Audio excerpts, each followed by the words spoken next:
Alright, we'll get started for the day. Hello. It's Tuesday. Got through the very start of the week. Tomorrow we got maintenance coming over to do some stuff on the apartment again. So I don't know for sure when or if I'll be live tomorrow. I may take tomorrow off and then just stream on Thursday. But I got some video stuff that I gotta do either tomorrow or Thursday. So we'll kind of play it by ear and kind of go from there. But today we're going to be doing some OPRs, of course. I still enjoy running OPRs, and then we'll do some money making probably. Be trying to farm some stuff. Honestly, I should probably do iron and star metal run. So I'll probably throw on the mining gear and go do that. See if we have the brimstone fort as well. But yeah, so just gonna keep plugging away here at New World, try to keep the grind rolling, and then we'll I'll throw in the waiting room. We'll keep working towards probably ultimate trophies and stuff like that.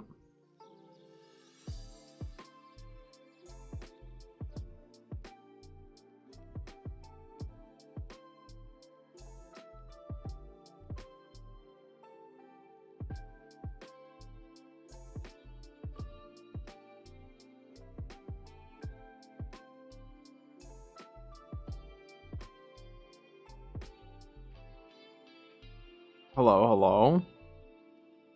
How's it going?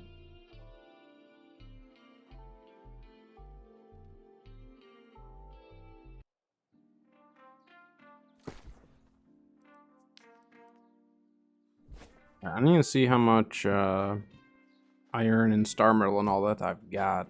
I honestly might go do star metal. I think I have a bunch of iron somewhere. Let's check.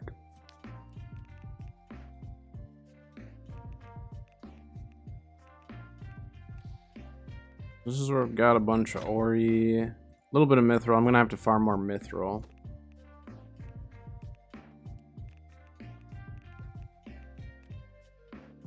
Yeah, there's the iron. Not much star metal. So star metal for sure I'm gonna have to be farming. Ori we're good on for now.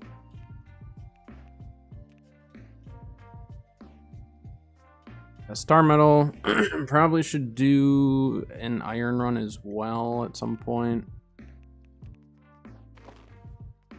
Wouldn't be a bad idea.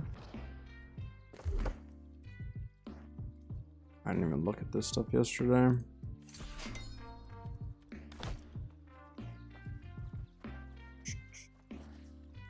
See what's happening on the market on the old coconuts. I assume people posted a bunch. What the heck? Coconuts actually haven't gone up or gone down much. Something about the lemon market. What's going on? Like, are people just not farming that stuff at all? Because I think I'm gonna throw on my mining set and we'll go farm coconuts, lemons, and star metal. I think that is the play right now.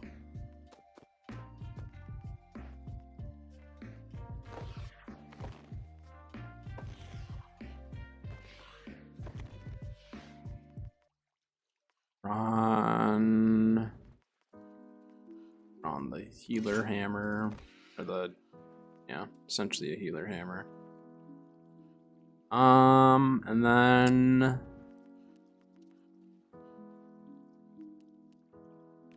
honestly, I might just throw on venom with it.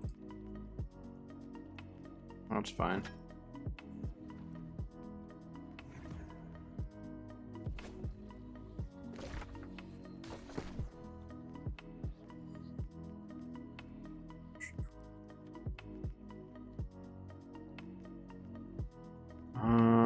Where is it?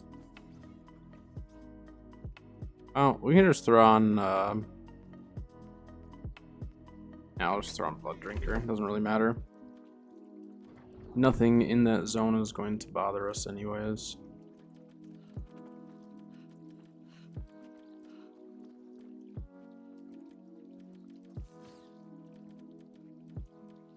So it was 200. Actually, no. Let's do 150. That'll be plenty. Alright. We are going to go to Weaver's Fen and do my route.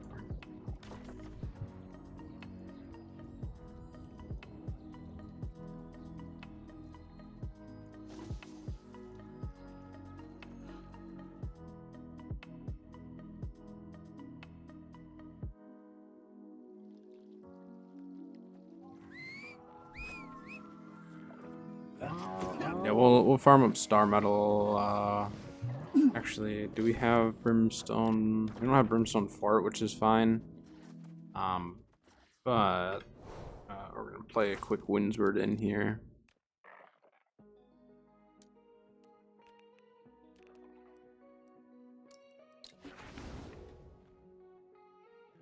All right.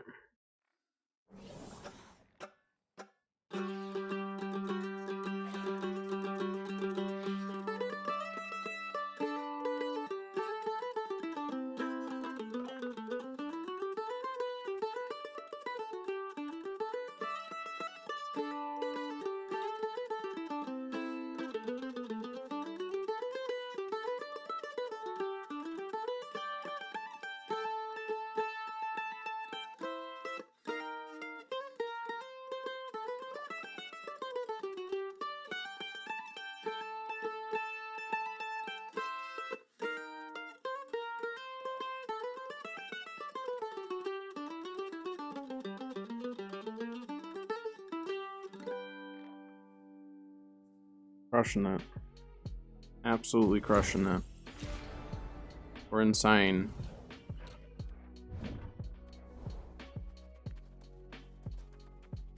Oh yeah.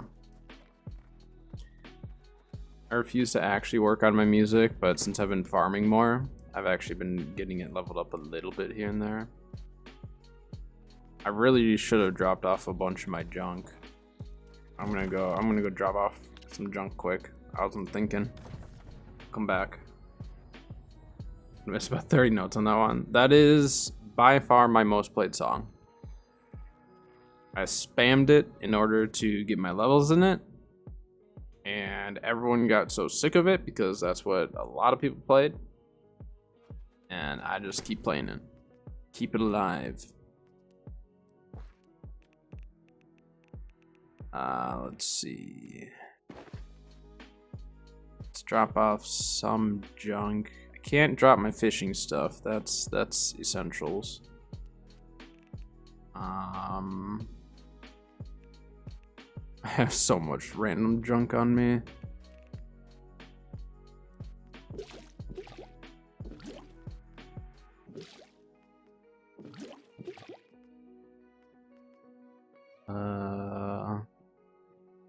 Oh nice, I actually have encumbrance potions. I don't know if I'll actually use them, but I have them. I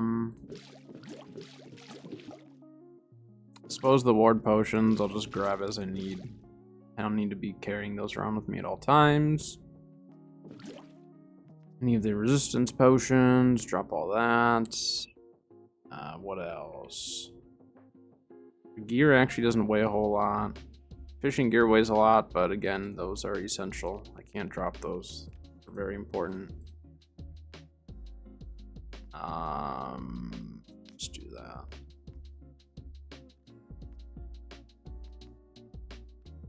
I don't need all of those vials, do I? A lot of vials. Drop some off there. This is like the least my inventory's weighed in a long time.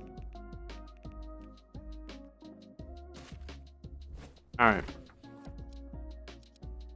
Head on back over there. If we end up running all this proficiency junk, we could probably go and do some death mode farming as well. Weaver's Fen is super good for death modes. And a lot of them are going to be the minables.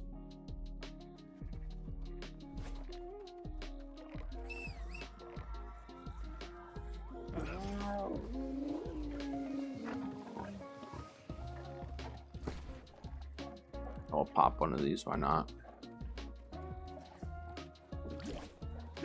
Why not?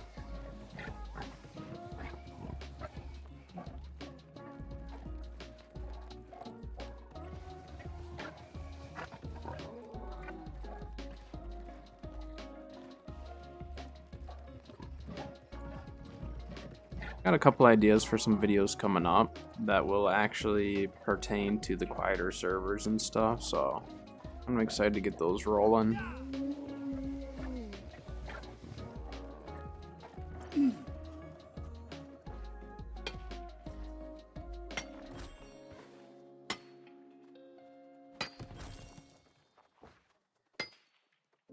I don't care about the mining luck, but this fit gives us higher yield, so it works.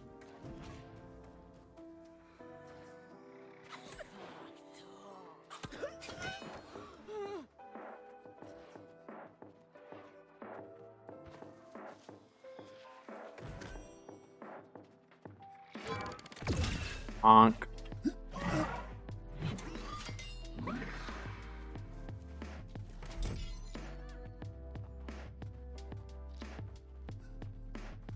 Yeah, I'll probably do some videos more correlated to New World Eternum as we get closer.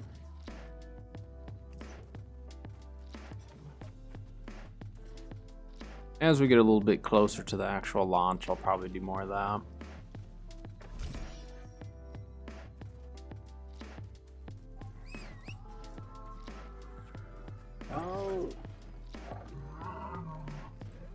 But I kind of need to. I have a lot of video ideas that I'll have once Eternum actually comes out. But obviously, right now, I need to save a lot of those. So, but I still got some ideas in mind for in between.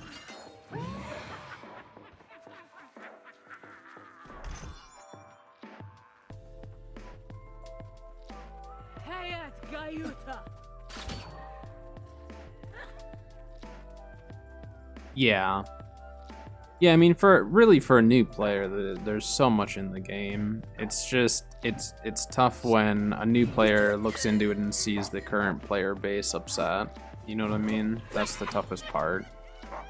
But the thing is like the stuff that, or some of the stuff, not all, but some of the stuff that the current player base is upset with as far as like content reasons go, isn't really gonna pertain to a new player for quite some time.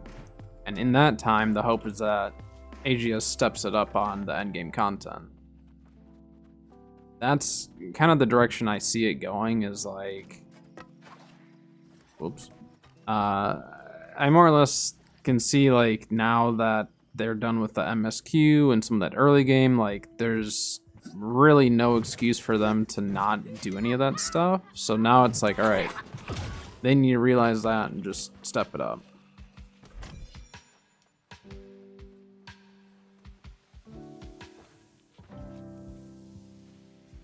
Yeah, it has them wondering. And like, you know, I've obviously talked to a lot of people as far as like new or like thinking about playing it and this and that. And obviously like I'm more optimistic than others on the game itself. But I also feel like it really is like a very unique game in its own, you know?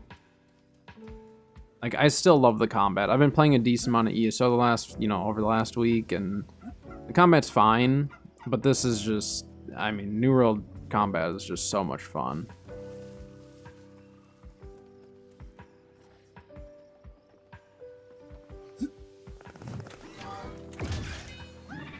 And that's where, like, I'm gonna encourage people to try it.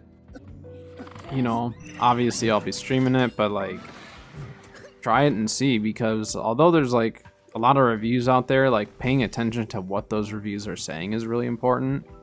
Some of them are just straight up just like dead game, don't buy, and it's just like, well, that doesn't really give someone an answer of like what to do. That's literally just someone saying that, and then whoever's reading that review is like, well, I don't understand why it's a bad review, it's just a review. You know what I mean?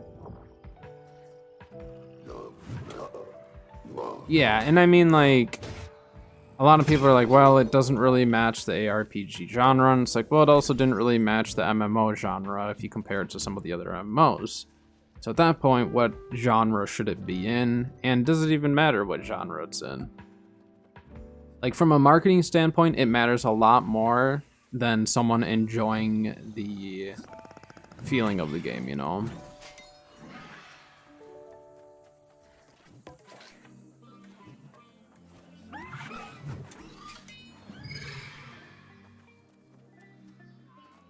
Yeah, I'm not a big MMO player. Like, New World was the first quote-unquote MMO that I played. And yeah, I played ESO as well. And ESO was fine. And I have been enjoying it the more I've been playing it more recently. Like, I'm enjoying, you know, building my character. And I love builds in New World, obviously. So, like, another form of me being able to put builds together is just, that in itself is fun for me. So, been an MMO junkie for years. Yeah, I mean, when I was a lot younger, I played a lot of FPS and racing games. I was super into racing games actually for a while. And I still enjoy them from time to time, but not like I used to. But FPS games were kind of my main thing for a long time. Played a lot of Halo. Halo was like my go-to. And then I just kind of like didn't enjoy the competitive side of the FPS world. So I kind of quit playing. Like, I was getting pretty decent at Halo at the time, but I just like couldn't take the competitive side of it. I just didn't care enough. And then I played a lot of survival, a lot of Ark, a lot of Ark Survival Evolved, and then got into some other survival games, but New World really grabbed me. Kind of had a little bit of a lot of the different aspects I like in some of the other games I was into, so.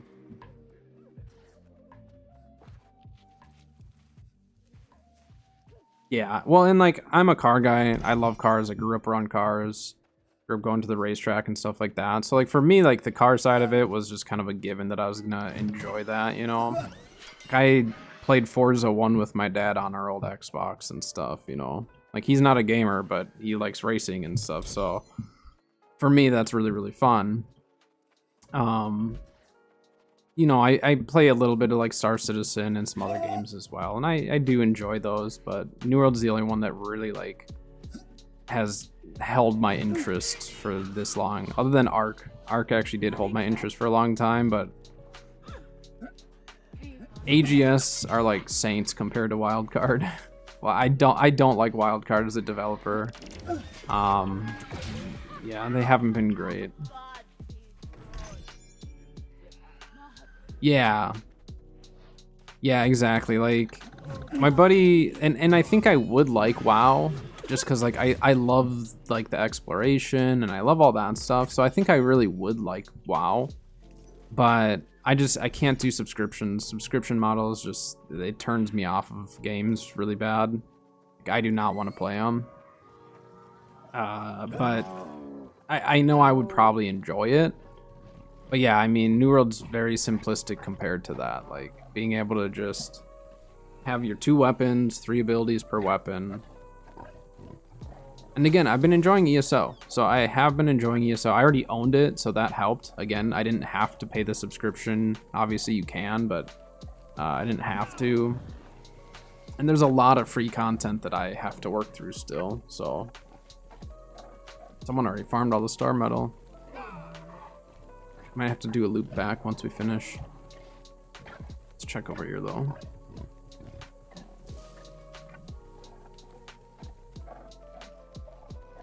Yeah, I just can't do the subscriptions. It's not for me.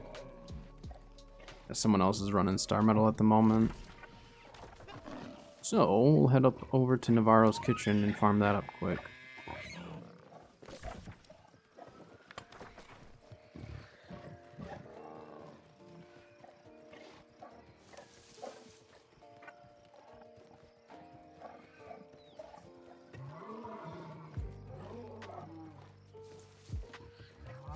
Older philosophy in RPG gaming. Yeah, I mean, well, it's been around for so long. They know they have a very specific market nowadays. But I do feel like MMOs in general are just harder to get into, with a lot of the developers kind of going different routes and stuff, you know? I mean, subs with their new expansion. That's crazy.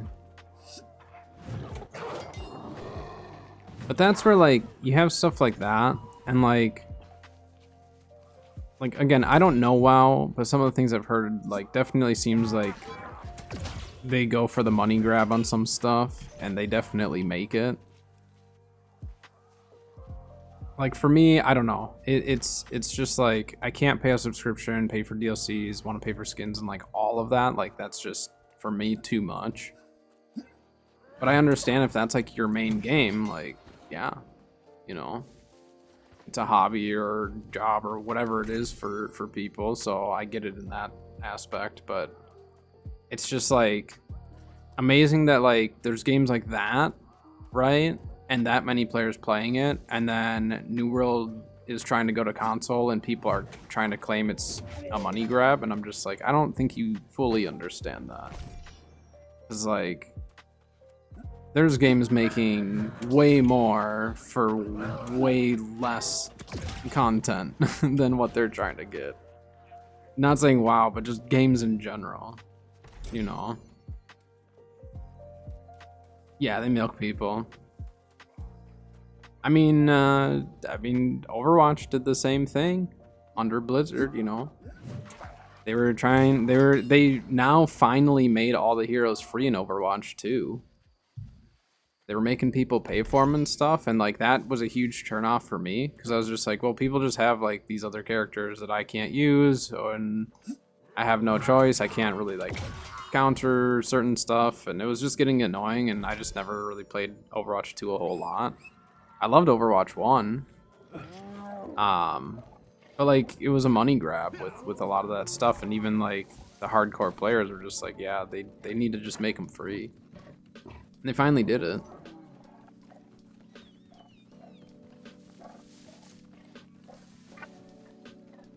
I mean, 90 difference in, yeah, exactly. It surprises me the amount of people who have like kind of claimed that they're just doing this only to make money, and it's just like, well, part of that is, yes, they do need to turn a profit, and the current player base is not going to do that for them, because the current player base just doesn't trust them enough to spend, you know, that much more money on it. So I mean, they do need to make some money, otherwise everything 100% will shut down. But they're not only bringing it to console for that. They need the population numbers up. Console's a huge market for them to hit. Like, it's very smart of them to do it. It's just the current player base feels like they're getting left behind, and it's just like, no, this is a push for the whole game, not just console, you know.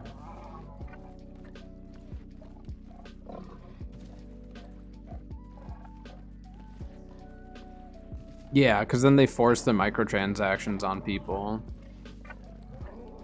Or they have it free to play, but then if you actually want to play it, you need the subscription, you know, like stuff like that. Like, I know ESO with the subscription is nice, and they do give you a lot of free stuff, but it's still like your option to go with it. And that's what I at least can appreciate, is just like, it's not a forced thing. It will make your experience better, because I think I got it for free for like a month or something in the past, and it was really, really nice. But it was your own choice to do it. Zen, thanks for the follow-up. Welcome. Mandatory if you want to be a crafter. Yeah. So like for me, being that I'm like definitely more casual on it, I don't care about crafting. I have a character that has like slightly higher crafting when I played it years ago, but like I don't remember any of that stuff. So for me, it's just like, I don't feel like I need it. And I like that. I like that they gave me that option, you know?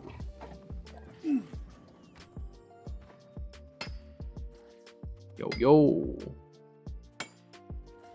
Yeah, having options is good. Leaving it up to the player base if they want to spend the money and stuff is really, really good. But still trying to, like, whenever there's PvP involved, you know, like with New World, it's tough because, like, PvP can really force the pay to win and all that. And I don't know the PvP in the other games, but like it can really be a pay to win scenario in some cases if they're not careful. Where are you going, guy? I don't think you're farming because you didn't farm this up here.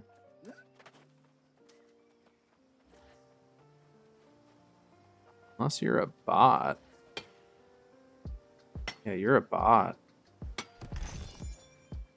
That's a bot for sure.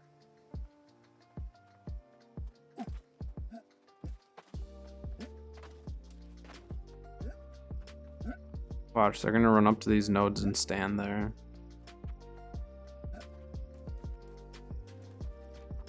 That's who's farming this.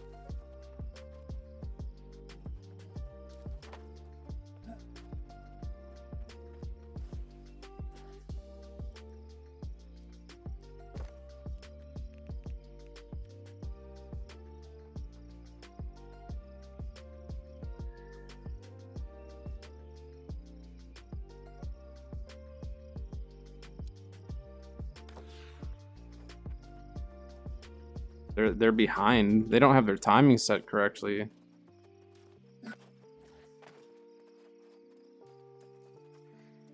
%10% do OPRs and 2% wars.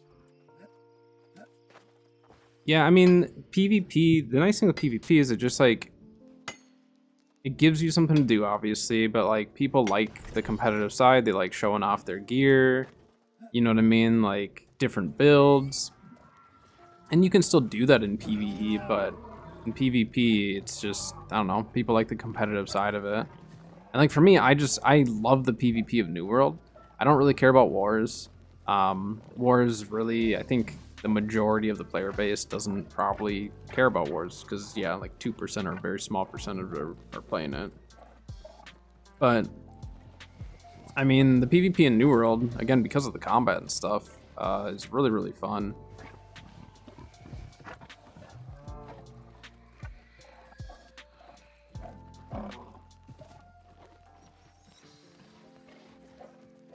More political aspects, yeah, and I stay out of the politics. I don't like politics in real life. I don't want to bring it into my video games. You know, I don't care enough. I'm like, if someone came up to me and was like, hey, you wanna be in this war and we'll pay you or even not pay or whatever, I'd be like, sure, but I'm not gonna, I don't care about joining a company and all that junk, you know. I just don't care. I don't care enough to try to like practice for wars and all that. Yeah, OPRs and 3v3s are very fun. I mean, I don't do 3v3s right now. When cross-server 3v3s are a thing, I'll for sure be doing them. But right now, I just don't care about doing it on our own servers and stuff. Across world, I will probably start doing them. Drama over mercs, yeah. I mean, it's when there's territory ownership and stuff, you know, people are gonna.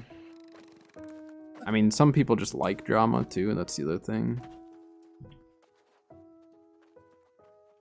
Some people tend to enjoy the drama. I do not. I hate drama. Oh my gosh, I'm really struggling here. There we go.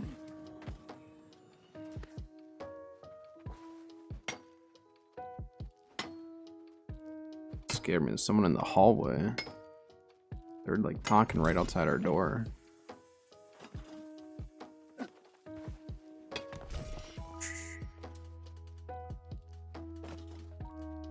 Well, whoever's bot that is, they do not have it on a good timer or something.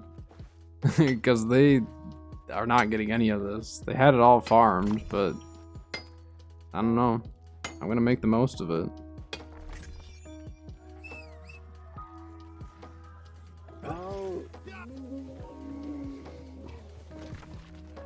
I mean, I guess I could go farm down by the bridge.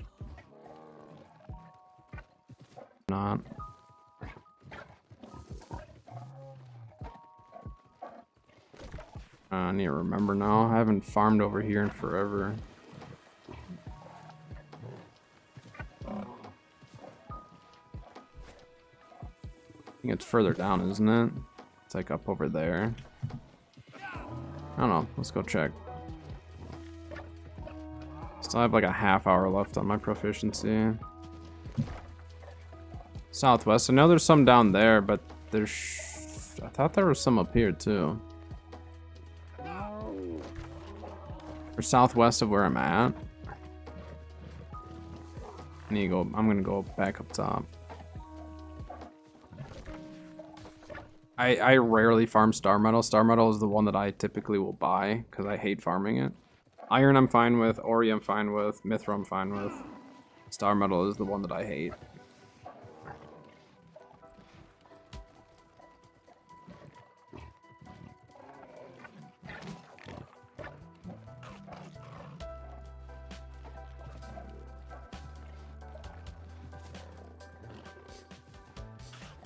Huh.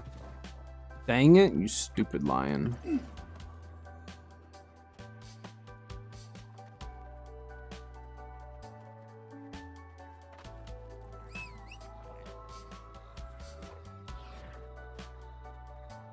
There is in Ebonskill, there's also over by Imperial, right? Like down on the beach by Imperial, I think there's some star metal and Ori. Well, I'm gonna go back up top. I'm actually gonna stay over here. That bot's running around, but its timing is off. We're already over here.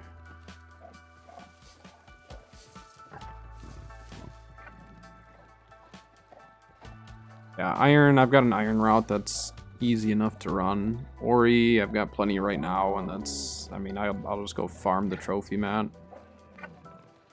And farm some Ori while I do that. Mithril, I don't have much of. Is Mithril still really cheap though? Because Mithril may be worth just buying. Otherwise, I can go farm it too. I don't mind buying some resources because you can get them for cheap.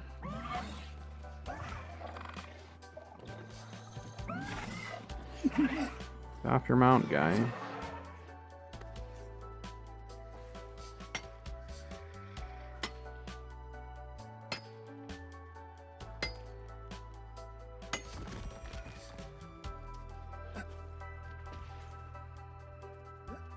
Yeah, Mithril is like pretty easy to find nowadays.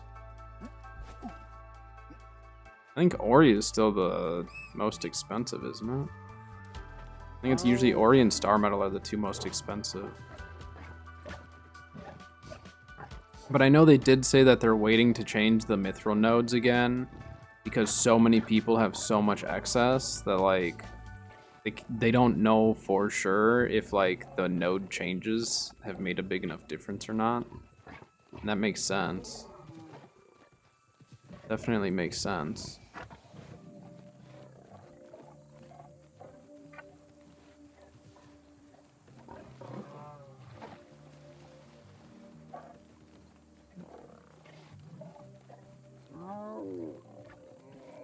Yeah, I know Ori was getting pretty ridiculous in price for a bit.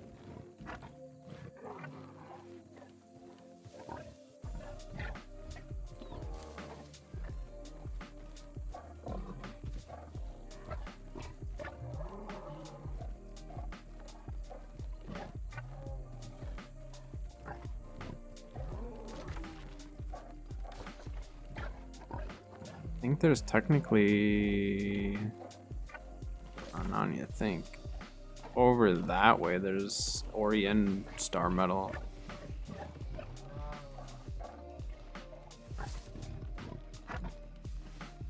Honestly, we should maybe even check wood. Because, like, some of that wood is so easy to farm. Like, Wordwood is super easy. But I feel like wood prices aren't typically great. But it is one that's like, a lot of people don't like farming, so. Back when I was on like a truly dead server, like max pop of less than 100 at one point, I made a lot of money off of Greenwood. no one wanted to farm it. They'd log in and they wouldn't want to farm, you know, they'd just want to log in, do whatever they're doing, and then log off. And they'd want to do like cooldowns or something, so I'd farm greenwood. And it was selling for like $1. It was like upwards of $1 a pop on greenwood. It was crazy. I didn't think people were actually gonna buy it, and I made like, I don't know, 10K off of it one time. It was stupid.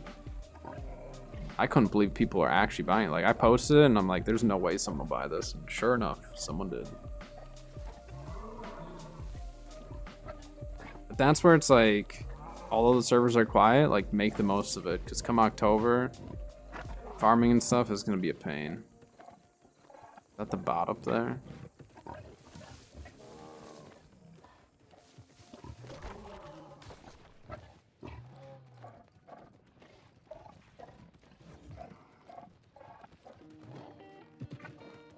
Oh. I mean, I guess it could be a bot, but it's someone different. Usually the bots aren't 65.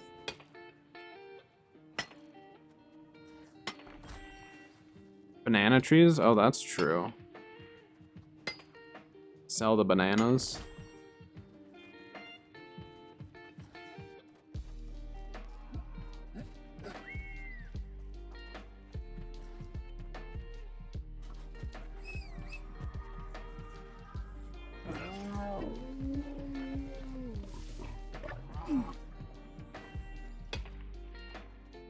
We have ads starting in about 2.5 minutes or so. Be doing some OPRs later. Just want to get this farming in while I got the proficiency booster rolling.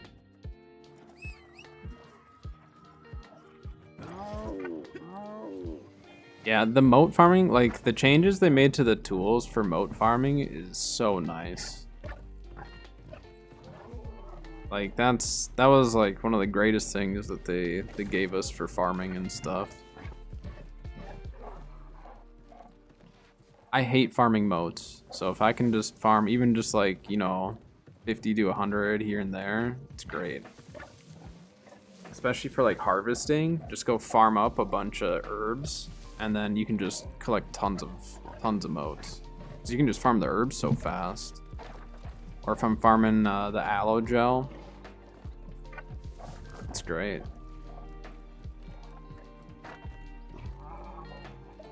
Yeah, skinning. Yeah, I mean, like, honestly, resource farming for money is really solid. Especially, like, hide and stuff like that. You can make quite a bit of money doing it.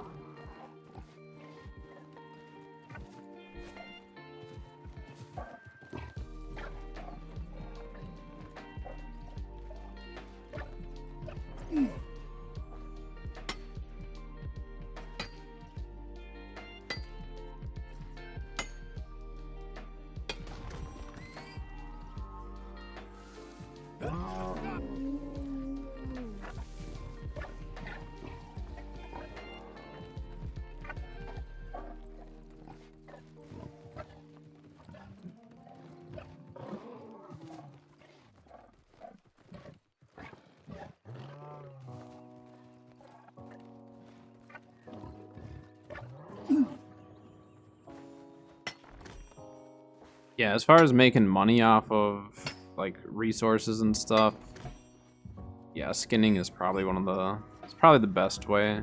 It's like you're saying, like, just they'll respawn quicker, higher density of them.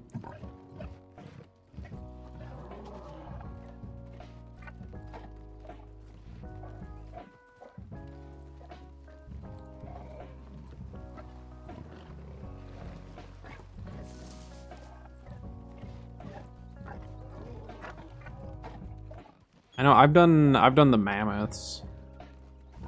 Just cause like the mammoths take like a bow or a musket or something, you can really kill them quick.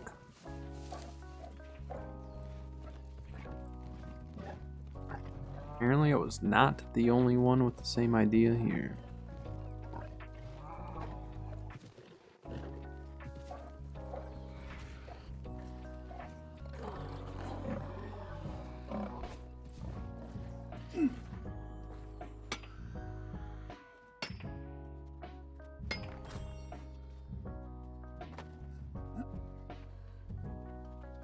Yeah, Star Metal sucks. I just don't like it. I'd rather buy it, but I also don't like buying it.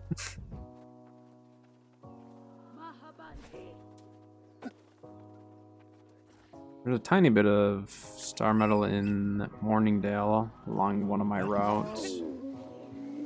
Oh, I should double check nutmeg prices too. So maybe we'll do a little harvesting today. The Orion stuff, or like the ores in general, I think I'm going to save and do cooldowns for prismatic ingots. I mean, leather is so easy to farm. Like the hides and all that, it's just so easy that I don't know if I'll worry about necessarily keeping all that. The nice thing with like skinning is I only care about yield. With like nutmeg farming, I'm gonna care more about having luck. Luck can make a difference for that. I don't know if yield necessarily will matter as much.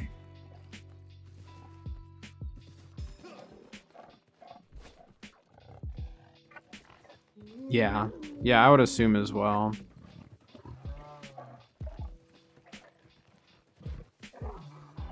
Banana bread, yeah, banana bread's a good way of making money. Sumptuous rabbit, once the rabbit event's over especially, the price on that'll go back up. I've got a route for that. There's a lot of different ways that you can really just like make money off of just farming, cooking, anything like that. I need to farm up cauliflower though, so I can actually do cooking for myself. Some more roasted rabbits cooked up.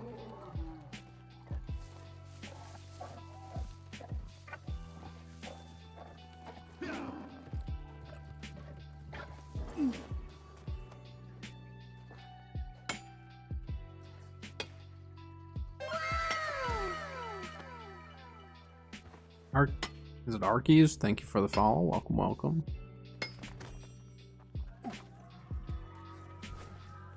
I'm surprised these few nodes aren't farmed up. These typically are.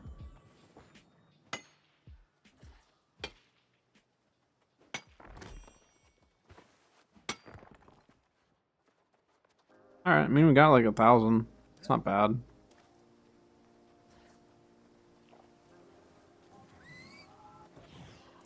Wait, did I miss one or did one? I think one just spawned back.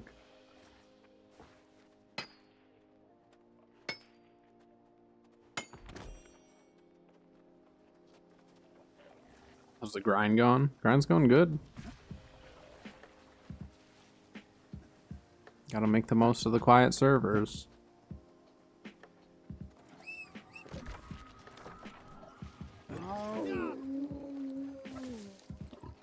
So I have a little bit of time left on my proficiency. I mean, we could do death mode farming.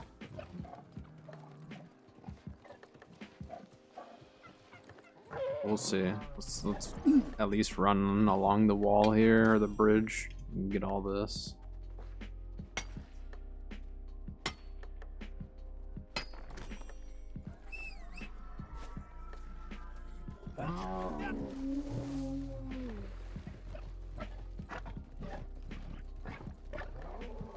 Oh, there's some on the other side of the bridge as well. I'm gonna go down here first and get all this stuff. I'm surprised this is here. Usually people are here farming this area.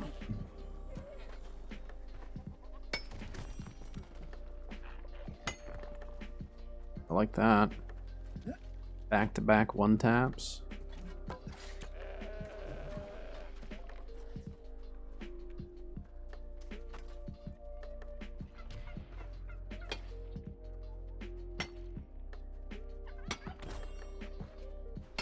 Turkey.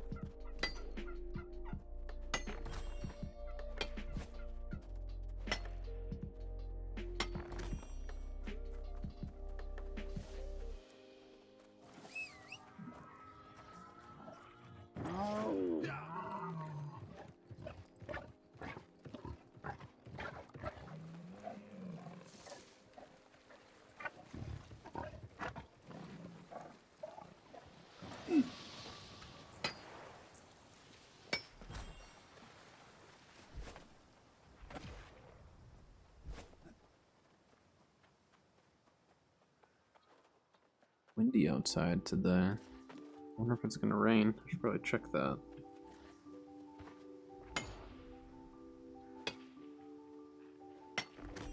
Nope, just windy.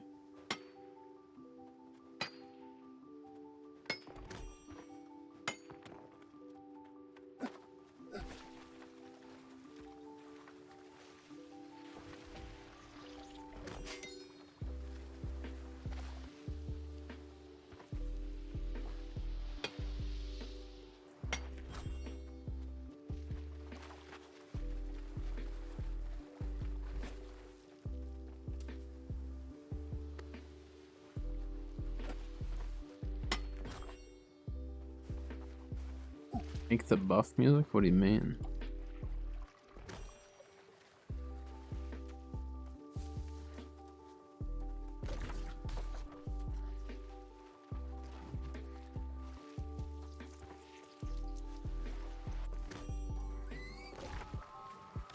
Alright. Probably good on the star metal farming for now. I can only take so much of that.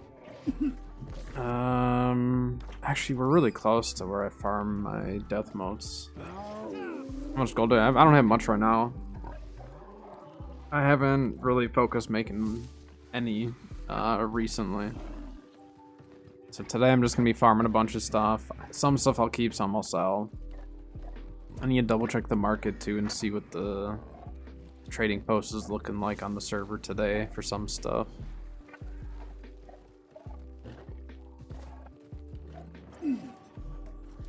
But I was spending too much and not trying to make any, so it was finally time to just make some. Or at least farm up stuff that I can make some. Like, I'm sitting on a lot of stuff that I could make money off of, but I'm also a hoarder, so I might use it someday, you know? It's good stuff.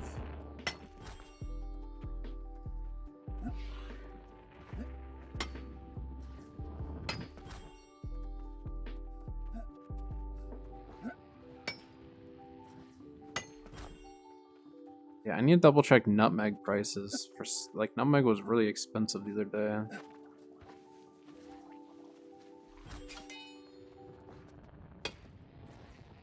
I think that's all the ones around here. Oh, I haven't done this run in forever. Then we go this way, we can get this one. And I kind of work my way this way, I think. Here.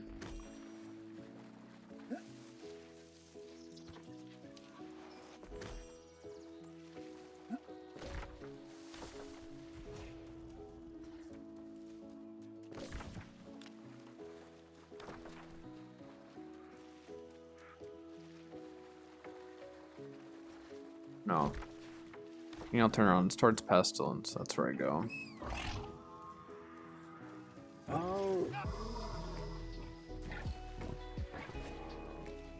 Guess we could check oil prices. Every so often oil will go up in price. Because again, people just don't want to come out and farm it. Maybe worth at least checking.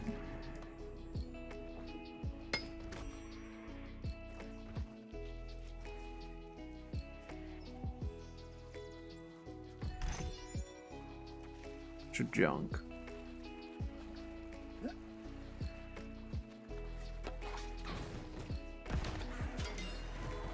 Got him.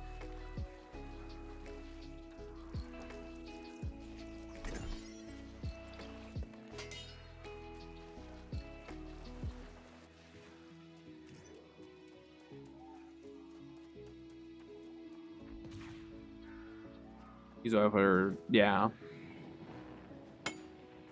It's just sometimes it's really low in price. It doesn't go up in price too often, but occasionally you'll find it's expensive. But again, quieter server, prices are going to change quite a bit on that stuff, you know. I thought there was more around the corner here. Again, I haven't done this death mode route in a while, so I'm a little burned around.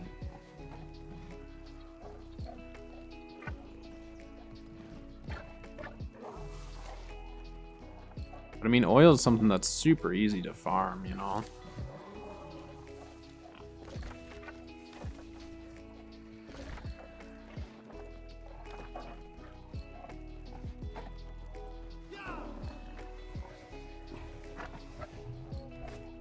Alright, we're probably good.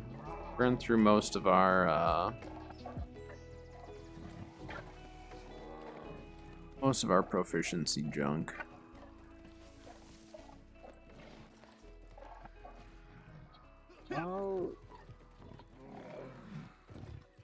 There should be some over here. Yeah, this is where I was thinking.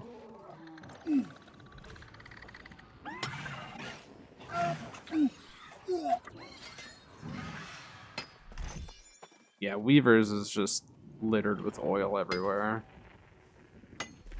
Makes it easy. Just run around the swamp. Run around the swamp, you're going to find oil. Yeah, like moat farming, I just don't like. I don't like it at all. So I'm really happy that they gave us tools that allow us to do that.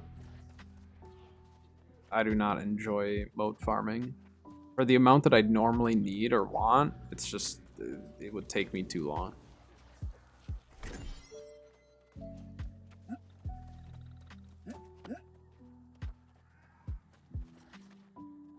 Yeah, it's over there.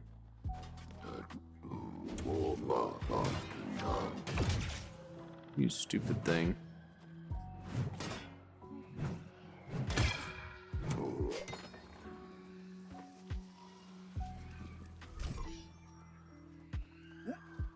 Alright, we'll get these and then recall. Didn't really get many coconuts on our run. Wait, is this provisions? Oh, it's alchemy.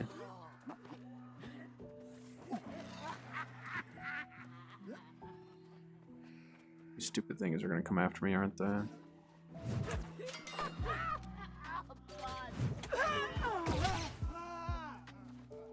I still have my build on for the Spark of Mjolnir.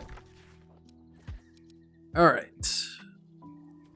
Let's recall. Get out of here.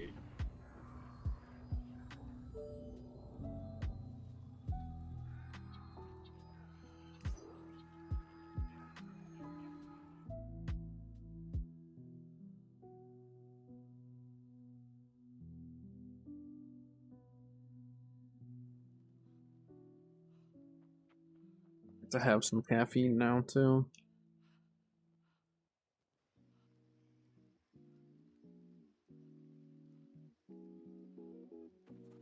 Okay.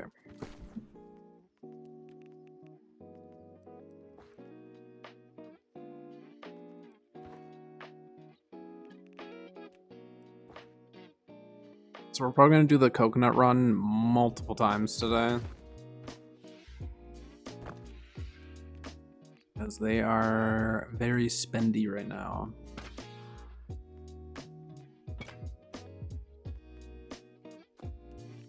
Just gonna have to spread this out. Different, yeah. Good enough.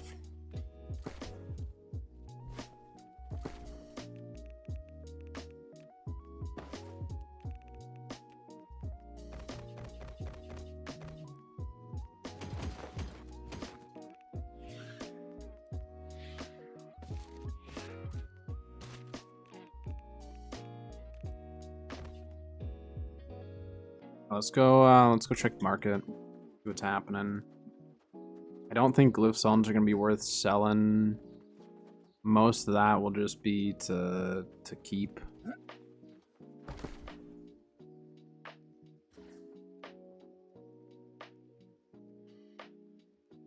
You gotta pay tax or send the goons. No, I refuse. I did report a bot though in the area, so there, that's my tax. I paid the tax of reporting a bot. Oh yeah, we're gonna check nutmeg prices. And nutmeg's still up in price. Didn't drop a whole lot. Mint I think is really cheap. Yeah, mint is down. Sugar. Honestly, I could start doing sugar runs again. My sugar run has made myself and others lots of money. But sugar also hasn't been up in price in a while. Them nuts. Broccoli. Broccoli's actually surprisingly expensive for what it is. Cactus flesh, 80 cents a pop. Cauliflower is stupid expensive because cauliflower absolutely sucks to farm. Yeah, people bought out the market. Ugh. I hate farming cauliflower. I absolutely hate it. Price on broccoli, just under $3, which isn't like super expensive. It's just expensive for broccoli. Normally that's around $1 or less. So from a ratio standpoint, that's pretty high. Cauliflower is so stupid expensive. When broccoli was 6 coin, yeah, it used to be more expensive, and then it dropped for quite a while. Even nuts are 50 cents. That's actually a little surprising that eggs are 30 cents even. Again, not super expensive, but they're just eggs. You can get them really easily. Let me check vegetables. String beans should be really cheap. $1. That's too much for string beans. Sugar's dropped in price. Let's double check salt. Sugar is like $5. Salt's dropped though. Sugar used to be upwards of like $10 on some servers, so you could make a lot of money. But yeah, salt used to be really expensive. Salt used to be like upwards of like $20 at one point, I think. But I mean, I could keep doing sugar runs and just selling prices up. Strawberries are sometimes expensive. They're down right now. Lemons. Yeah, see. Lemon and coconut farming. If you guys want to do lemon and coconut farming, I have a route. It's a really short route in Weavers, though. Bananas? Bananas are a little bit more, like $1 more. Yeah, saffron IRL, that's what I was just thinking too. I saw the price and it's like 25 cents. That's it's not very realistic here, alright? Apples. I mean, resource-wise, like all of these are kind of up in price. It's just, it doesn't seem like it's much, but they are up in price. It's just people are like buying out the lemon market. Lemons and coconuts are kind of a pain to farm, but I have a route that I can run hourly and at least make some money off of that. Wait, we check that. Yeah, I mean, none of the rest of this is probably worth it. Sumptuous up to now, or down to, I guess, 60. So that should go up after the event a little bit. Banana trees, not orange trees. True. Armadillo meat, that hasn't been expensive in a while. Scorpion meat. Yeah, I mean, none of the meats are going to be that expensive. I can't believe people still have this many of these. But I suppose stockpiling. Fish roe is so much cheaper than it used to be. Extinct with the raid. Hello, hello. Welcome. What was on the agenda today?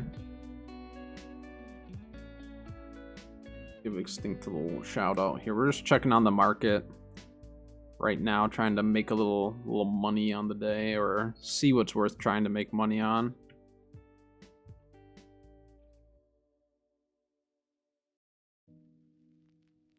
Go follow Extinct. Go check him out. Plays a lot of Valorant and other games.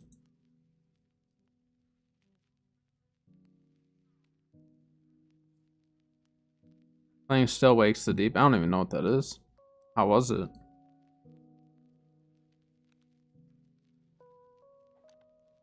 Yeah, Sumptuous Rabbit's actually down in price right now. That was up to like $90 before the event, and then the event dropped it. Just got charged set it on. Oh, interesting.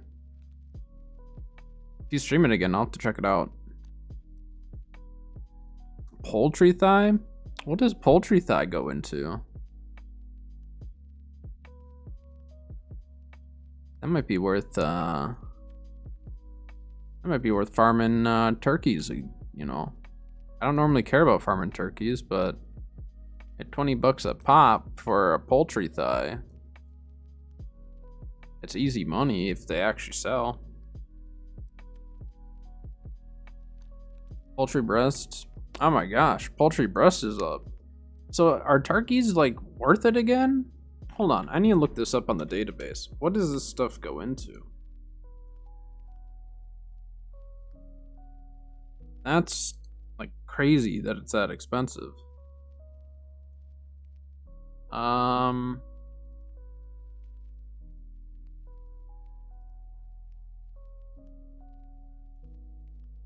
Crispy chicken and potatoes is what that's used for.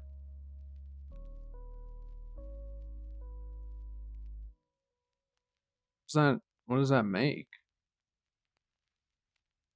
Mining luck food? No way, that's what it's for, right? How's streaming? Stream's been good. Kind of a chill day today, just hanging out, playing New World, of course. Or wait, are they using it for this enriched? No. I don't know why the poultry breast is so expensive. Doesn't really make sense to me. It's weird. Yeah, servers are quiet, so I gotta make the most and get a bunch of resources and junk. Wait, how much is the mining food then? Does that mean the mining food's like crazy expensive? Oh my gosh.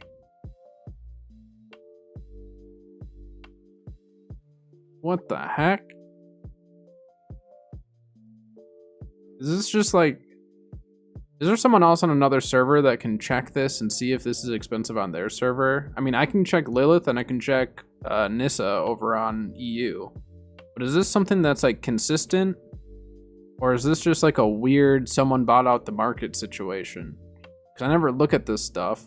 But being that the poultry breast and the poultry thigh are that expensive, this actually might be... This might be real. You can check Valhalla. Okay, let me know.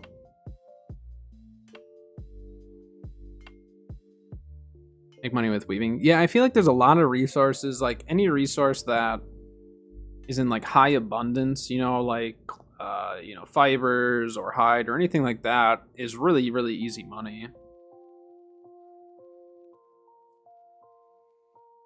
Kind of depending on what you want to farm. Appreciate the lurk extinct. Some delicious food.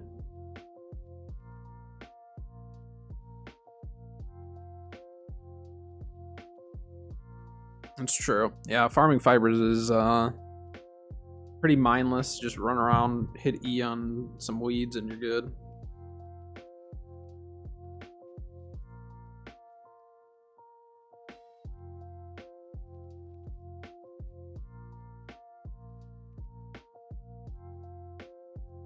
Crispy chicken and potatoes. Do I have any of those? Because like, and I need to see if I have any of the poultry thigh and poultry breast. Brimstone is bugged out, the trading post, so I actually can't see in the trading post right now. I have 6 poultry thigh, 14 poultry breast. I might throw on my gear. 109 in Aru, buy order only 11. Maybe check buy orders. Yeah, but the buy orders won't always necessarily say a whole lot. Sometimes people do that just in hopes that someone's just gonna not look at the sell orders too. I'll double check and see what they're looking like. But buy order, or yeah, the buy orders will sometimes be very off.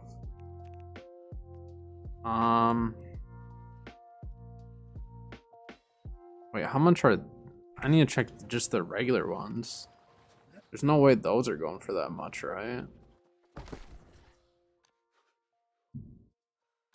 That's kind of crazy. Yeah, those are stupid cheap.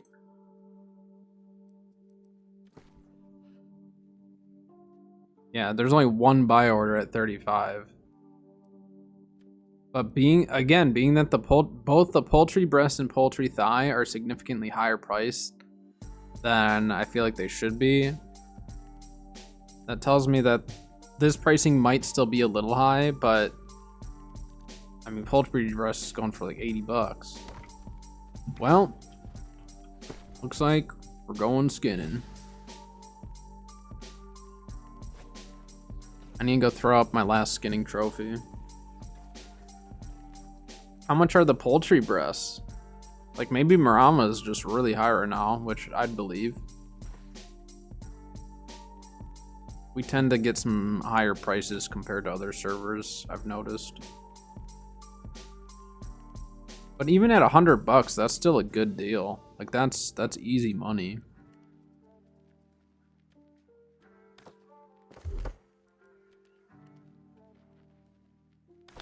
Got them all up, huh? Oh yeah, make the most of it while it's good. This build is an absolute mess because it's just random skinning gear.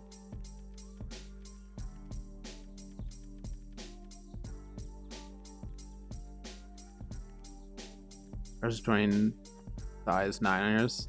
Yeah, so Marama is definitely known for having higher prices than other servers, but like usually it's not to that extent. I'm trying to think. Well, if we're gonna go for hide,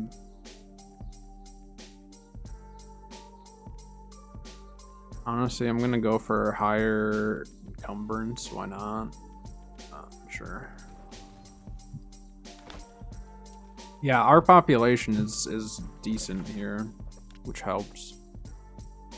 Okay, where are the most turkeys? I never actually have thought about farming turkeys specifically, but where would the most turkeys be?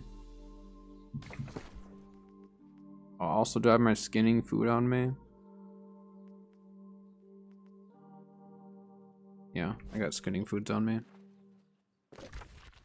I mean, there's kind of turkeys all over the place, but is there a spot that has the most? Well, you know what? So nutmeg's high right now. Should I go... Hold on. I need to look something up quick. I'm thinking we try to kill 2 birds with 1 stone here. Like, literally, I guess, because we're killing turkeys. But, I'm going to go to Windsward. I'm going to go to Windsward and farm herbs down here. And there should be a bunch of turkeys. Because then if we farm the herbs and the turkeys, we're farming nutmeg, which we don't have as high a chance for the nutmeg. Then also, we can get turkeys and nutmeg. I don't know what I'm thinking. Like 20 turkeys in a circle around the main town. So we can start by running around that. OPR. I'll do OPRs in a bit. I want to do some of this farming first.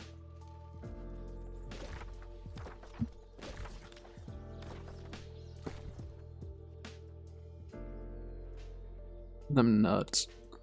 I don't know how I feel about that.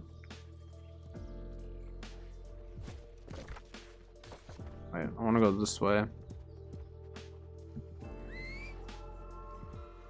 I don't even need to shoot the turkeys. I can just run them over. Look at this is like potentially a couple $100 worth of turkey right here. Nope, bunch of junk.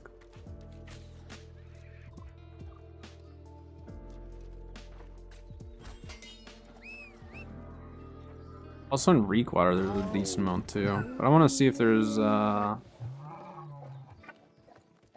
bunch down here, because if there are, then we'll farm herbs and do turkeys at the same time. I just don't remember.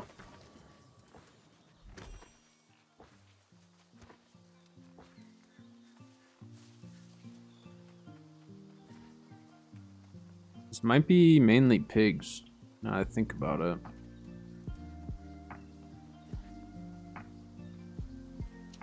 Yeah, the cranes. It'll drop from cranes as well in Reek, so maybe Reek water would be better. Well, since we're here, let's at least farm the herbs up.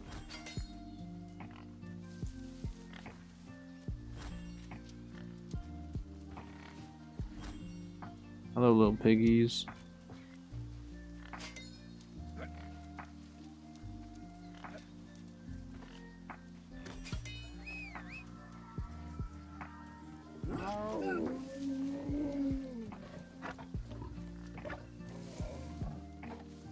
Yeah, I think this is all pigs.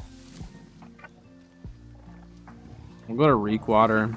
I think Reek has a ton of those cranes kind of like all over the place. The peacocks do. Yeah, I think any of the birds like that.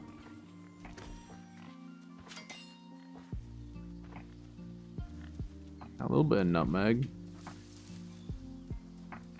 Yeah, you can do a loop around this area for herbs. So if you do want to farm nutmeg, this is probably my favorite area to do it. It's just obviously tough if other people are farming like anything else.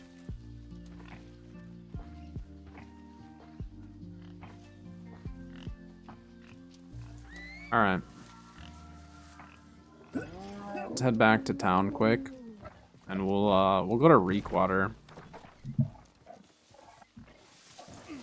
And we'll hit up Reek water because I know that there's a lot of those cranes right outside of town too.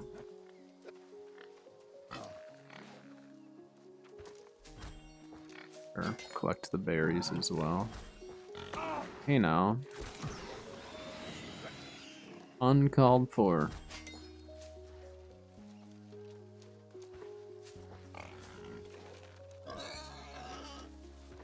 I mean, honestly, doing OPRs will make a decent amount of money as well, so let's do a little farming first.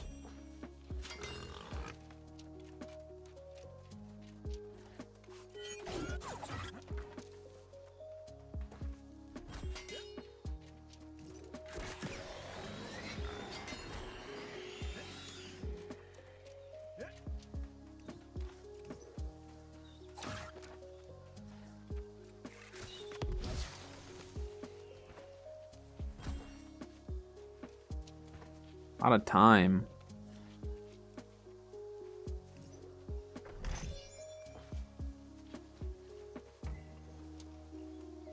Oh, I totally forgot you can get sugar out of Windsward. Probably start doing the sugar route again, honestly. It wouldn't hurt.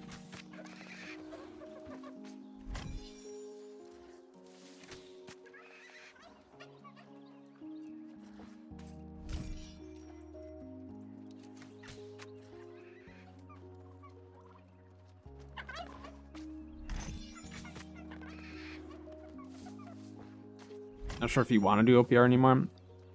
I mean, for me, I enjoy OPR. It took me a long time to get the Ironheart pants. I mean, I wasn't necessarily like caring to get them. It's just more so a collection standpoint. But I mean, it's totally up to you. Obviously, like if you enjoy OPRs, then definitely run them. But if it's strictly just to try to get artifacts, then maybe take a break. You know.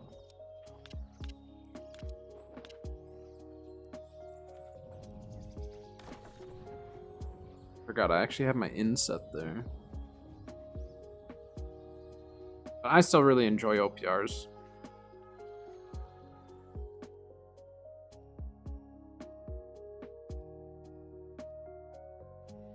Yeah, I know some people who really like, well, that's usually the case with most games, right? Like when you really want the one thing, you're gonna pull like most everything except for that one thing. Because the game just knows. But it's tricky because yeah, you don't really have any say, and it'd be nice if they did add in some form of a pity system at some point. which come October, we very well might see something like that. Maybe you're guaranteed a... Maybe they guarantee one every, you know, 5 to 10 tracks or something like that. You don't know what it'll be, but you're at least guaranteed an artifact. So a pity system like that would definitely help.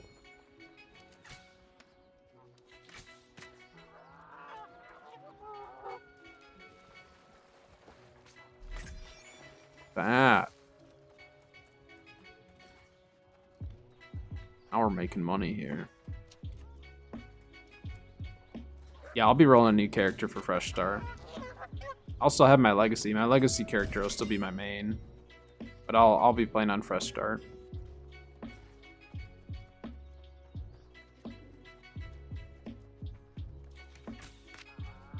On Greatsword Spear and mutations. Yeah, I mean, it is tricky or like kind of tough that they put Serenity, you know, in the PvP track. And again, I don't think that's a bad thing. The bad thing is that there's no pity system.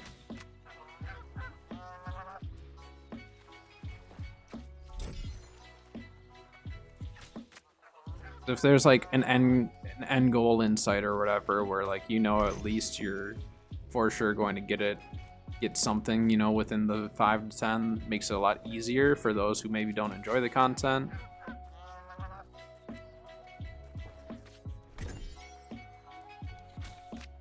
Like, I don't run many mutateds anymore. I used to run them actually before they switched to the M1, 2, and 3.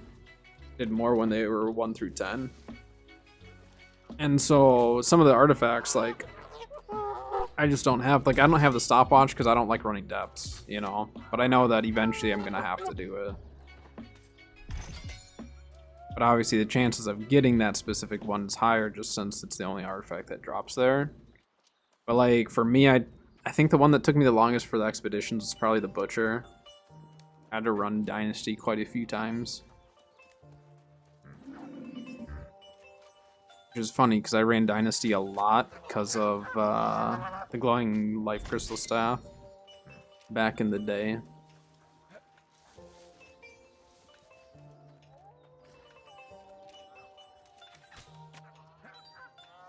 Requater is actually seeming to be pretty decent for this.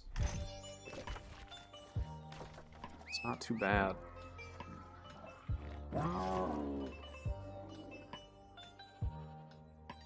Yeah, and I totally get that. I think it goes both ways though. There's some people who really don't like doing expeditions. So at that point, you know, you start running out of ways to have that type of stuff drop for people. So it is tricky because it does go both ways for both the PvP and PvE side of things. It just doesn't seem like it because a lot of people run, you know, the M1, 2, and 3s and all that. But it really does go both ways with it, where it is kind of a pain, but again, a pity system on either side would make things a lot easier, I think.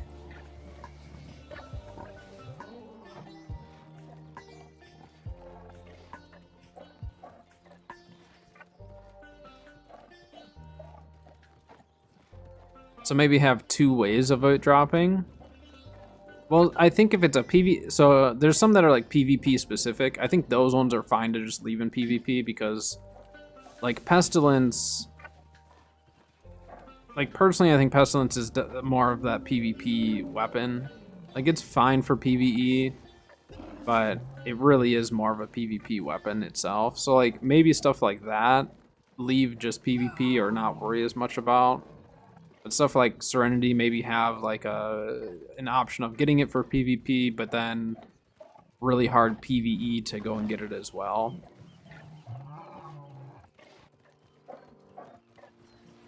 Yeah, having alternative ways to get it might not be a bad way of going about it. There's like none up here. I'm gonna go back.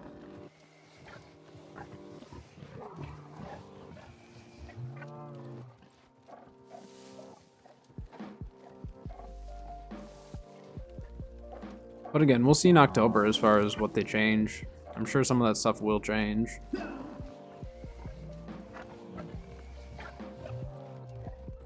The hope is that they've heard the PC complaints on some of that stuff and then they fix it for, you know, the console release. And it's not going to be just for console players, it'll be for everyone, you know, making those changes.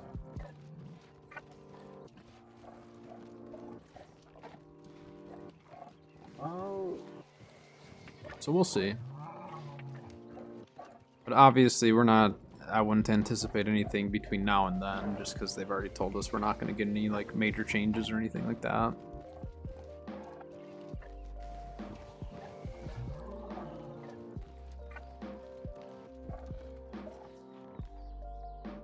But they're not forced to do PvP.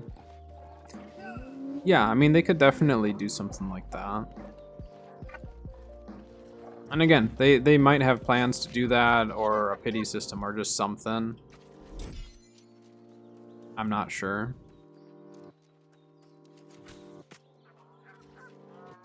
Like another one was like the nimble coat. Like a lot of people I knew wanted nimble coat, but didn't necessarily want to do the PvP for it. But I do think if it's like specifically for PvP, leaving it on the PvP track is fine.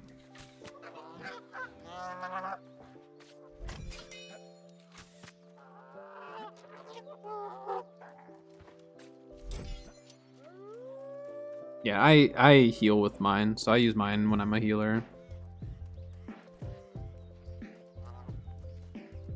Gave up and then gave it to him. That's usually how it works, right?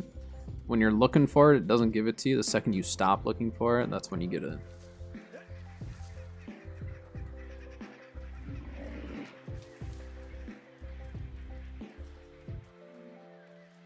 Too much PvP to unlock it. I mean, wear it into one OPR and then a couple of 3v3s, but once crossover 3v3s are a thing, that'll be much easier. And then what you can do to get it really easily for the open world is just, for an influence race, just join one of the raid parties and follow them around. And when they get kills, it'll count for you. You don't have to get the actual kills. You just have to be in the group that's getting the kills. Makes it really, really quick and easy. That's what I've done. Or like, take an AoE build, like a bow or a ice gauntlet or something, and just like run to the crowds. Just figure out where your faction's at and just drop it. Yeah, with Michael's shield. Yeah, I've done it where I'll take like 2 or 3 artifacts and just do it all at once. Makes it much, much quicker and easier. PvP track 129. No nimble or surrender. Yeah. It definitely sucks. And I think they do need to change it. I think just like there's going to be different opinions on what's best to change it. I like the idea of having the PvE, PvP, you know, both options. I like the idea of there just being a pity system.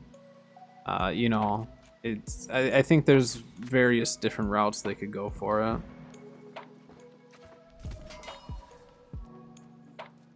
Well, I guess we might as well farm rabbits over there.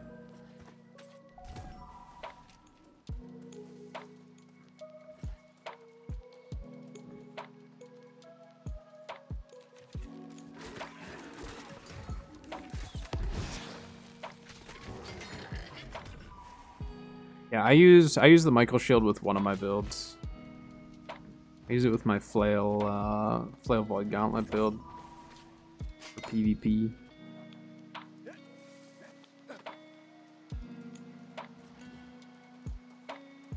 Someone farmed the ironwood here.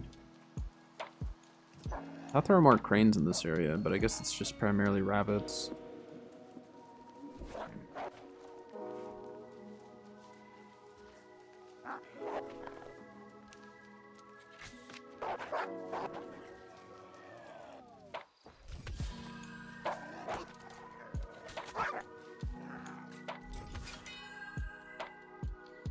Good pure healer for PvE builds recommend. I personally don't have like one specifically for mutations. I will just take my build that I use for PvP. I take it into mutateds. I'm not like a M3 speedrunner or anything like that. But like if you're looking for like M1s, M2s, like any of my healing builds have worked just fine. Kind of your secondary is going to kind of depend on what your group is running, to be honest, but yeah, I mean, depending on what you're trying to do, like if you're doing M3 speedruns, I don't have any builds specifically to that personally. What's a normal rabbit? It says corrupted, but it's normal.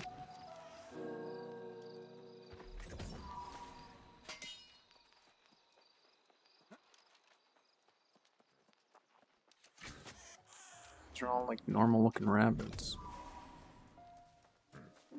All right. I'm gonna call it there for the old skinning. I need to do some OPRs. I'm getting the itch.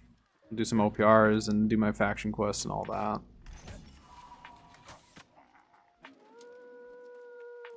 New player, so just trying to look for just like a general build then.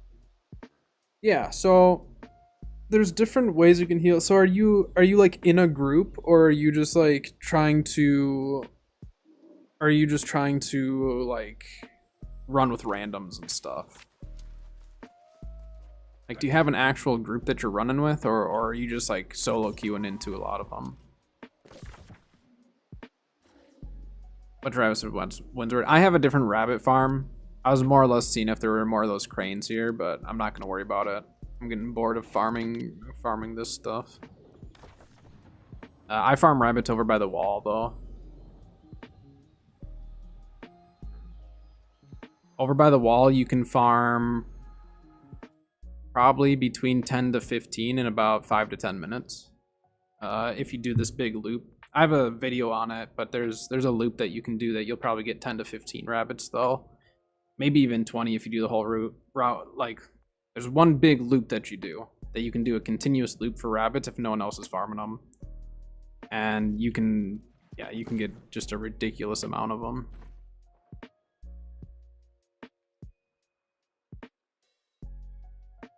Yeah, Alexis, if you're doing like solo queue farm or solo queue dungeons and stuff, I always like to bring like my standard healing build, which is just gonna be Sacred Ground, Divine Embrace, and Beacon. Like that's my go-to build for most things. If you're in a group and like let's say your whole group is melee, then you could go AoE healing. AoE is really, really good. Just kind of depends, but like my go-to for like random, just like, you know, if I'm just gonna be playing with randoms, just queuing in, I'll just do Beacon, Divine Embrace with Sacred Ground, and then a lot of times I'll bring a Void Gauntlet because then you can at least do a little extra healing and buff the team. If you already have a Void Gauntlet in the group, you could go like Flail for a little extra DPS. Just kind of depends. And like my healing fits Rune Glassed, but if I were only doing dungeons, I wouldn't worry about Rune Glassing it.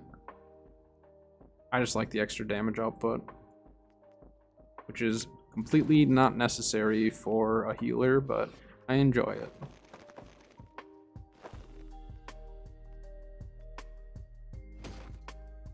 Yeah, Rabbit Island is not good. You can get some, but it's not. I mean, I guess if you want to just AFK, it's a good spot, though.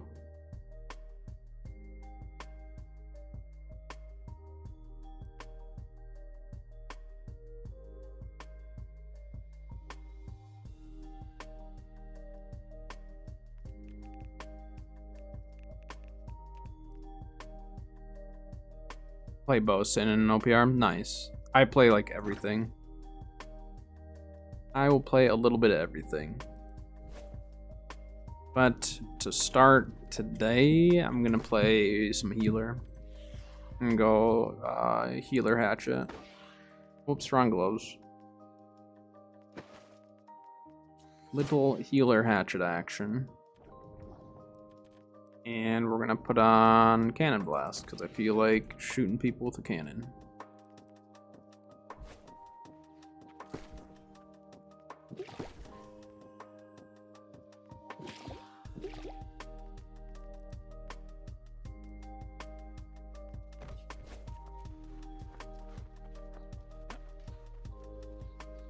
do our daily faction quests and get a scarab run in as well. How are we doing on consumables? And yeah, see what I've got.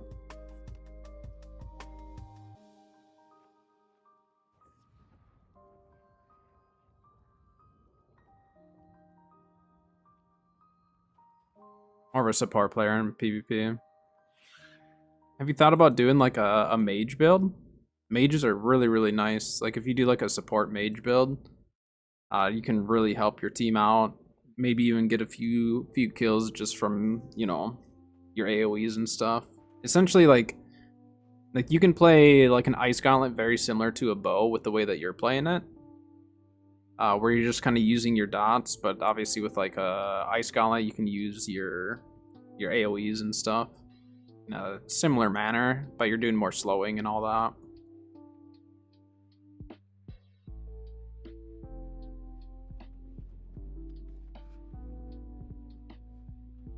You can do a deep freeze build. Yeah, deep freeze is good. I'm a Life Taker fan. I really like Life Taker.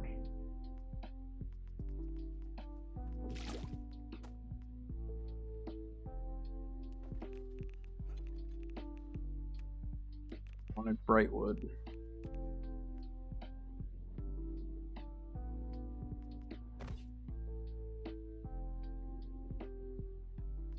Which one am I looking for?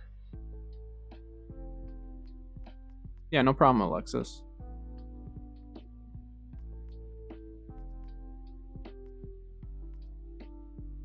Oh, a bunch of those. Nice. Perfect. I don't know why I have so many of the focus foods, but sure. We'll go with it.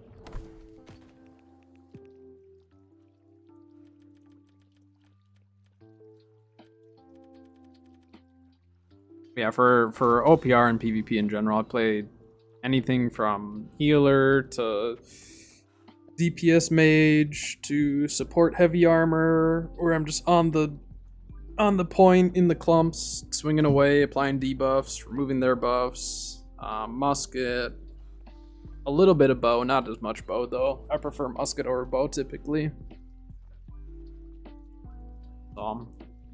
Light armor is like the only one that I don't play much of. I will on occasion, but I prefer medium or heavy for melee. Alright, got our honing stones, get that. Yeah, I think we're good.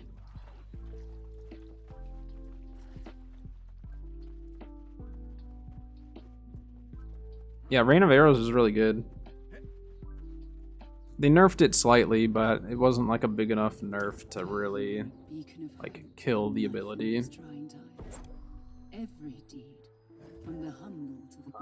You scroll here.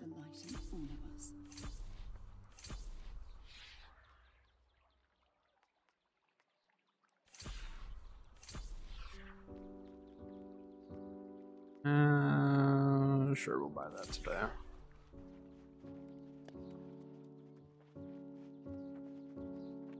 Actually, before we get going here, I'm gonna do the lemon coconut run again. And once we're done with this run, I'm gonna post what I have. We'll sell that, and then go on scarab runs and stuff. I'll keep up while we're running around though.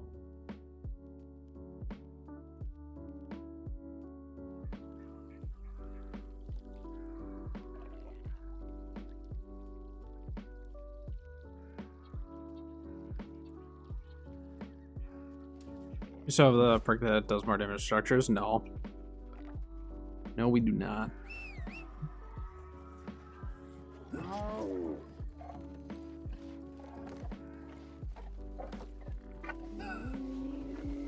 Let's get up here a little ways and then I'll queue in.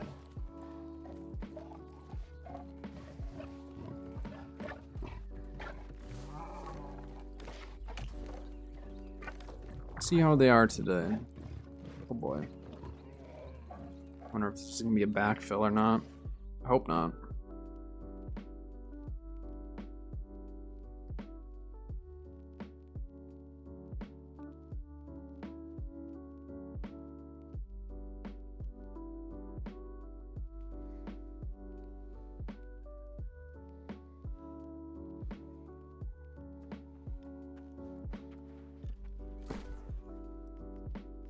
Alright, well, we didn't get backfilled into an ongoing match. I like that.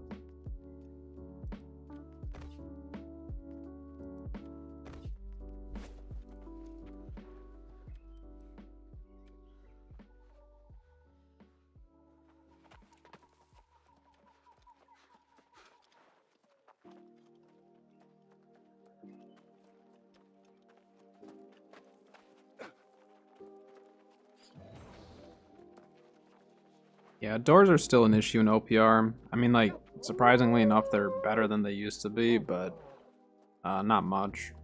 I mean, like, a brute can still take down a door pretty quickly. But the repairing... I mean, I don't think they necessarily need to nerf the HP on the doors. They just need to nerf the repairing side of it.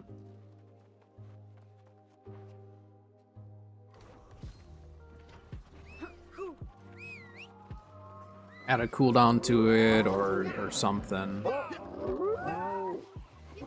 Maybe make it so you can't repair a door if it's been damaged in the last 2 seconds or something, you know. Or I don't know. Maybe not that. I don't know. They'd have to figure out something. Or maybe not when it's been damaged, but just some way to make it a little bit better so people aren't just like sitting there repairing the whole time. That guy just stood there. Couldn't heal that. They're just killing everyone in the doorway.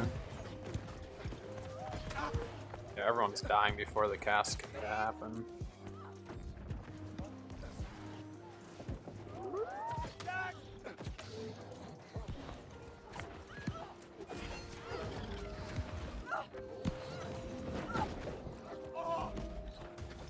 This team is just steamrolling us.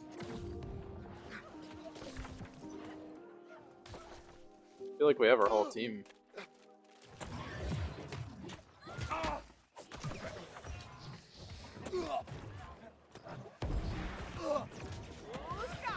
Yeah, I'm gonna die. Doesn't feel like we had our whole team on that push. they just felt like they had a lot more. They might just honestly have a stronger front line, but we'll see.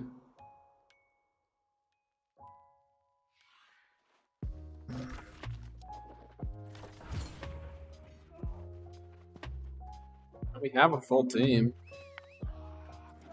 I don't really want to run there. Go help our teams over here. Thing is when they're pushing that hard, you can still win a game like this. You just need to play smarter. You need to roll around them because they look, they didn't have anyone go moon, right? So they definitely had numbers on us in that first fight. So we should have sent someone to go take moon while sun was being fought over. So you can still win a match like this. It's just people give up super early because you don't win the team fight, and you don't have to win a team fight to win an OPR. That's just kind of what people don't realize. Let's see, we're gonna have a 2-cap potentially. Once they rotate from star to sun, our respawn should go take star, and we'll still have the 2-cap as long as we don't lose this. And then if they go from sun to moon, then we go and take sun, and we can maintain a 2-cap. So it's still very doable. Yeah, see, so we have the advantage at the moment. And it looks like we have people that are potentially going to be PvEing a little bit.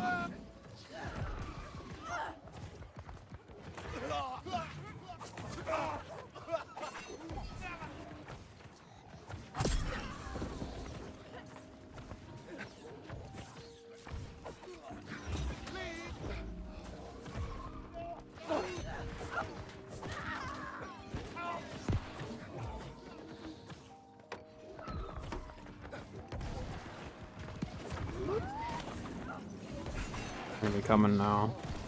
Our team's actually rotating and stuff, which is a little surprising.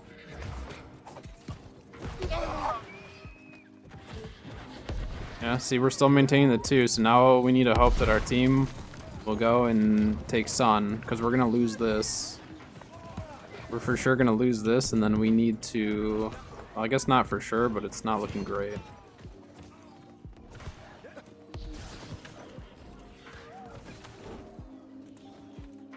I mean, PvE can win you an OPR though. PvE can very easily win the OPR. So now we're gonna lose this, but we're taking Sun. Our team might have taken too long to get Sun. The only way it's for sure over is if you literally just give up 100%. But we're still close enough to be able to have a chance here.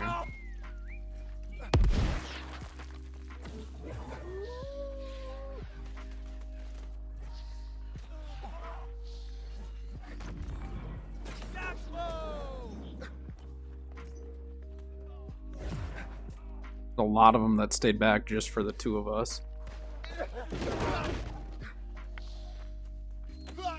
Yeah, there's still 3 here on me.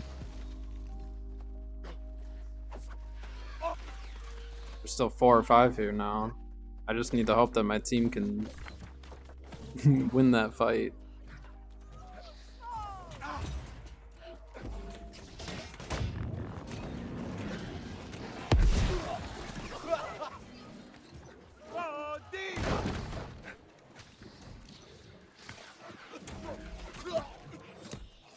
Yeah, that trip got me.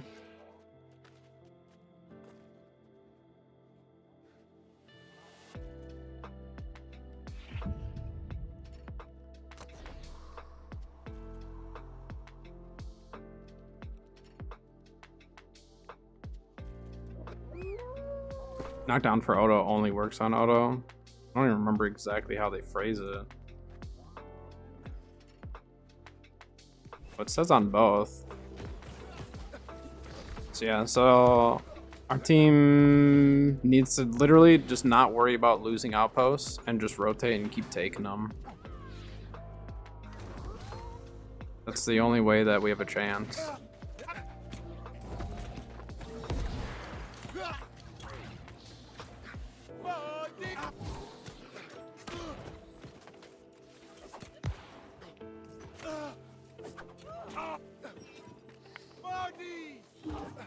There's still 2 chasing me, so there's still an uneven advantage in this one. You guys are gonna keep pushing me here.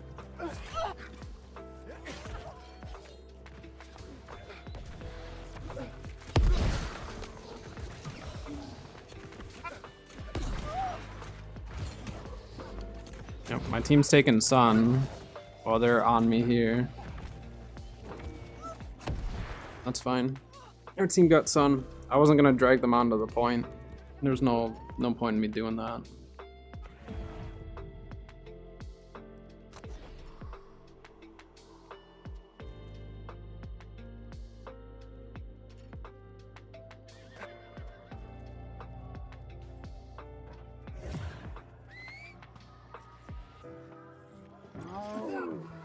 I mean, have you checked the Discord to see if someone's posted that has been an issue?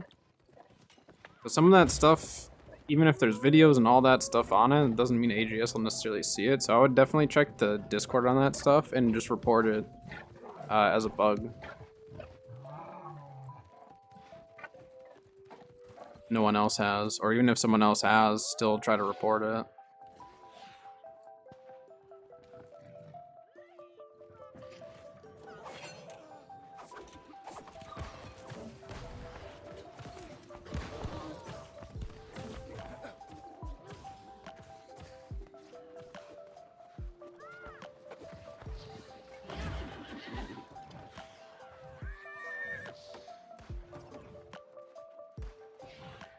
Alright, team. Still, I mean, we're still close enough that it's not a guaranteed L. We just need to go and get, we need to get Baron when the time comes.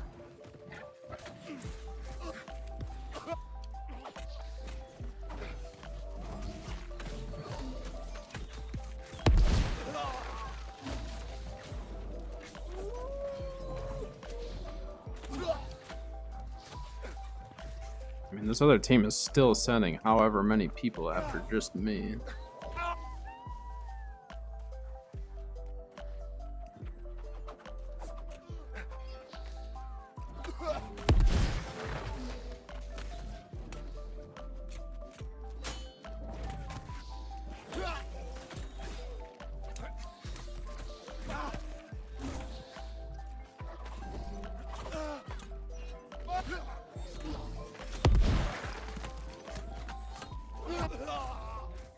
That's fine. They still have 2 on me. Our team doesn't really need the heals at this point. They just need to, like, capture stuff. Keep rotating, you just keep capturing.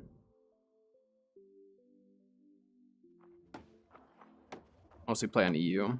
Yeah, I've got a 65 alt on EU. I don't play on it too often, though. I did when I was, like, building it and stuff, but...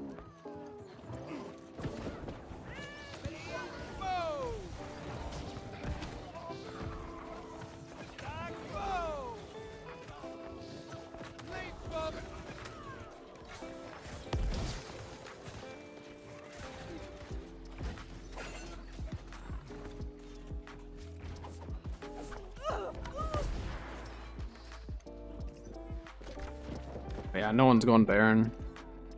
That's where, yeah, that's where it's like, we had a chance, but we have to be more objective focused. That's right.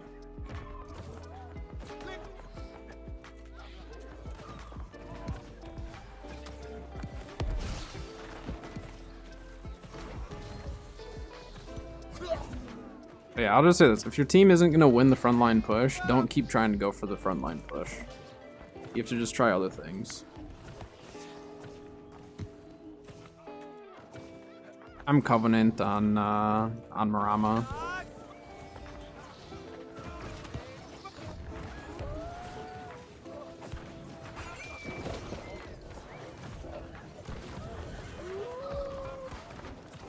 I'll just play a team then. At this point.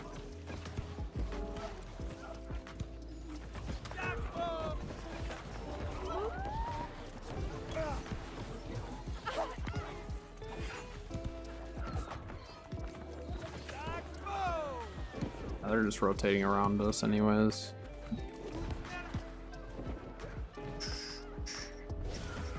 Is that a keg?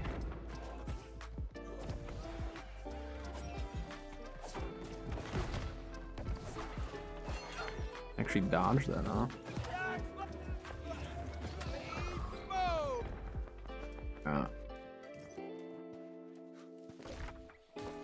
Yeah, running into their front line is not smart.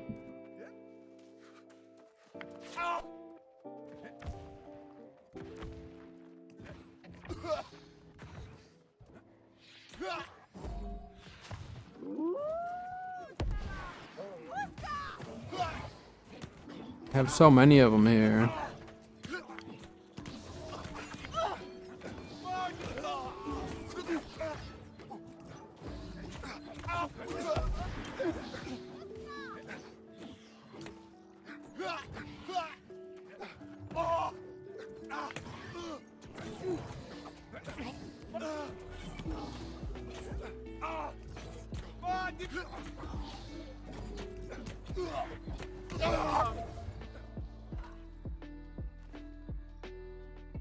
I was just gonna see how many times they were gonna run up and down those stairs.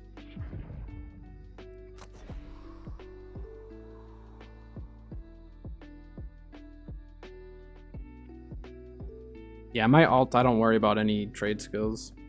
Too much work. Too much work to work on trade skills for me on my alt characters that I don't play enough.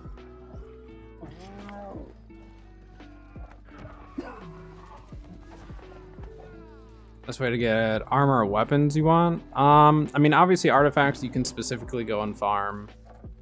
You know, certain stuff for those. As far as like armor outside of that, it kind of depends on what you're looking for.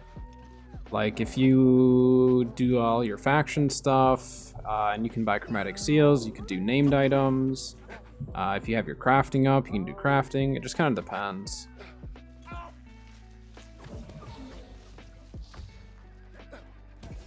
I'm gonna change my healing build back to the way it was before. Well, I don't know.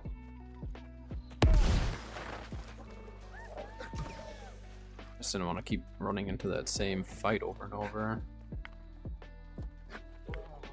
I have YouTube as well. I have YouTube and Twitch.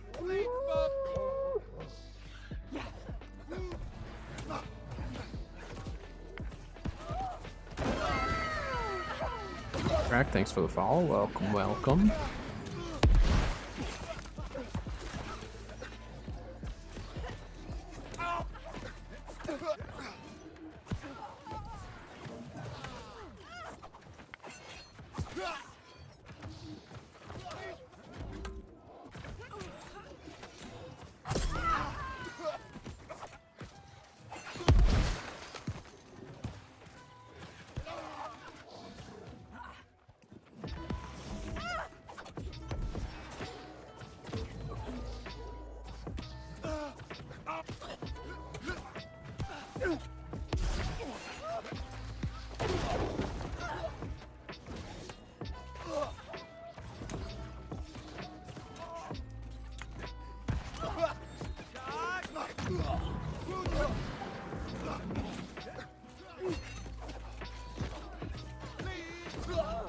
They cannot kill us.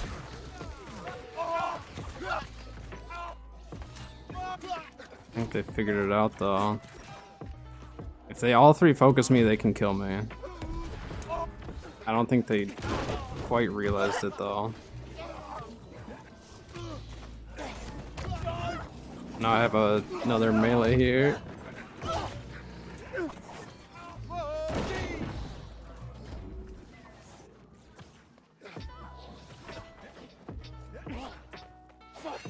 Oh, there's a lot more of them spawning in though. Yeah, Alexis, there's a lot of different ways you can get loot. Obviously crafting is going to be one of the more expensive ways to do it if you don't have your crafting skill up. If you have your crafting skill up though, you could definitely do it that way. If you buy 3 chromatic seals per day and have a matrix, or not per day, but 3 chromatic seals, you can buy 1 daily from your faction vendor. You can do that and then craft named gear. So like these pants, here, I'll show you these ones. The Sporelight Mask. So like the Sporelight Mask is something that you can just pull from Elysian Wilds, and then I use 3 chromatic seals and an armor matrix and then some dark matter. And then I leveled it up, and once you do that, you can put the third perk of your choice on it. So like Sporelight normally comes with health and physical aversion. I put refreshing on it, and then it automatically makes it 700. But if you're gonna do it that way and you can't craft your own matrix, you're gonna be about 20k into that craft. So that's where if you have your crafting skill, you could craft multiple items for cheaper, but the initial getting your crafting skill up might be a little expensive. So it just kind of depends on how you want to do it. You can obviously do like chest runs or expeditions and try to hope that some gear drops for you. Just make sure you're wearing whatever type of gear that you want to drop.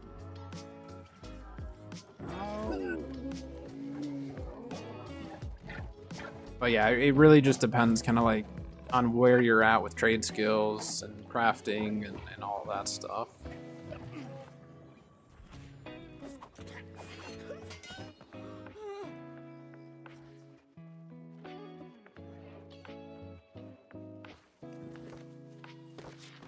A pretty quick one.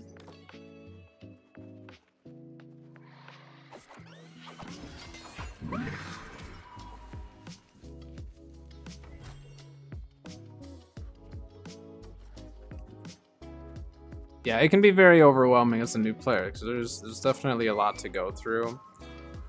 Usually what I recommend is when like you're a newer player and you just hit 65, or you know, I'm assuming that you have the expansion. But right when you hit 65, you want to just like pick one build and just focus on getting gear just for that one build. You try to start accumulating gear for too many different builds, it can be really tricky, and some of the gear will transfer from build to build as well. So you might be able to even like put together new builds once you just like slowly are accumulating for your main ones.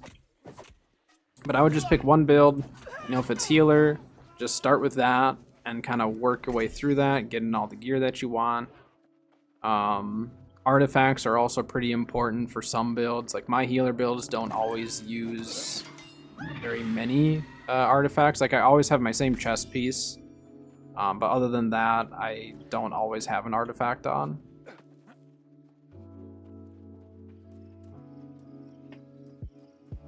But once you start putting some stuff together and understanding the perks and all that, it helps a lot, because then as you move forward and want to develop more builds, if that's the route you want to go, you'll just have an understanding of like what perks do what for you. But honestly, for doing like M1 expeditions, you don't need like the greatest gear. And another really good way to get gear, honestly, is to just look at the trading posts. Especially right now, people are selling stuff for cheaper, just because populations are lower. And you might be able to find some gear that you're looking for cheap. I buy a lot of gear off the trading post.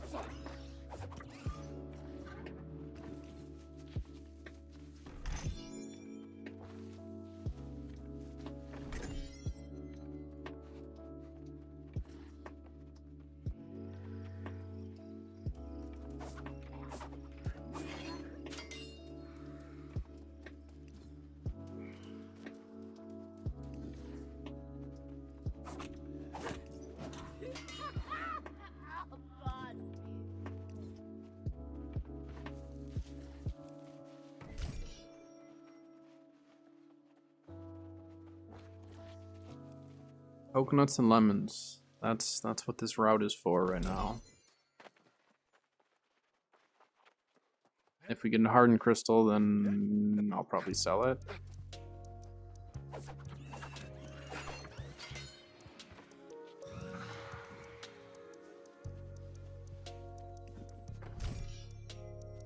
We got lemons. Oh.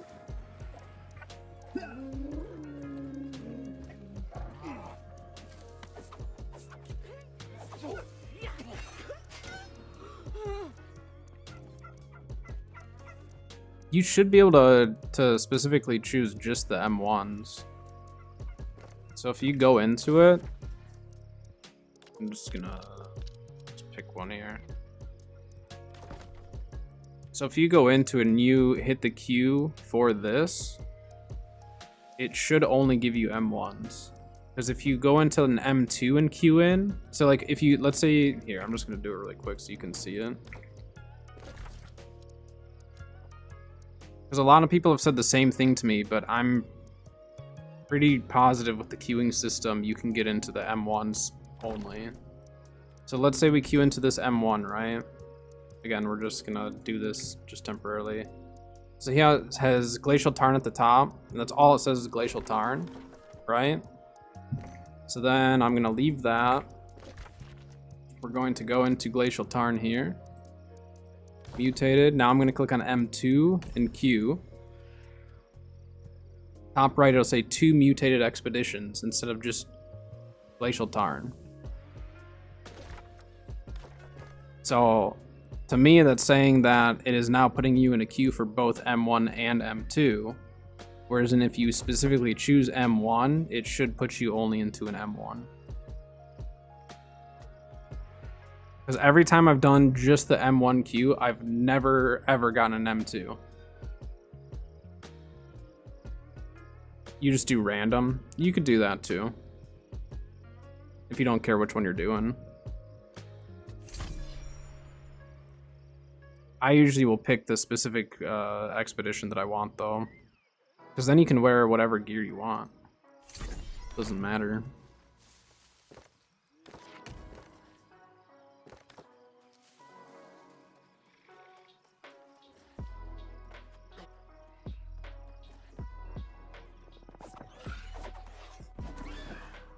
For me, the M1s are just, I mean, they're really, really easy. It's a good way of farming the artifacts and stuff, but they're just a little too easy. I like the M2s. I don't run it, again, I don't run a ton of mutateds in general. I used to have like a group that I would run with all the time, and then a lot of them stopped playing, and then I just kind of lost interest in doing them as much.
Hopefully we have a front line this time. That would be nice.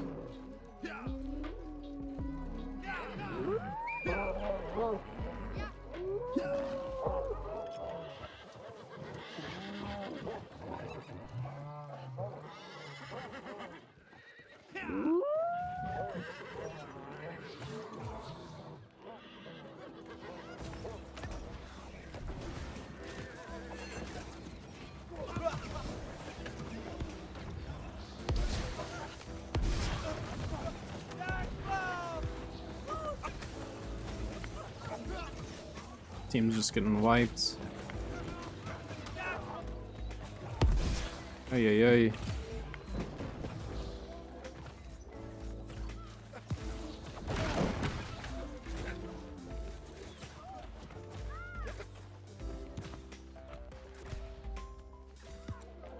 Oh, we have backcappers. That would be why we're short-handed on this initial push.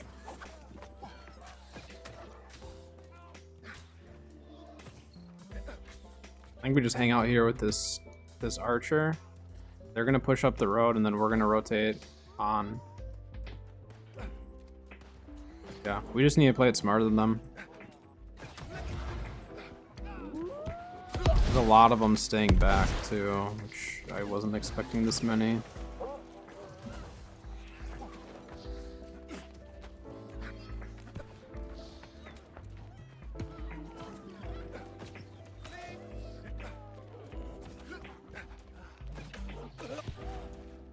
They're out of range. Their back cap dying. We still have our back capping them. We need to try to take this though.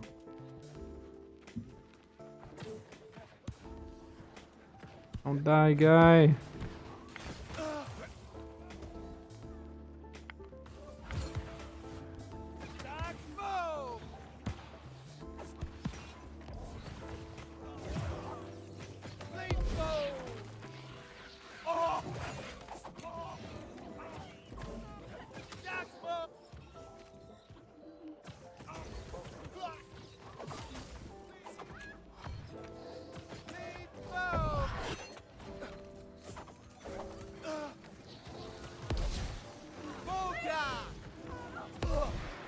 Need them to take out that healer.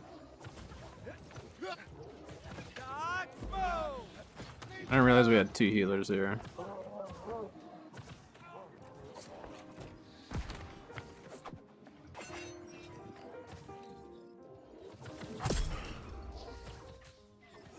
Full healer tax action there. They're diseased.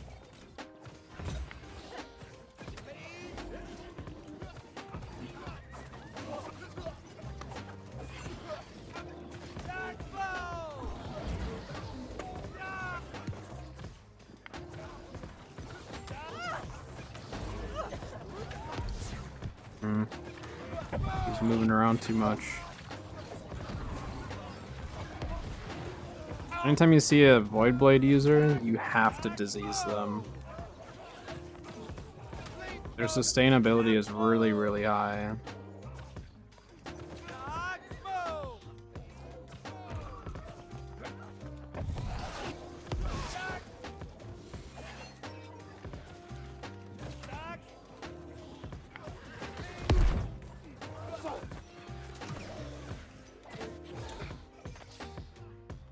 Need to fall back.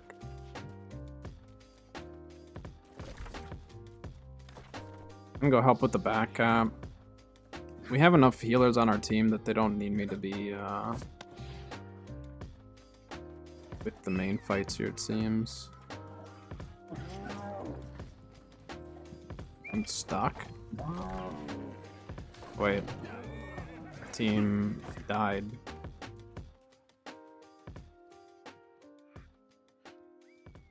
They looking for me?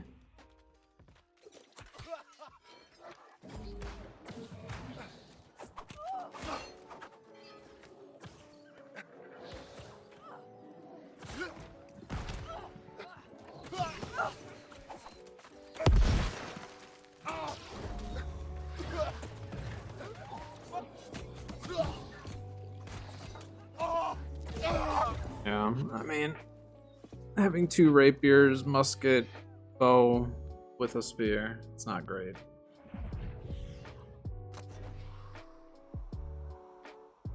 I thought our back cap was still alive. The map wasn't updated yet.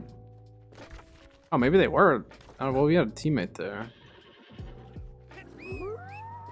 Our team. We need to keep rotating here. We're not getting on the team that's winning the frontline pushes. I mean, I can try helping them with it. Maybe it's actually better now.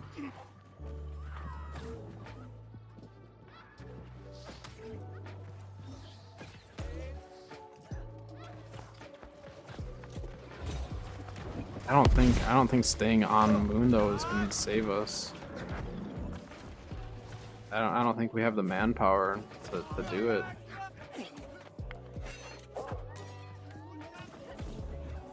Yeah, we don't have a strong enough front line to be able to win that.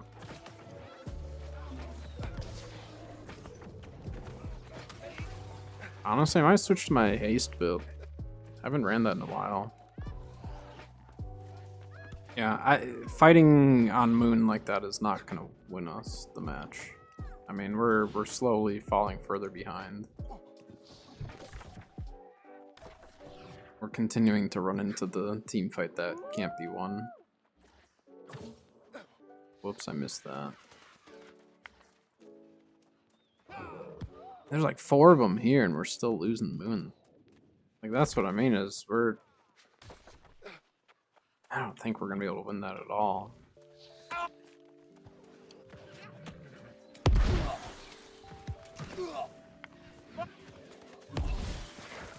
Let's just keep pushing the moon, or to star, I mean.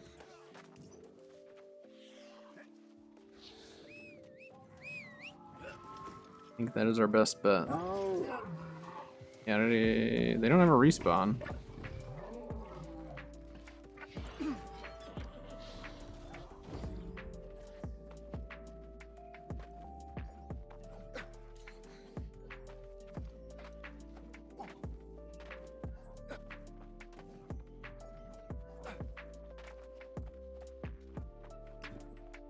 Yeah, we let them keep the triple for way too long.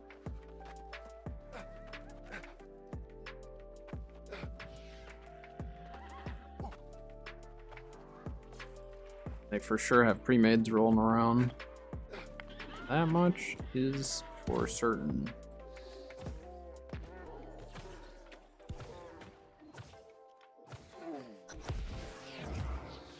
I think that guy has Brute on our team.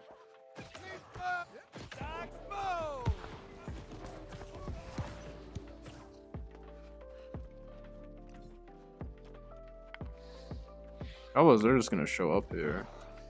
They're just gonna show up and take it. Team's getting spawn camped.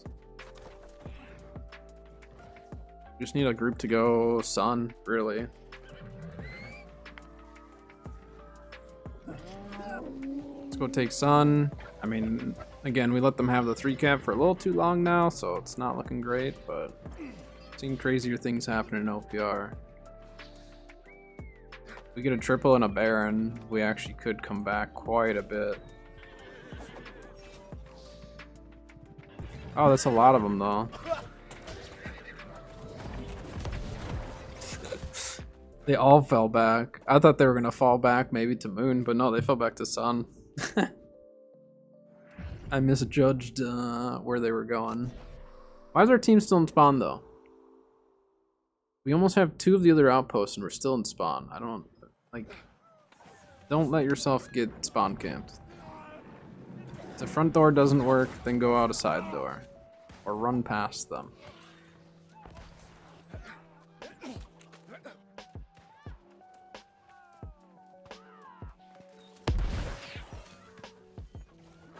Look, they're still going after me instead of going after the point.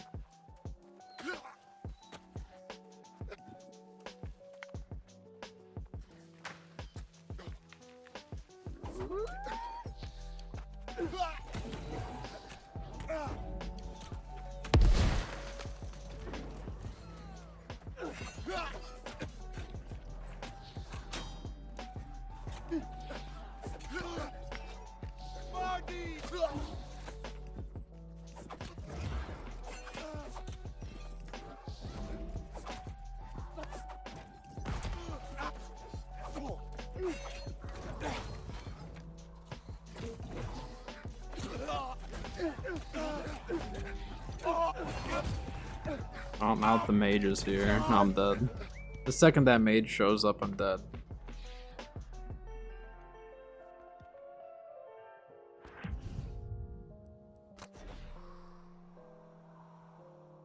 Is our team at least out of spawn? I like that. I mean, we're not going to win this one, but might as well try. Try to at least have some decent fights and stuff, you know.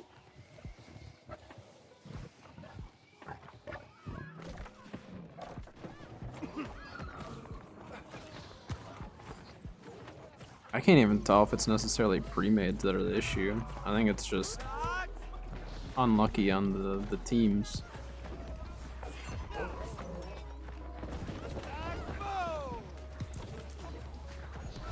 Oops, I got caught up on that.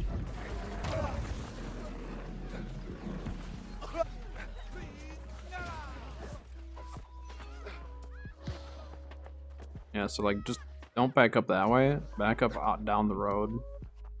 And then if they push all the way up, then we can just go around. It'll be good.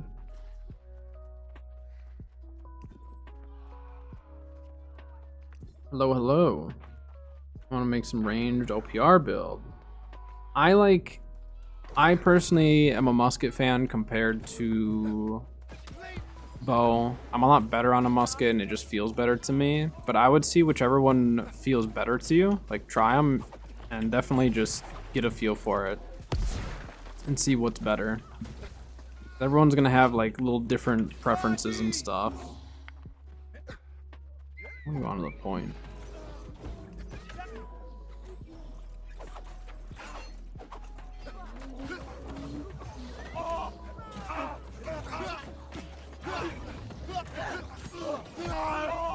There's a lot more showing up.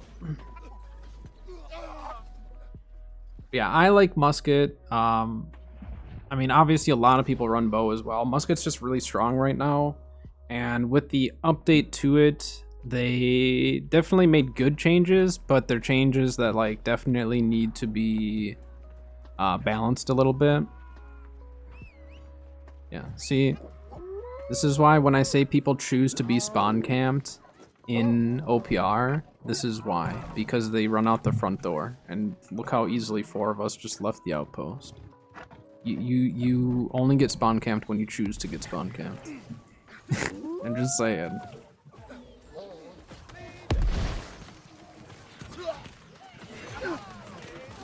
Go after the healer, please.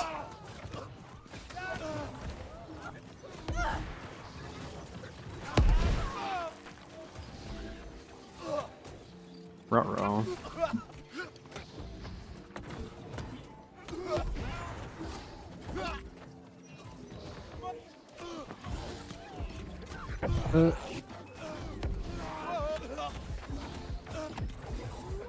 You too many. Played musket a year and a half before, but just want to make something still. So musket is different now. Was musket hit scan the last time you played it?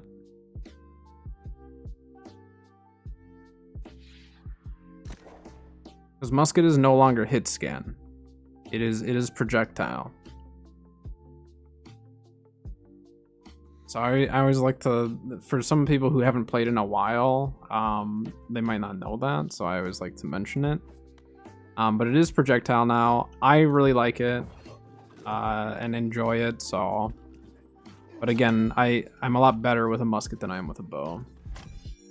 How many different builds do I usually play in OPR? I've got quite a few different builds that I'll play. I'm probably going to switch off healer, honestly. It's not too much fun if we don't have the front line to back it up.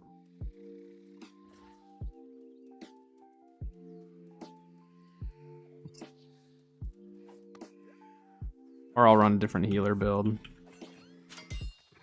My sound's bugged out though. I'm going to have to do another OPR and die.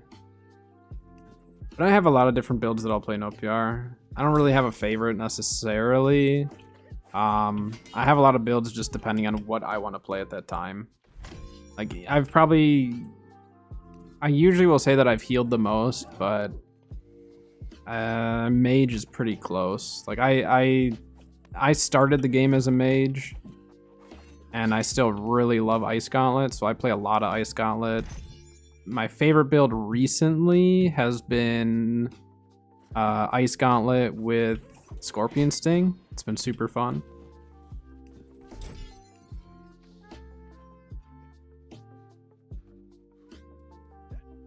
But I've healed a lot. I've played a little bit of everything. I would say my favorite just depends on my mood that day, really. I sound so quiet. I died at the very end. Maybe I'll shake it up. Maybe we'll go back to the Ice Gauntlet build. I'm kind of tired of not being able to do much.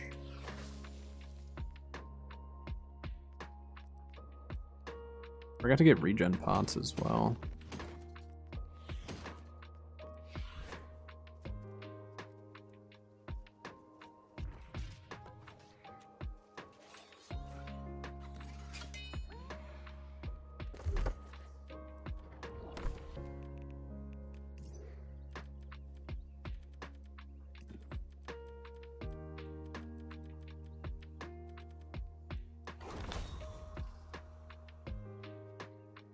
Yeah, I've got a little bit of everything. I don't know. I definitely have been enjoying this build a lot lately. But then I'll go through like a phase where I just want to run a bunch of heavy armor, sit on the point, and just swing away. Sometimes I'll just sit back and shoot with my musket. But I've been probably playing this one the most consistently the last week or so. Which I'm gonna put together a build video for this one, because I've had a couple people asking me about the build. I just need to make sure that I get everything on it that I want before I actually do the video. It'll be very similar to my other Void Ice build, but some slight changes to it. It just overall is a fun build to play. Hey Riddler, hello, hello. Great Sword Hatchet, I mean, it's a great combo. Very strong, lots of DPS and survivability.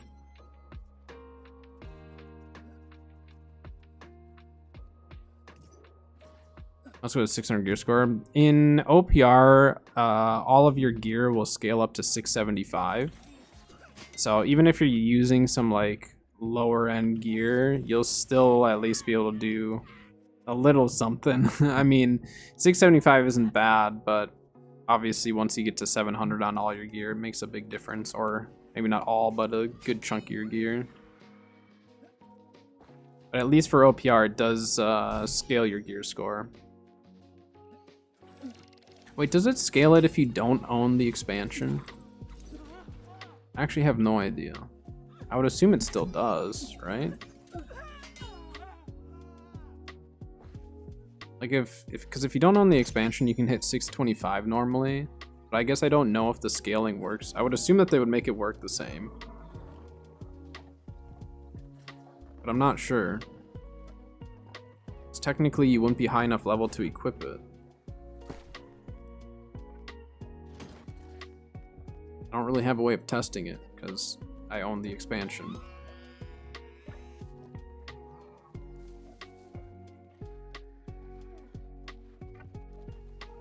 Sound's just gonna be a little buggy here.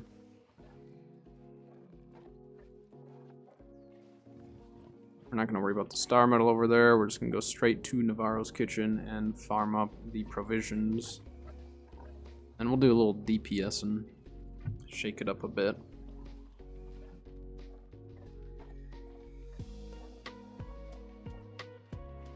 I wouldn't mind doing heavy armor, but my heavy armor build is really fun if I have other front lines with me. If I'm the only front line, it sucks because I just get focused down and then I die way too quick. It's a very fun build though if I have other melees, like other bruisers with me. And obviously we still need some healers, but I can get away with only like a couple healers on the team at least.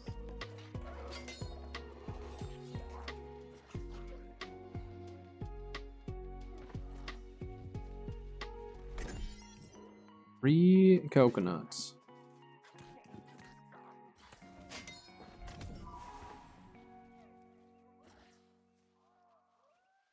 It's weird though. Yesterday I didn't get this bug when I died at the end of an OPR, so I don't know.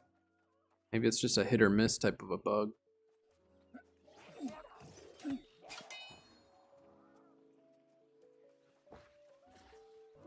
But as far as like your musket build goes, I do highly recommend running at least 150 int and then using harnessing. Makes a really big difference for your damage output.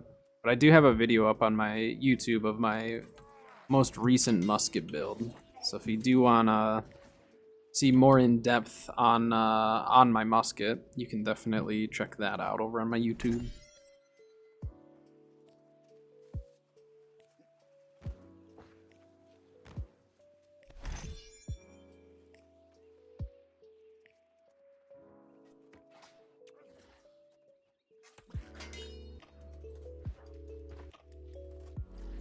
Hardly got any coconuts, but we did get some lemons, which lemons are also up in price.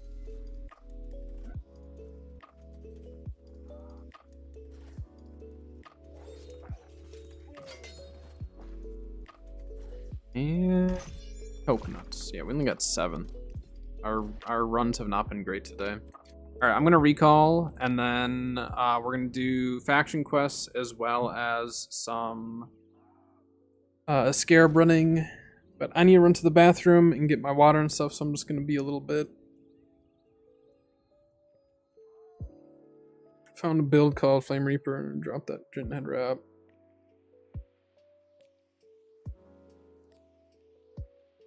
Yeah, I mean, I don't know that specific build. I don't wear the Jinn headwear. Jinn headwear is really like, it's an artifact that's designed for you to essentially get hit with dots and stuff. I do the Nature's Wrath chest piece, which I think Nature's Wrath is, for musket, I think Nature's Wrath is probably the best artifact you can wear for armor, personally, but it also depends on your play style and stuff. I know some people wear different things with their builds, but personally, I wear Nature's Wrath with most all of my DPS builds at this point, for light armor at least, but I will be back in just a few minutes. I just need to, like I said, run to the bathroom and get some water and stuff, so I'll just be a little bit, and then we'll get back to it.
Alright, sorry it took so long. There's a fire alarm going off in our building, so it's been going off for a bit. But it's only one.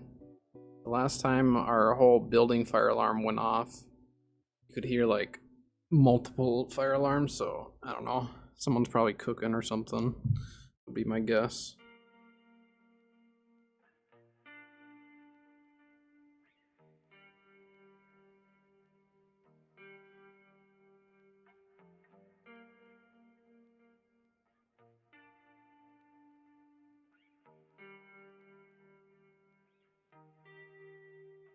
But I'm gonna check it on just a little bit too, just to make sure. Either go knock on the door and make sure everything's good, or call the office and be like, hey, something's going up. Alright.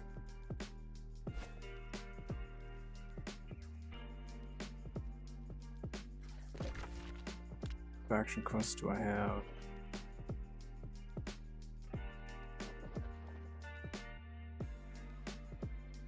Unplug my headset here.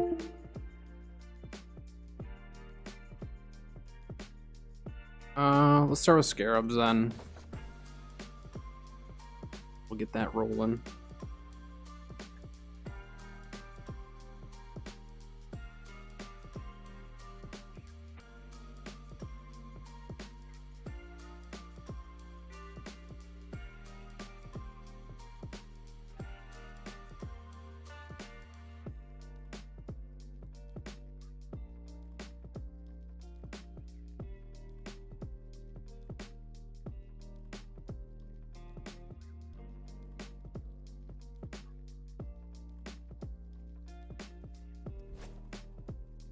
Might need to do something quick.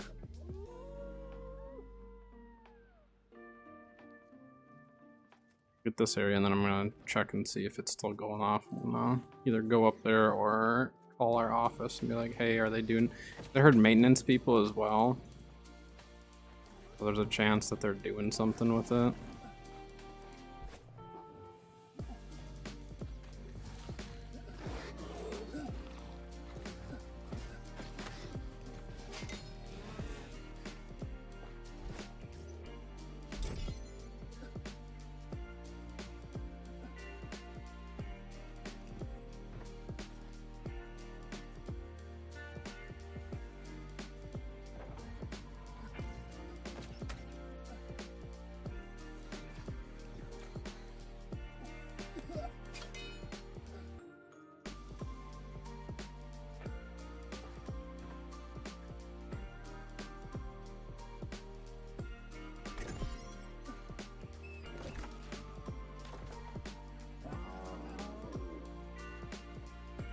Okay, we're gonna loot this area, and then I need to go see if that fire alarm's still going off. And if it is, then I will have to be back in just a little bit after that.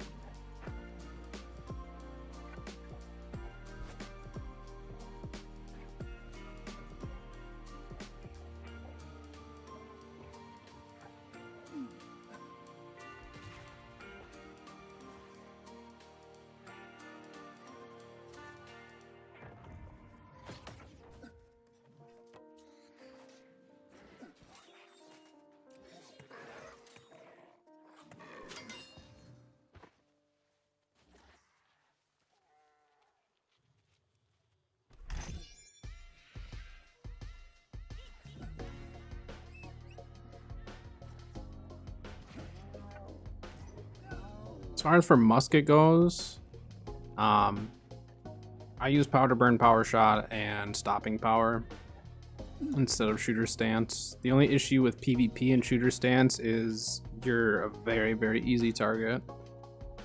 And then if you're wearing Nature's Wrath, then you can't utilize the empowerment either.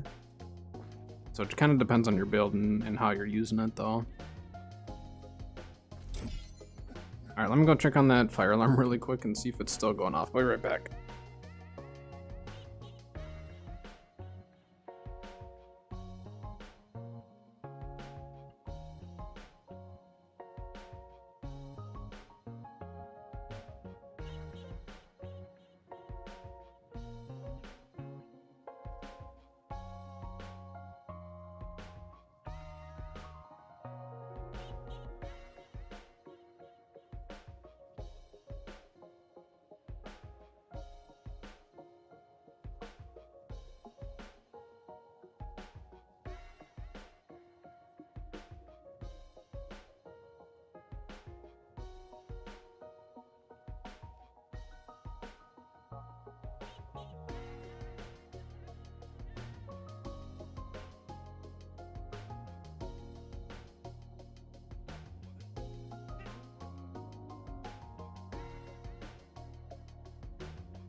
Okay, it finally turned off. Of course, I was about to go up there, call the office, and then of course it turns off. So we're good to go. No more fire alarm. Let me show you my build and how I'm running it. Obviously, what works for me may not work for other people. Again, I'm wearing Nature's Wrath, the chest piece that gives you a flat 20% increase in damage, but none of your timed empowerments are going to work.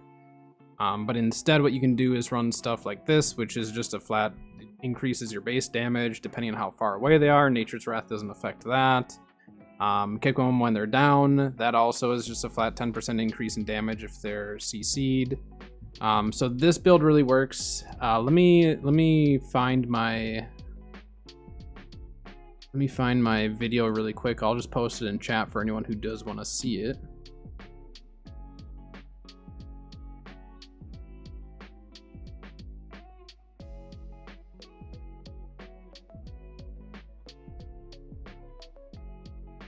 There you go. That will take you over to my musket build. I go a lot more in depth into my decision making on certain stuff, and then some of my gear as well. But Nature's Wrath, as far as consistent damage output, Nature's Wrath is just so good. It's really, really hard to beat with a musket. For bow, I don't use Nature's Wrath with my bow build, but I do use it with my musket build. Because with a bow, you can get a lot of really easy damage increases with empowerment. So I do not use it with bow, I only use it with musket for those two builds. And then I'm wearing it right now for this build. So Nature's Wrath, though, is one of my favorite artifacts to run as a DPS.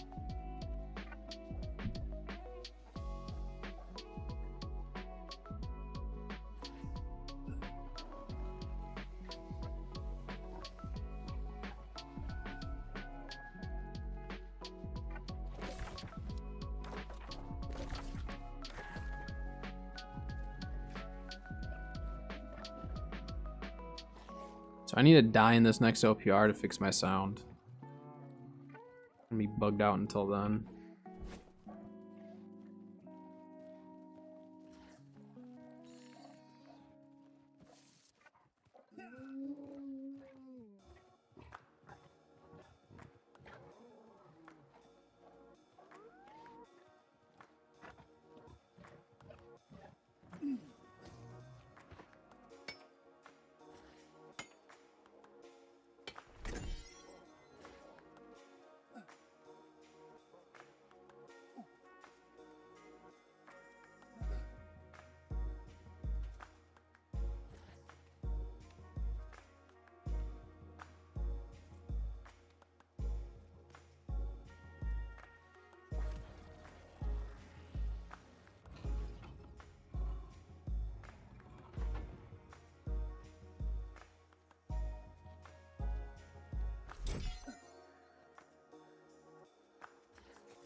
But yeah, for musket, for PvE musket though, I would probably run shooter stance. It's just PvP, I don't.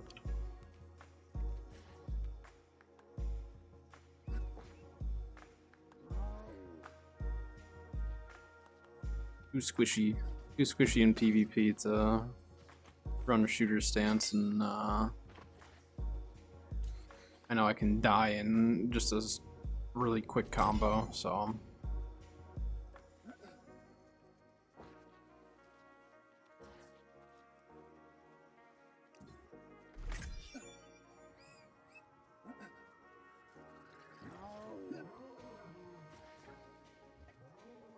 And double check the weather. Well, my wife said we're under a tornado watch. Actually, like the entire state is practically. Got storms rolling in.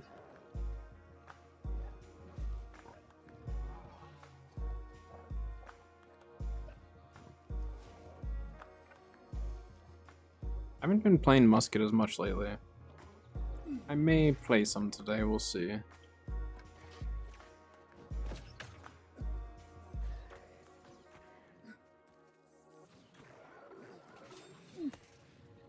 What the heck?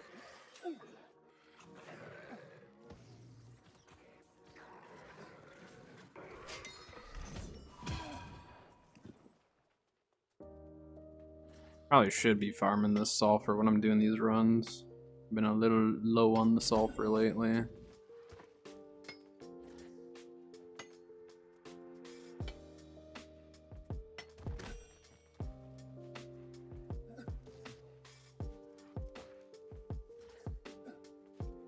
Whatever. I'll be okay.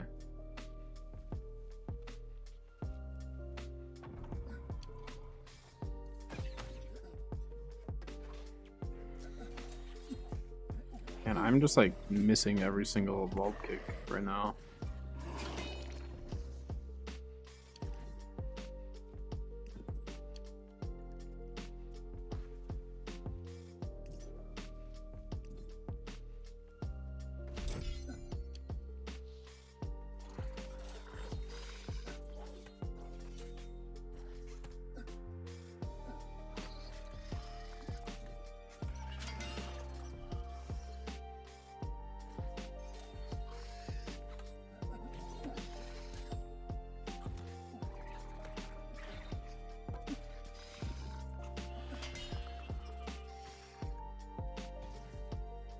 We do have ads starting soon. I'm gonna run the ads because they're gonna start any minute here.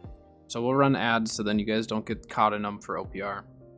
So ads really quick, and then OPR should be ready to go by the time they're done.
Alright.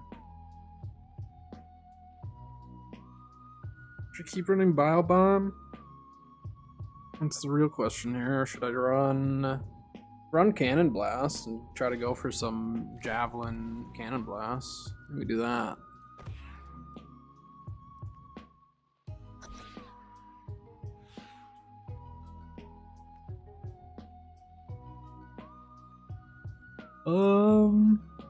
Man, I wish those were higher gear score.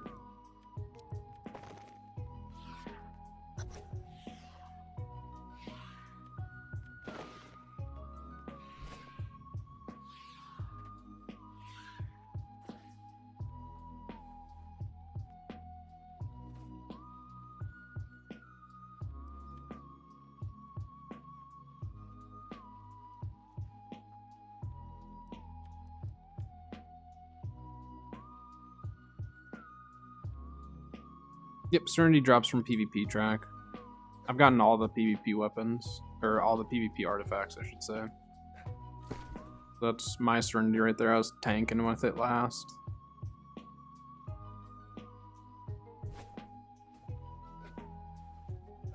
And then I'm currently running Pestilence with my musket build. I do nature damage with Pestilence and it works really well. Oh, I need to take consumables. Hold on, team, pause. Let's pause the game here. One moment.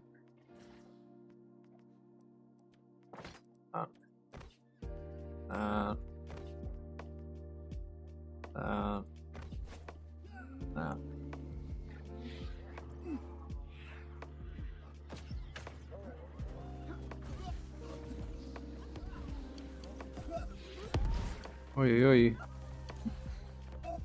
Team didn't go on.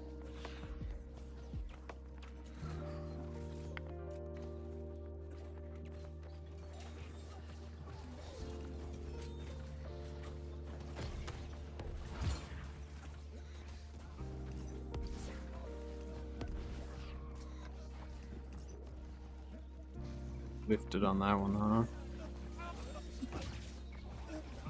Yeah, I think he's in a pre-made.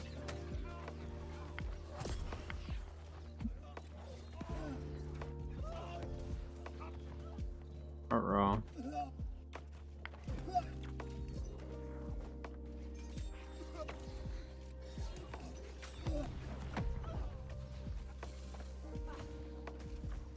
Alright, I needed to die. My sound was all bugged out still. Now we should be good. I think we're gonna have to back up. Or at least send like 1 or 2 people over there. It's another mat. Like, we just cannot get on the team that has the front line, can we? Oh, it didn't eat my cooldown. I had popped my cannon blast, but didn't actually use it. Either need a back cap or just continually rotate to sun. Well, either way, we should probably do that. I don't know. The question is, are they building up? Oh my gosh.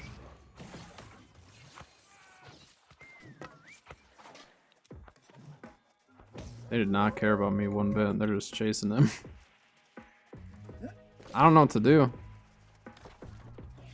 I'm gonna go try to pester Star, I guess. Because their respawns will probably go straight to Sun at this point. And then our respawns need to go straight to Star. They've got doors up.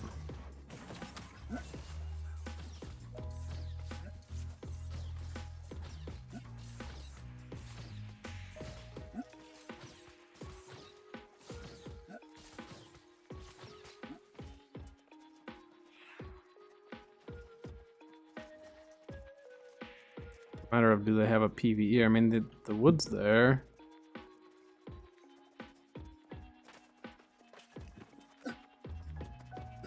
Yeah, they're on Sun already.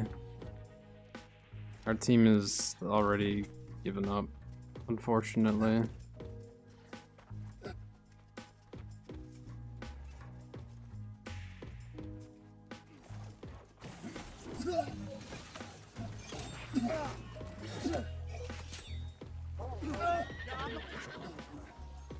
Yeah, and then there's a bunch of them here immediately.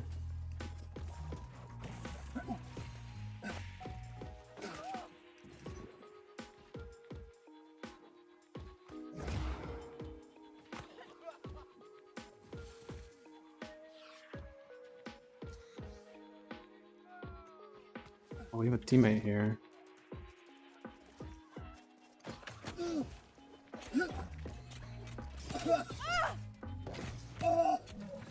How did he get out of that so fast?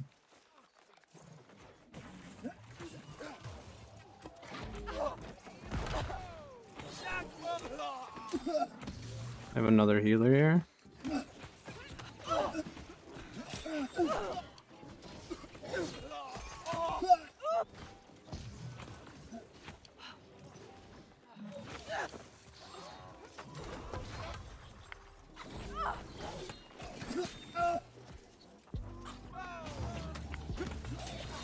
I think they killed... No, they didn't kill him yet. Is he heavy armor, sword, and shield, ice? I think he is. Yeah. We are not getting lucky on the teams today. I know that there's for sure some pre-mades rolling around too, which doesn't help at all.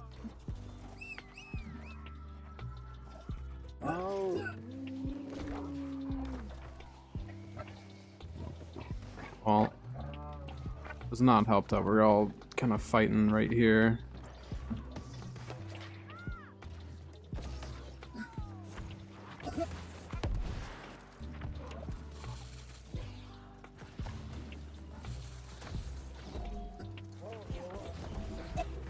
Team, we need to push up on it. I know we're gonna not probably win this one, but let's try not to make it too easy. Yeah. Yeah, honestly, pre-made matchmaking of sorts would solve a lot of problems. It wouldn't make it perfect, obviously. You're still gonna have like pre-mades that are sweatier than others and all that. But I mean, like, the fact that people still just like will stand and spawn and just stand there and like completely give up and just not want to play the game, I don't fully understand that, because like I never do that. Like, I queue up for OPR to play the game, not to sit and spawn, even if we're losing. I just feel like a lot of people, like, unless you're on the rolling team, like, they just don't have fun. And I don't understand that, because that's not how I am. I probably never will understand it. Like, obviously, I understand wanting to win and trying and all that, but the whole just sitting and spawn thing is weird. Like, other PvP games, you don't see that necessarily. Like, imagine you're playing like Overwatch or just any form of PvP game, you know, that's PvP specific. Like, you don't really see it. You'll see people quit, but it's one thing to quit and it's another thing to just like kind of throw, you know.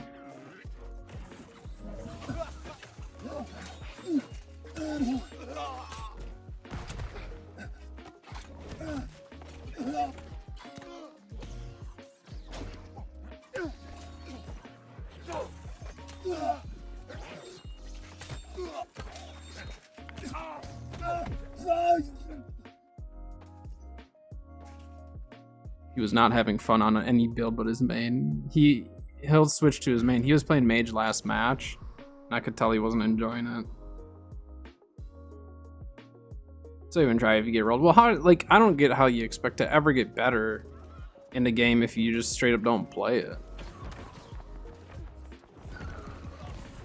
Like, you don't need to win every single team fight to win. You don't need, you know what I mean? Like, this is definitely a game where like strategy can outwin just like straight muscle frontline. You very well can like win. I mean, look at, and like, again, I don't do wars, but I would assume like even in wars, like it's not 100% just who can win the team fight, but like who can actually like out strategize the other team and stuff, you know?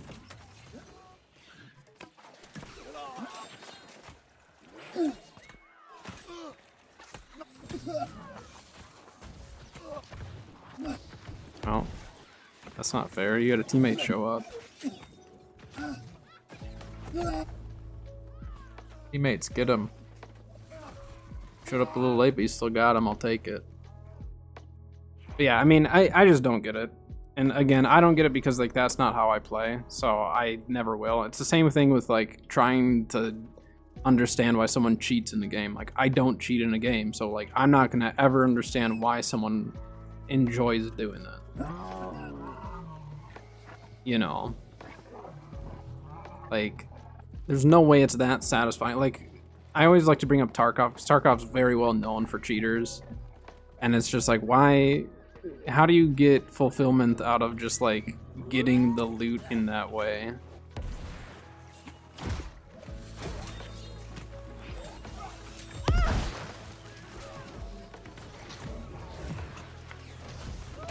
This guy's just a tanky boy.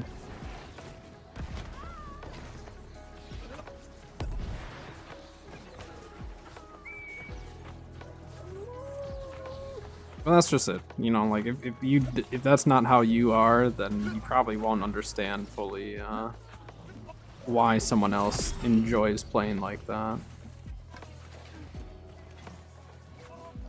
Kind of missed everyone on that one. But like, I still enjoy it. Like, I just find builds that I still enjoy and have fun with. I definitely thought I still had my ice shower. I did not. Mistakes were made.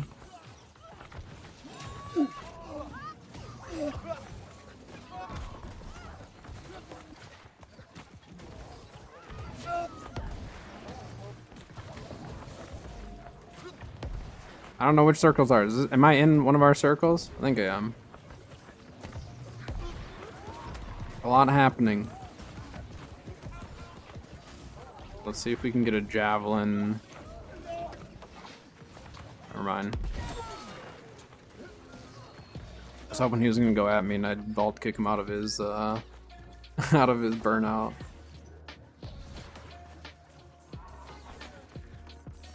Yeah, I mean, some people just will only have fun if they're winning. I just want close matches. I don't care if we win or not.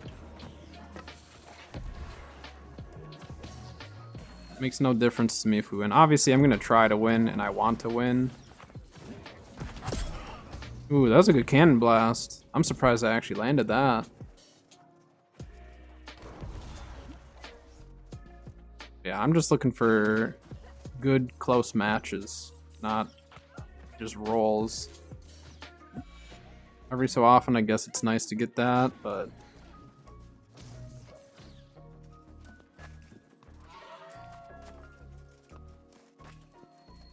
yeah, at least run around, get some kills, have some fun, try to prolong their win so they're not just like on to the next one to roll the next team if it's a pre-made, you know what I mean?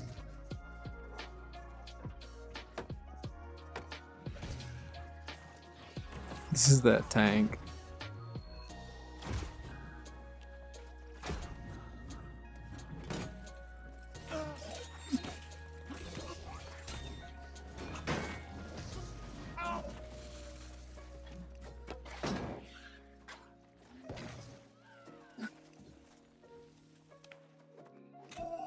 He missed his first swing.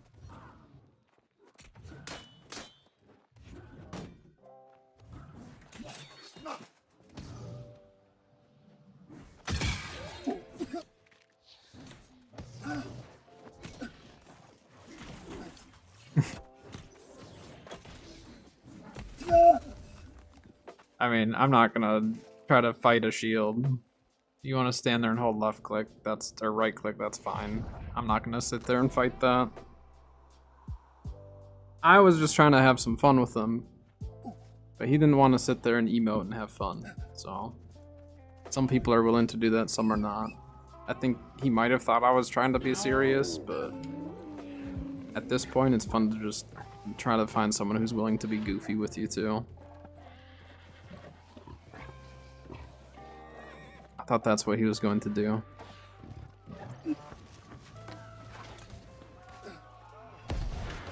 How did that not get that guy? I think it was just buggy.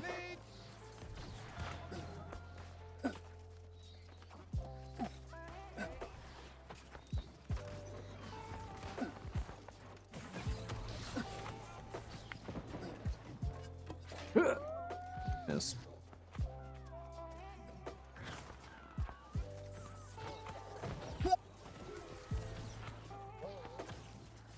I mean, some people have said like they should just bring in ranked OPR, and I think in some ways that would be better. In other ways, it's gonna make it more toxic. You're gonna have people being even more competitive.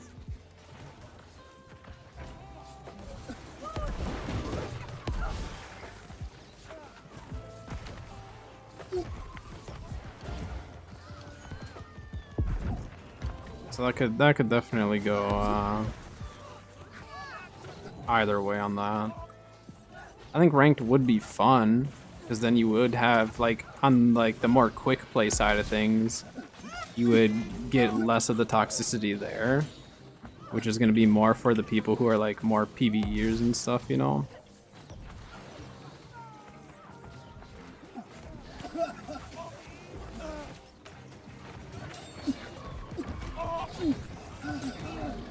That guy. Just trying to javelin that healer off the top.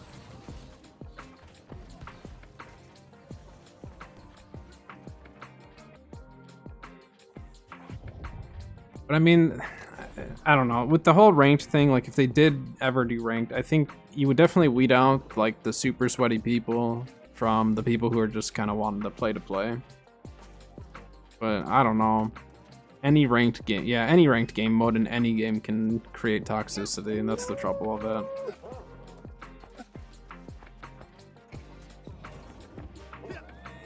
But I mean, you would get a lot more people who are maybe more PvEers that'd be more willing to PvP.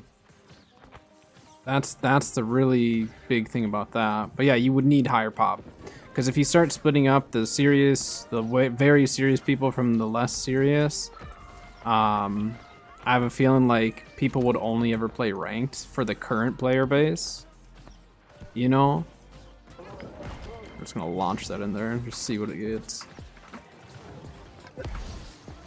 They got healers in the back line, kind of free cast in here.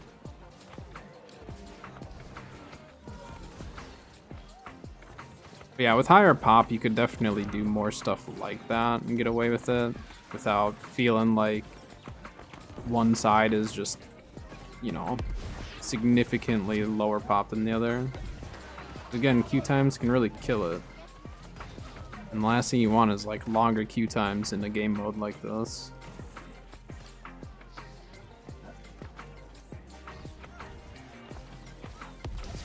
I think they have to have some pre-mades though.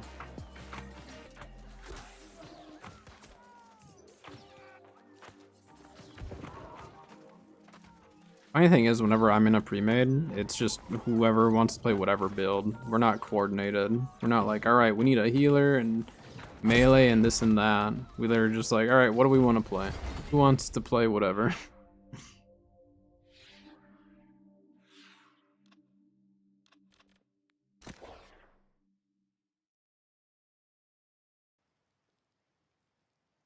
People opportunity to chase something worth fulfilling. Yeah, I mean the big thing is like population, right?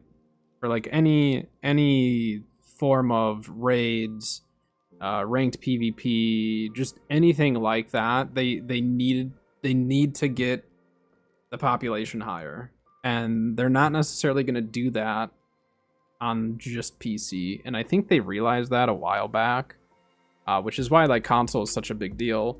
Like what would it take? What do we like? Let's say they didn't do console, right? This is just thinking outside the box. Let's say they didn't do console release.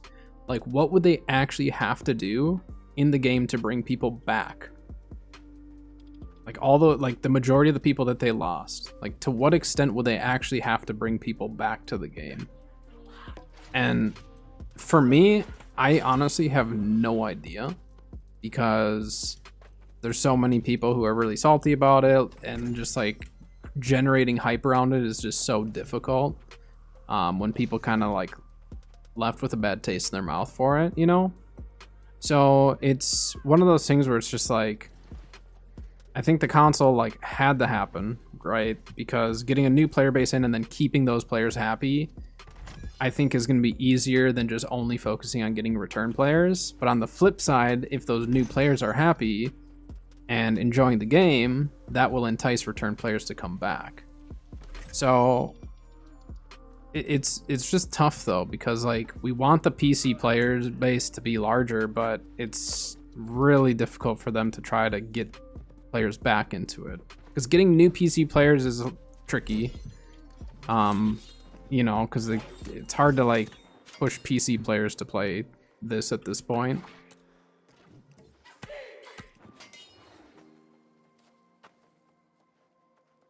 Level and gear score increase, it gives people something to chase. Yeah, exactly. It's something that where even the current player base can grind for it.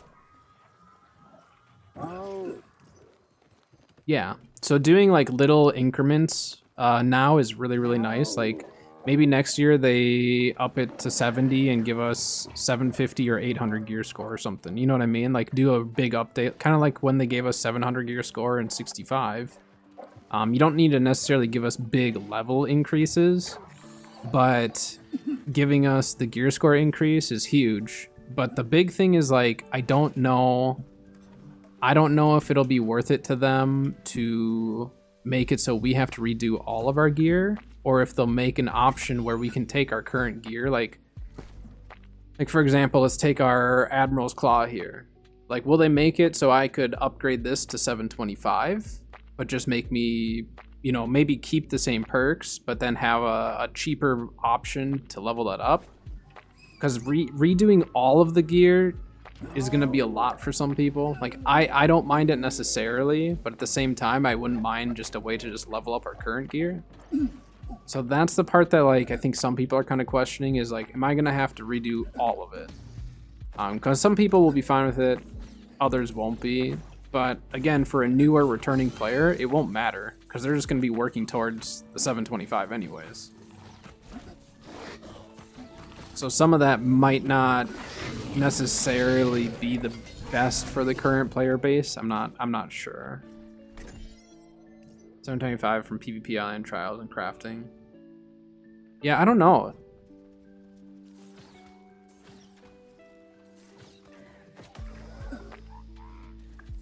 Or from the raids?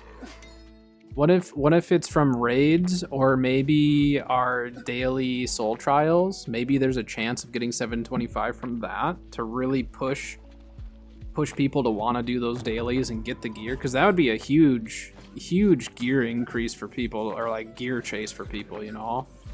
But do some of the activities like that. Still have a solo option like with crafting, like you're saying. Yeah, I like the idea of that.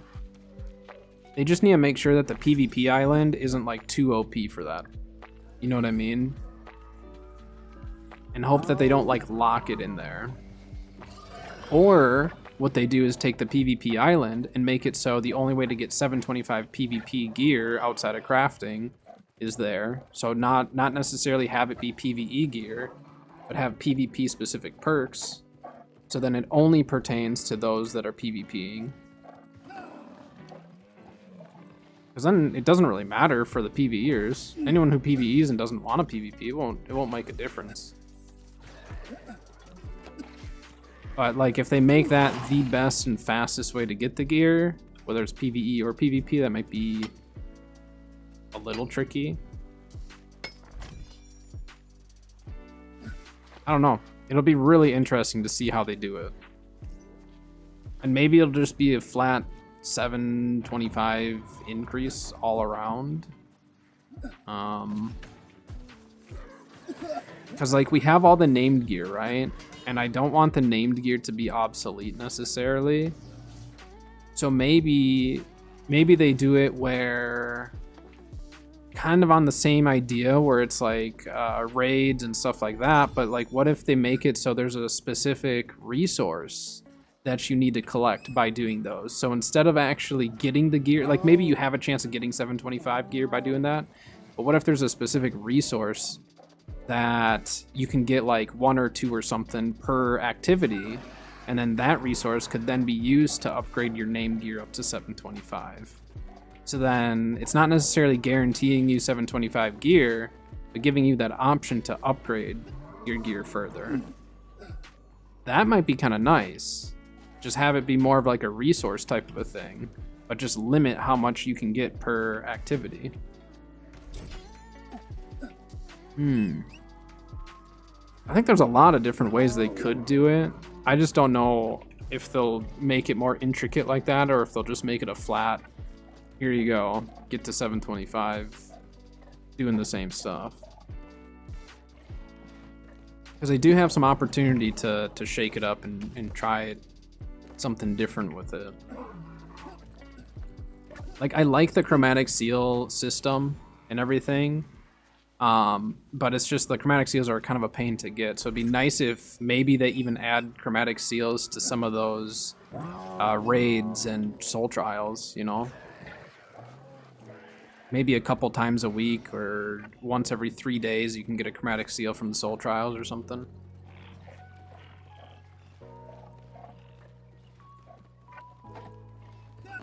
Crafting. See, I don't know. For me, crafting is still a big deal because you can save a lot of money and make money. You know what I mean? So for me, I still like crafting a lot unless I need something really, really specific. Like, and if there's a named item. There's not always going to be a named item for it. But I do think like making that gear grind not as bad as it once was with the expertise and watermark system, but still making it like a grind would be good.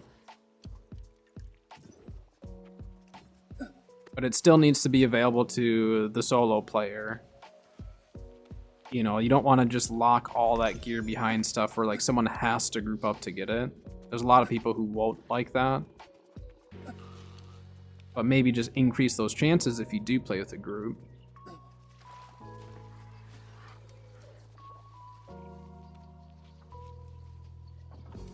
I don't know, the more I've been playing like ESO again over just the last few days and like trying to understand their gear system and stuff, I actually do really like their gear system.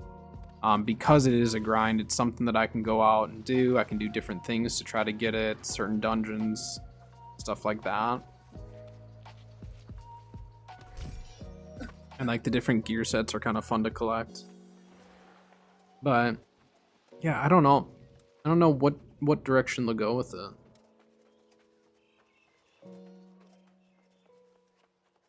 I guess we'll see once we get closer to some of the testing as well. So they'll do PC PTRs and stuff.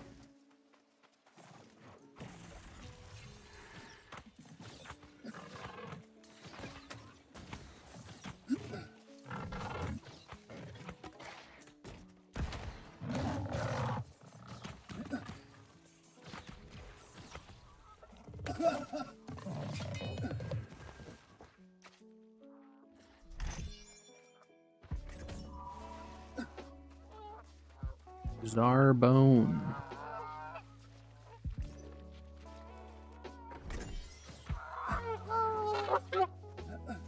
Probably post some stuff for sale, huh? We'll do it after we run this. We'll go post some stuff for sale and then go do faction quests.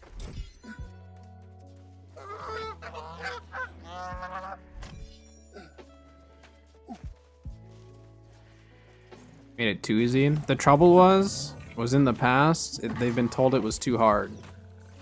You know what I mean? So that's kind of the trouble of it, is they've had their gear grind be too difficult, and now for some it's too easy. The thing is though, the nice thing for it being easier for me is I like making a lot of builds. If it's too difficult, it makes it a lot harder for me to do as many builds. So I can see definitely what you mean, how like having it more difficult would be nice, but at the same time, I like having it easier so I can run more builds and test stuff out. So I can see it kind of going both ways. Musket driver from Sobek, nice. You know what I mean, Riddler? Like for me, like easier gear to acquire just is so nice for me to be able to make more and more builds.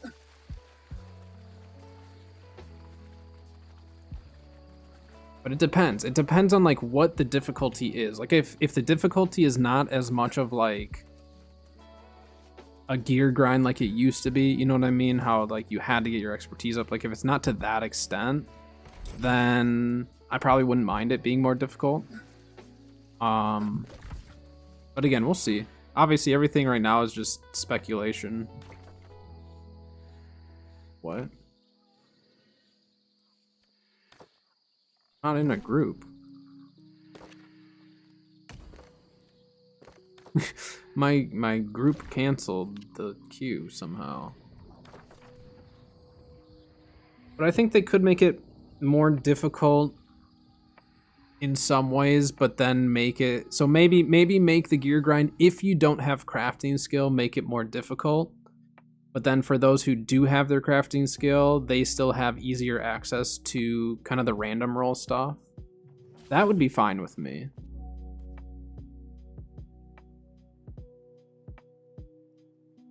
Now, BIS is too easy to obtain. Yes and no, depending on what BIS is for you. You know what I mean? Lost too many players for the gear grind. And that's just it. Is the gear grind used to be so bad that people straight up would just quit because they couldn't get it. And so they made it significantly easier. And I think part of that is because of the way New World is, being that it's classless. You know, there's no classes, and so people hop builds so often. And I think that's why they've gone the route that they have. Because in the past, like they learned from their mistakes of making the gear grind too difficult. and the player base not being happy because like they had to stick with one. Should be easier than it is now. I don't think it's like, I think they could keep it the way it is, to be honest. But they would need to make it so the 725 is like more of a grind. So I think keeping it the way it is, making 700 easy, and then getting to 725 could be more of a grind, and I think that would be fine. But see, like you have two different opinions on the gear, right? Where some people want it easier than it is now, or as easy, and others want it harder. So then for AGS, how do they pick between those two opinions? It's not easy.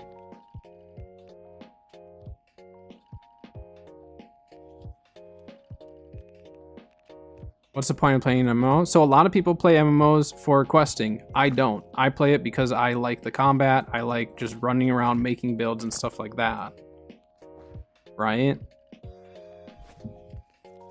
And the New World crowd is very different from the typical MMO crowd, on top of the fact that they're straying away from wanting to be called an MMO. Which again, if they're going away from the kind of the MMO genre and people just aren't happy with that, like, I think it's definitely okay to just step away from the game too. Not saying you were there, I'm just saying in general. Because I do think for a lot of people who like the builds and stuff like what I do and what other people are doing, having that gear grind too difficult would definitely make it more of a pain. But on the flip side, they're going to be considered an ARPG. Well, look at like ARPGs like Diablo or Path of Exile, where those builds are like super, you know, intense. But then the gear grind itself isn't quite as bad, I would say. Well, I haven't played Path of Exile, but for like Diablo, like the gear grind was difficult, but not like super difficult. I actually liked the gear grind in that game. But the builds themselves are way more complicated, obviously.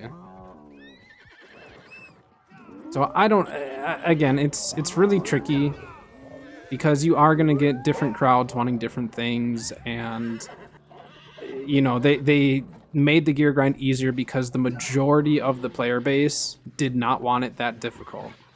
The gear grind was too difficult before, and the RNG and everything was just awful. So it's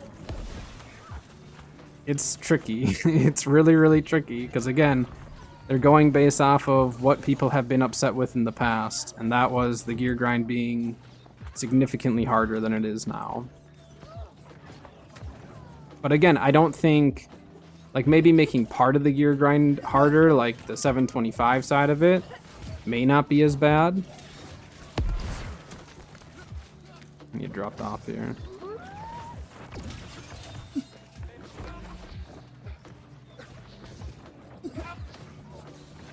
But we'll see. Because again, it might just be too that the direction they're going is just not what you want from the game, and that's totally okay. But when they've had the majority of the player base say that it was too difficult before, it's hard for them to then make it more difficult again.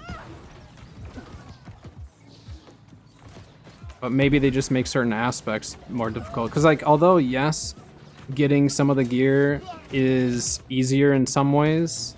I mean, getting 5k a day for chromatic seals is not necessarily the easiest for everyone.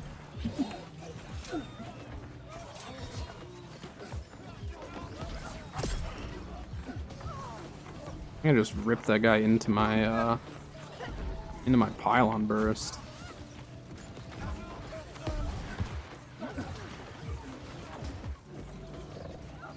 He's stone formed.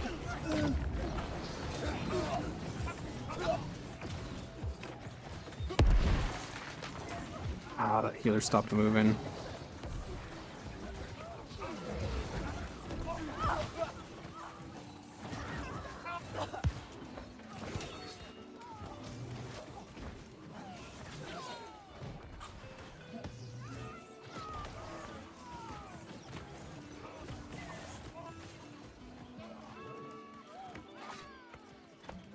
Oh, that was so close. I missed it.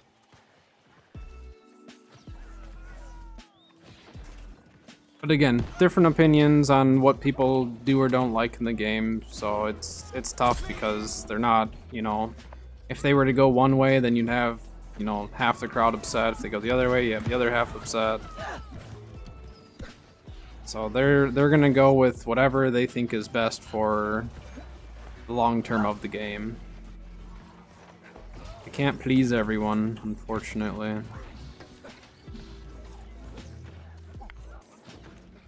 Oh, at least we're on the team that has a better front line than previously. I think this is actually going to be a closer match if this other team will rotate around.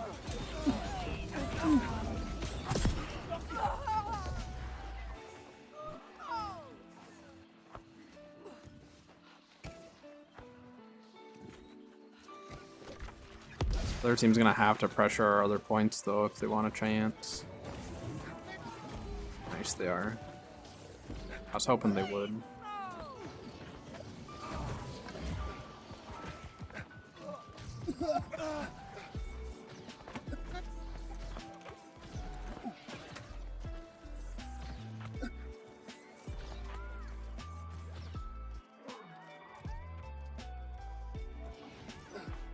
Pull back and help on Sun.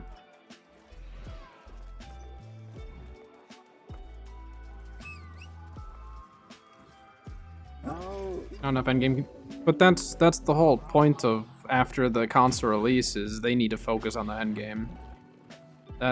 That's the direction they have to go. Because now that the early game is complete, like there's not really a whole lot more they can do on the early game side of things. So now that that's kind of complete and they can move on from it, now the hope is that they will bring us more content for gear and stuff. I mean, the trials are going to be one, the PvP island's going to be another one, the soul trials will be another one. That's three new ways that they're going to give it to us.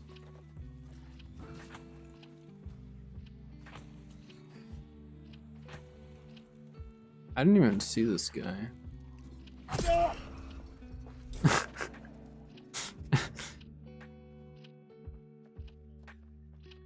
So they can't do sets for different PvE types. They can't do that. They failed with that. The last time they had that was in the game. They had ward gear. It was awful. The ward gear was terrible. Because again, with a classless system, you end up locking people into a class essentially because they have to get the gear specific to that specific build. So when they did ward gear, people hated it. Ward gear was the worst thing in the world. I hated ward gear. Most people hated it. So they have done that already and failed with it.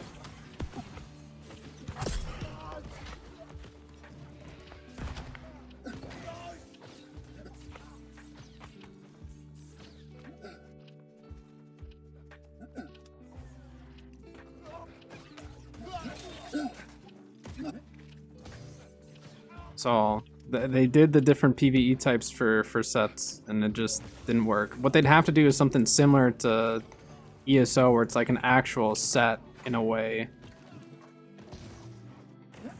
or something. I don't know. It would be tricky.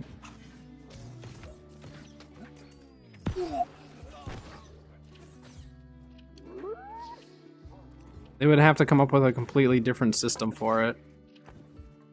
Because yeah, the ward gear was awful. That was probably one of the worst gear grinds for the PvE side of things. Because like, for someone like myself or many others that like to swap to different builds and stuff, it just was not fun. You'd have to have your tank build, you'd have to have this and that, like you'd have to have so many different sets. And it was awful. Yeah, so that's why they can't do something like that again, and they won't.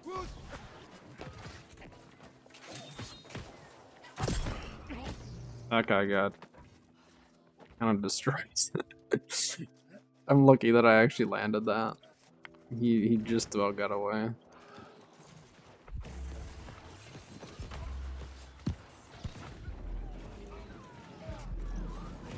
So although yes, the gear grind would be fun in some ways, they would have to come up with a different system to do it. So not to say that they couldn't do it, but they'd have to come up with a different system, and then, like you said, more end game content to make it easier to get, and all of that.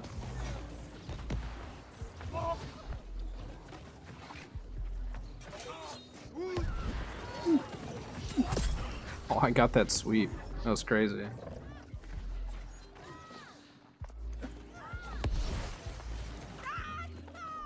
It's like we're just wiping them now.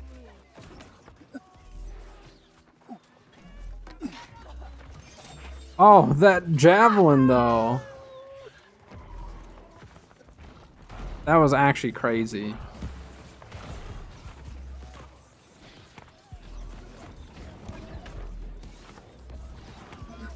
I may not land a lot of javelins, but that one was by far one of my best.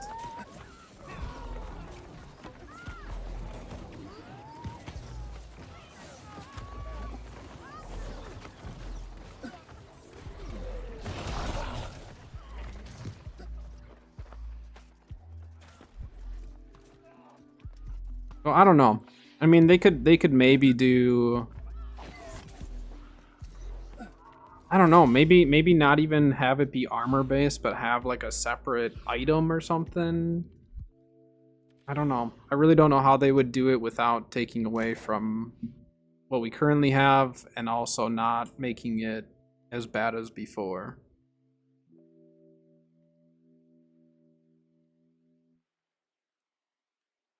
It'd have to be like another perk or another substat or something. Maybe they make it so you could change it. I really don't know. I don't have any good ideas of how that could be improved from what it previously was. How much are these going for? We got ads starting in like 3.5 minutes or so. Wait, Savage Divide is mutated? I need to get the horse charm from there. I might actually run that. Which is kind of weird for me to run a mutated expedition, but I might. Hello, hello, welcome.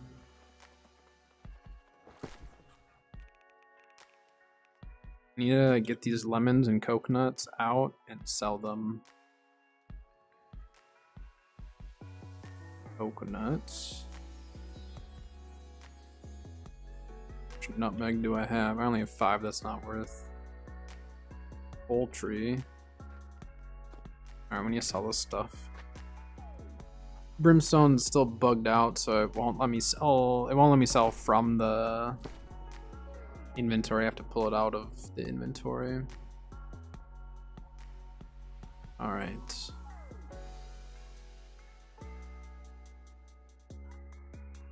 Yeah, maybe like a second ring or something, or just anything. So they could do something like that, but if it's only a single item, then it's like, is that going to make it better? You know what I mean? Is that going to be better than what we have now because it's just one extra item? May or may not be.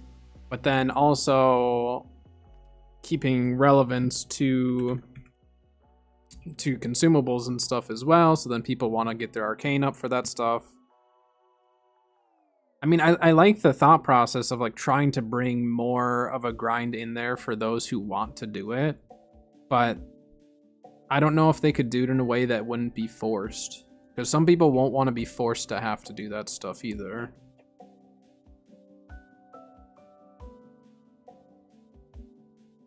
But then it's like, if it's that beneficial, then most people will probably do it. So I don't know. It's tough. No matter how you look at it, it's really difficult to make a grind like that without making people feel like it's too much. Especially since, again, that's something that they had issues with in the past.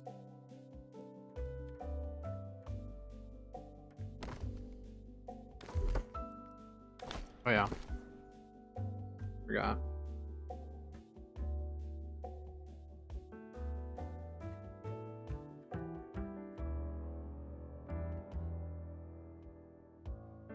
Or what if, I mean, like, what if they did... I don't know, because I mean, like, they added in the heart runes, you know what I mean? Like, that was a whole separate deal. So I guess they could come up with a new system to add in, of sorts.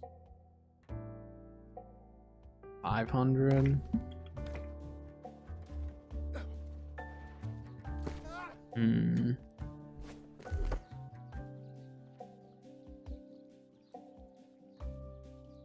Oh, Luna, thank you for the follow. My alert did not go off, though.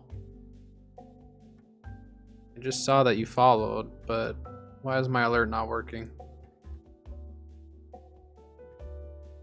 Well, thank you. Thank you for the follow. Oh, there it is. It's super delayed, but it worked. Thank you. I appreciate it. Wait, Luna followed, and then Diabolus followed. Well, thank you both for the follows. I don't know why it's... Well, either way, thank you for the follows. I appreciate it. Yeah, I mean, I think they could add a new system and just see how it goes, but I don't know if they'll do that necessarily in October. Yeah, so do it specifically only for like the hardest content, or make it so you have to have it if you want to get into that content. Yeah. See my videos on YouTube? Yeah, I stream. Usually I'm live Monday, Tuesday, Fridays for sure, and then Wednesdays and Thursdays. I usually stream one of those days depending on what I have going on that week. But I appreciate you watching my videos, I really do. And welcome into the stream.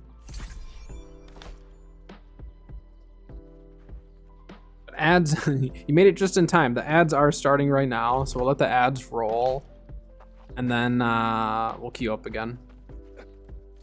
I get everything posted. I'm gonna go throw this stuff in storage then.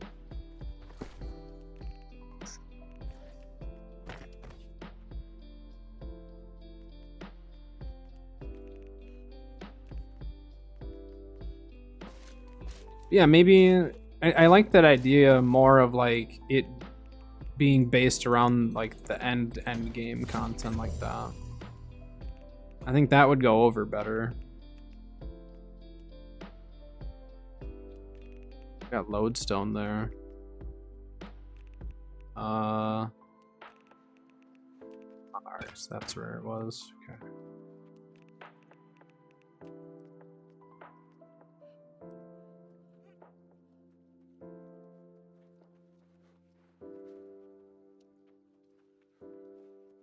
For Dark Ascent, let me see what I'm running. I did the Empowered.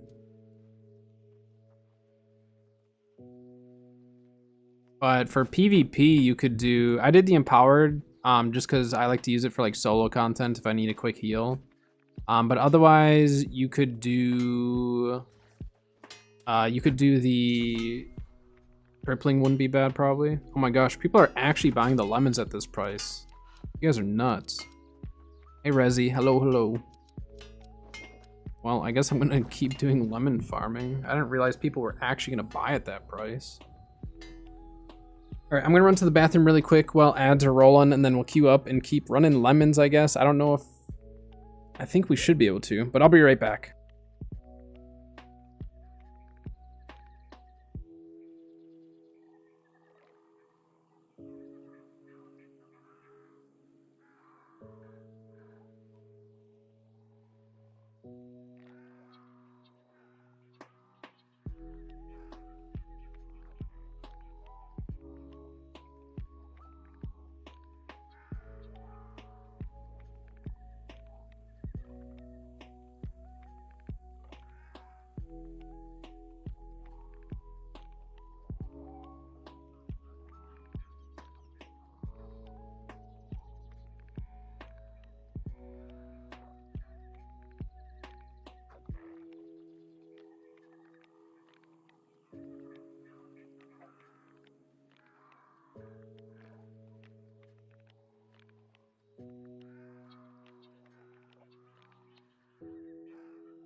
back. Are we cooking lemons? I'm actually selling them. The lemons, though, for cooking, I believe are for the dexterity, the 44 dexterity food. But they're super high in price on my server right now, so I'm actually farming to sell. They're kind of a pain to farm up, so. But I've got my lemon route that I run. It's not a really long route. I guess we could do more of Weaver's Fen.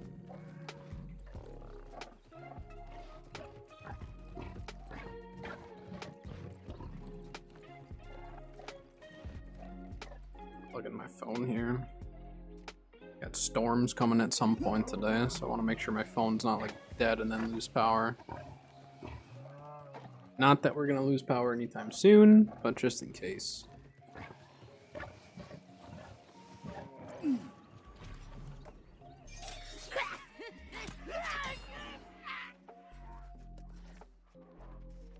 Yeah, there's certain items or certain resources that I always keep an eye on my server. Lemons and coconuts are two of those items because you can farm them both out of Weaver's Fen.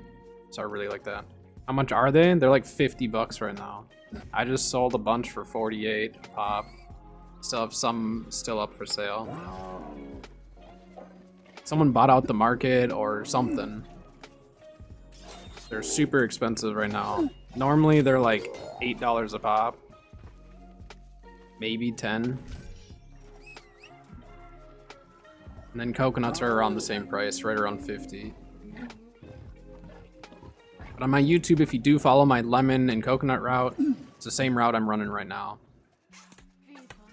It's a really short route, and you can definitely do more, but it just kind of depends on if you feel like running around Weaver's Fen. Oh, I forgot to check oil prices.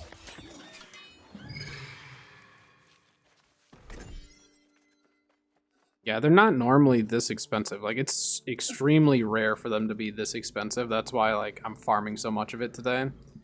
And as far as, like, making money goes, like, sometimes for making money, I'll check the trading post, and if something's really high in price, that's just what I'm farming that day. I may not sell that day, but I know that the price can go up that high, and then I might just sit on them for a bit. And then usually just run OPRs in between, and yeah. Make a little bit of side cash from the OPRs while I'm running the other stuff. You'll find it'll add up. If you don't like doing OPRs, then farm everything. Farm everything, sell it all. Get the paycheck.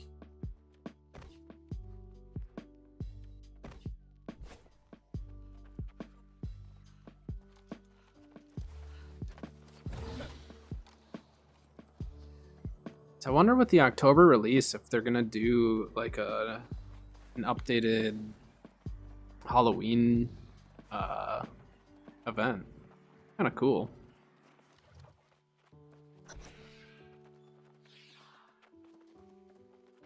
I'm assuming they'll do some sweet Twitch drops too.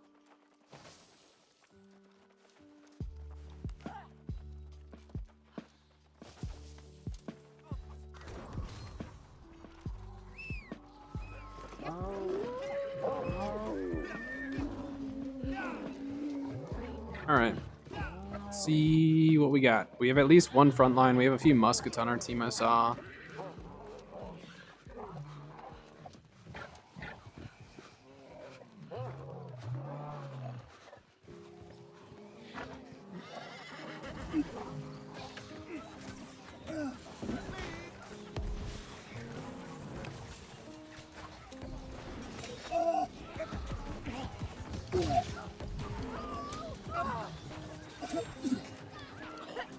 Oh boy. I'm just trying to like survive at this point. Thank you for that scream. That actually helped me a lot.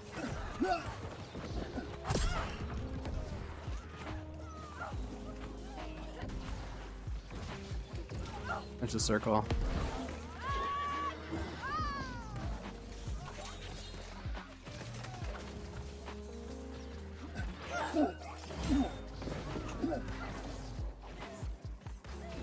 Good fight, team. Our healers are doing great.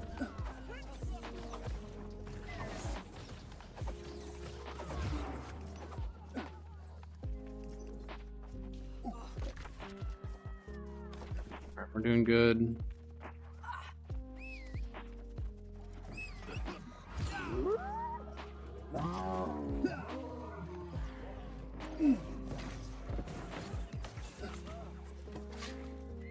Ah.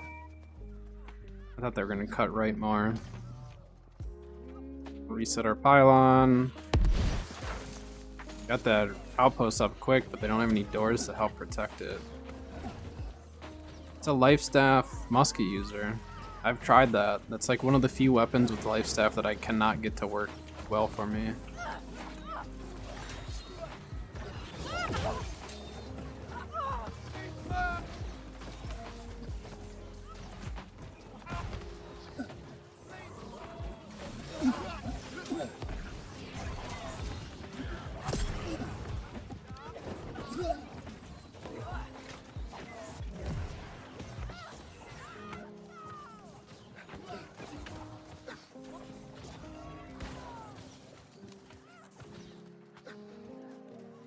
Okay, they went for the back cap.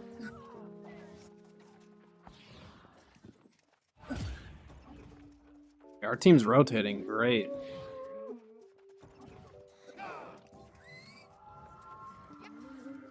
Yeah, I need to do Savage Divide this week. I need to get that horse charm or whatever it is, mount charm.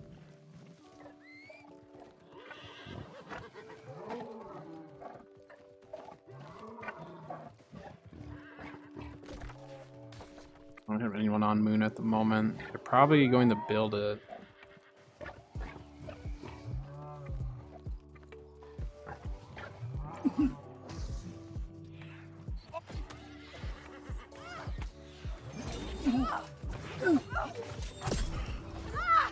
Or not. It was just a healer.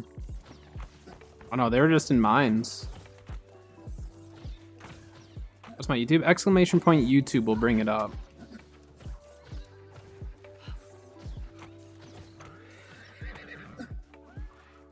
So I would just check all my season 5 ones. The artifact from there, I think, is Endless Thirst from the season pass. Because they'll whatever artifact drops in the season pass, they always find something to have it drop from for those who didn't get it. So I think that one is Endless Thirst, if I'm not mistaken. But the charm is like so good, especially for OPR. I need to try to get it.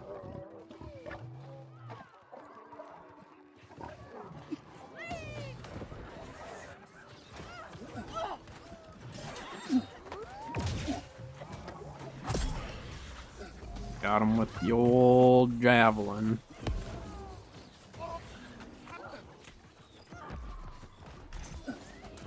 Oh, he gave me a lot of resources. That was their PvE or something.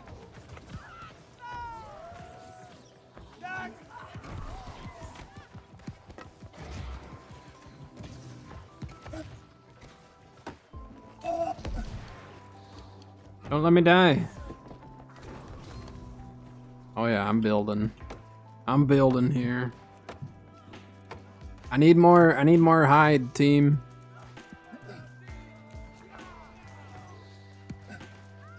Be right back. Don't let them win. An invisible wall there.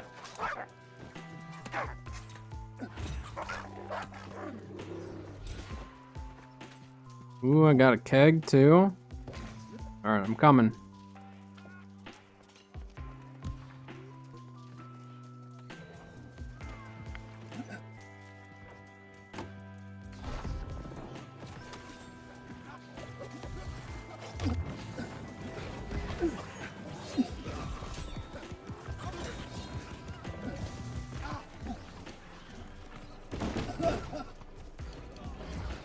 I can repair this to a certain extent.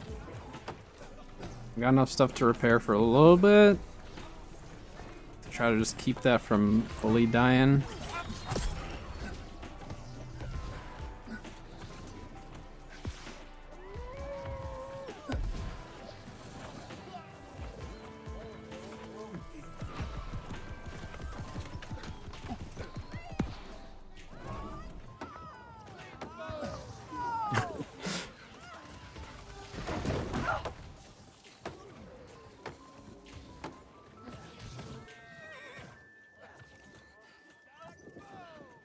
Hello? Door?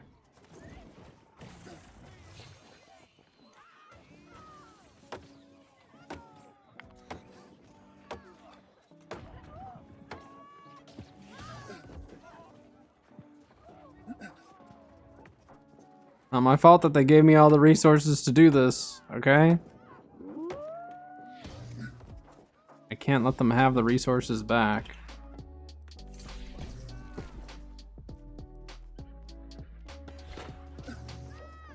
This is why if you have that many resources, try really hard to not die.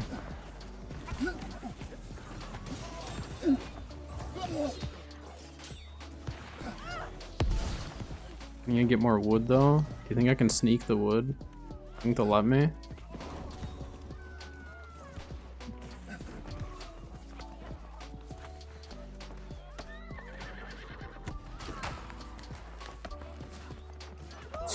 Yep, they're gonna let me.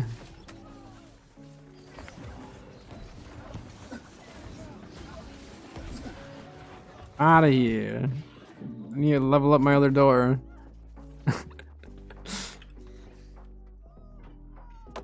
This isn't my fault. They gave me the stuff to do this. All I did was farm 2 trees.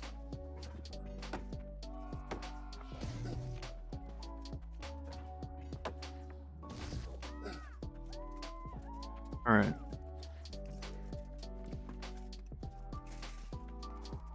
What's that guy doing?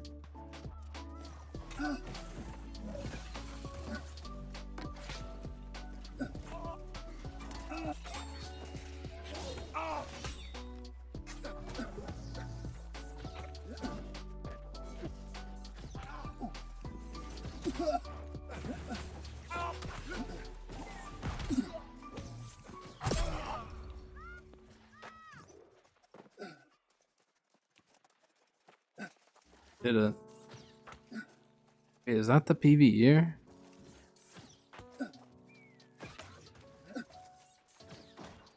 Pretty sure it is.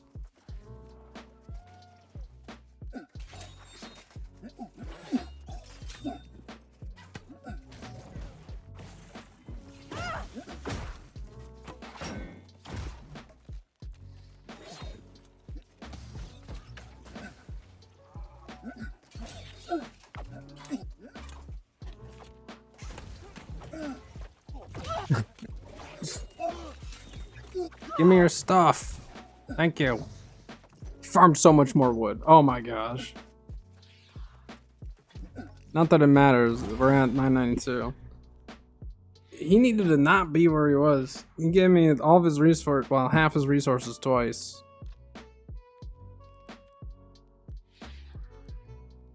Got 376 resources. We did it. I think they were gonna take that back. But our respawn, we were able to get people back right away. I just sold all my coconuts for $1,700. Whoever's buying this stuff, probably just go farm it, but most of the people don't want to spend the time farming this. I'm more than willing to farm this if people will buy it.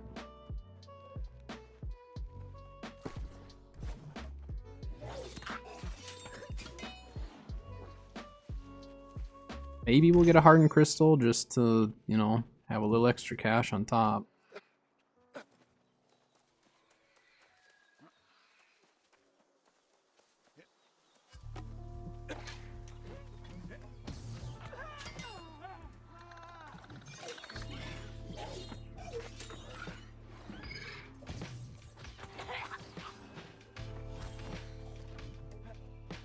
Trading post hustle.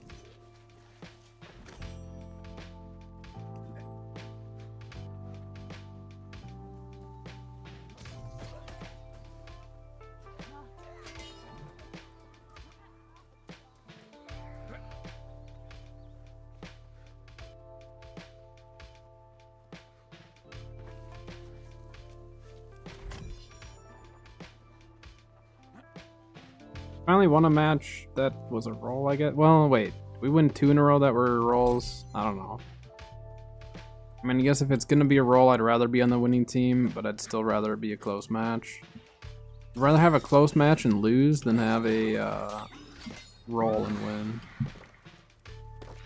Typically. Unless I've been on a losing streak of getting rolled, then I don't mind being on the team rolling at least once. But I don't know. Friday we had some really good matches. Friday we definitely had some good ones. Yesterday and today, not as much.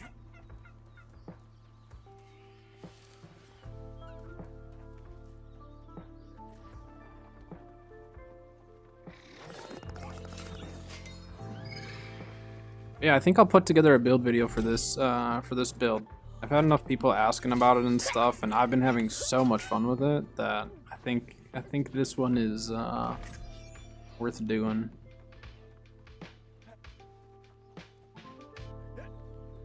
Maybe I'll even come up with a name for this one. I don't usually like name my builds. I've only named a couple of them.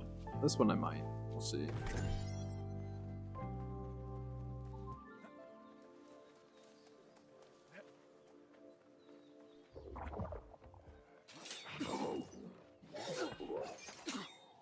Whoops. Got body blocked by a chair.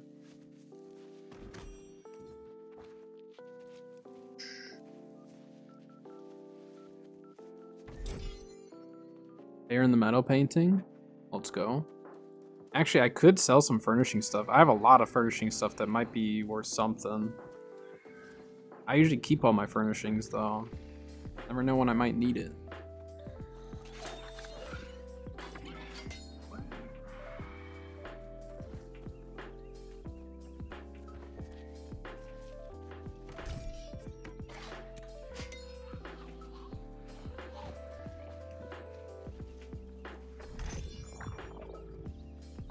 Hey, get over here and then I'll accept it.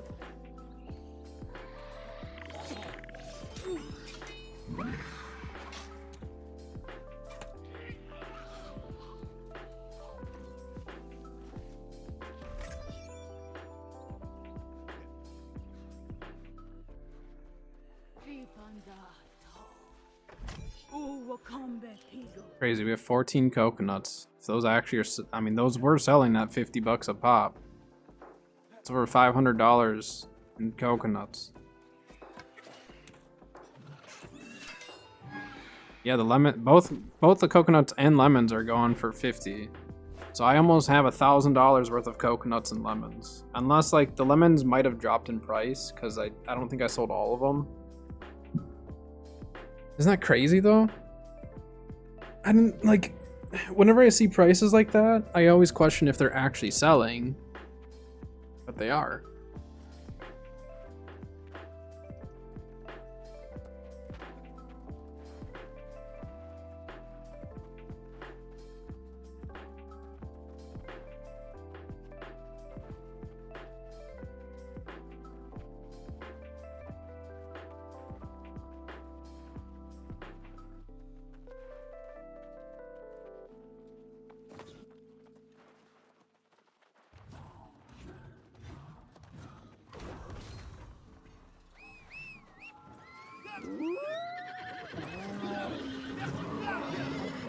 It's very yellow. Mustard yellow.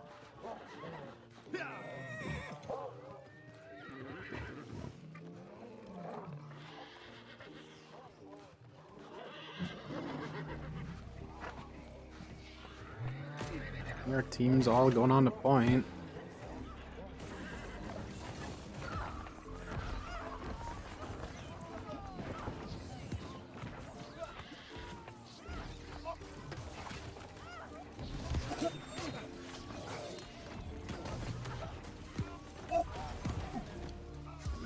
He has the pushback on his cyclone.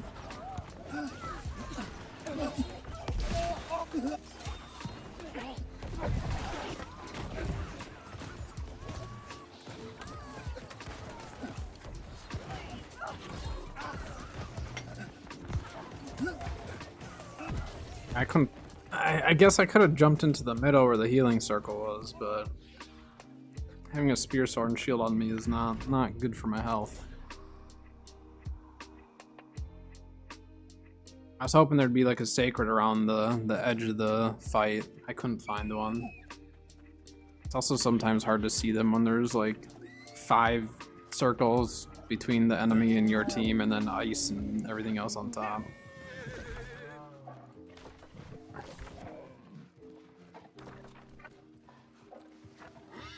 It's a lot closer of a fight than some of the previous ones.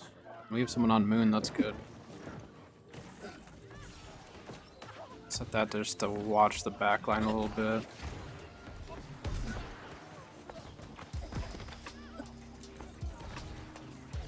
Hey, Mark.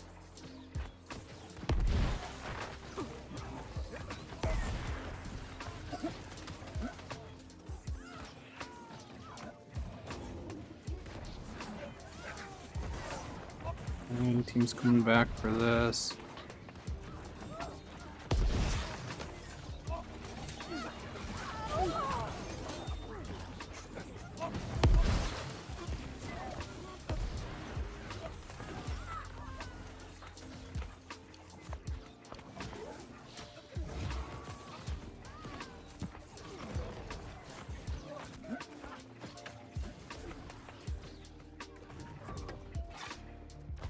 Oh, I was just a little bit behind him on that. Guy next to me was super low in HP. Uh-oh.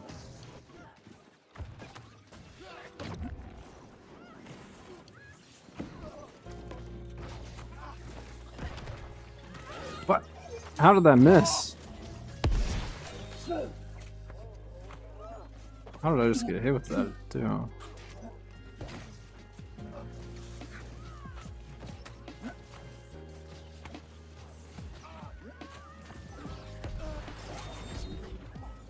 Kicked him out of that. We need to get his healer, though. I'm not gonna get it with throws like that.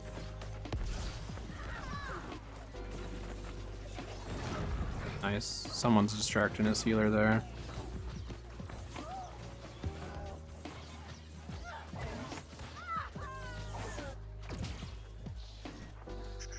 Yeah, javelins are so tricky to throw, like to land sometimes.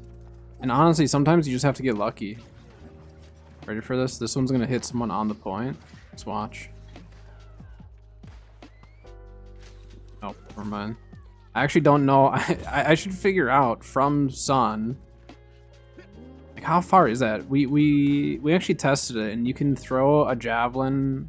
I think it was either 150 meters or 200 meters, and actually, like, it'll go out of render and still like show up. We tested it. We were just messing around in Brimstone, and I was like, "Hey, see if you can see this javelin." I was on the way outside of town. And Bo was able to see it inside settlement.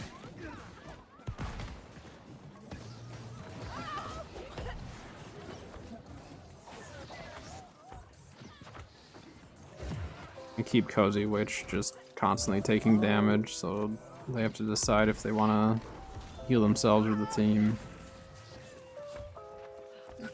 Yeah, the range, you can throw it out of render and still have it like show up and hit someone. It's kind of stupid. But obviously, like, to hit that, you have to be so lucky. So it's not like you're gonna be like, I'm gonna throw this and know that I'm gonna hit someone out of render, you know?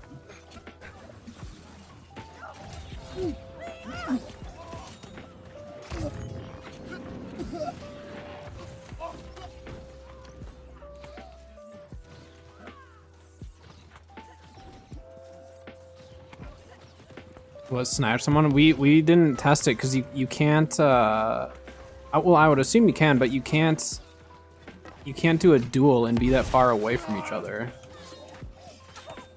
This guy's dead. He popped his stone form too. Alright, we need to fall back and actually like take sun because we're losing star now as well. But I would assume it would hit someone and do it.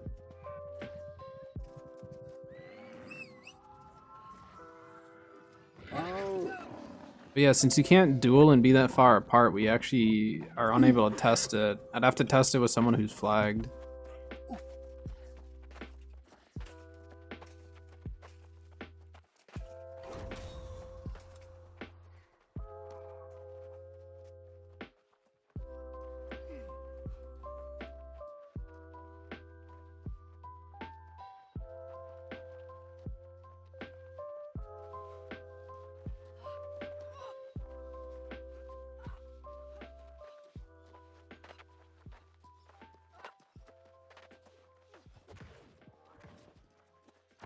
Someone actually coming, or are you just shooting?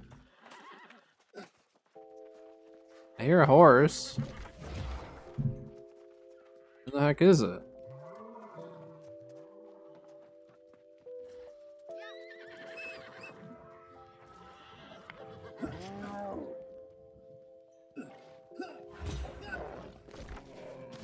I'll go help Star.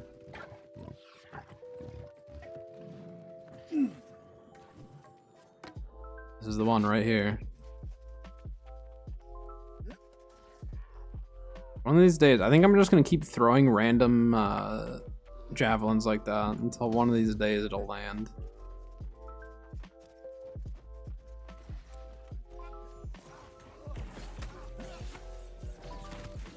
Mage is here.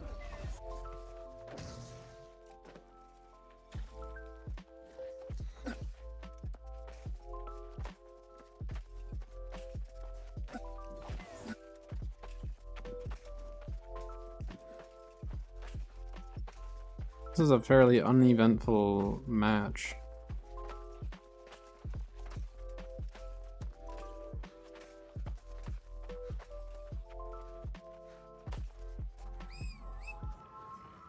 All right.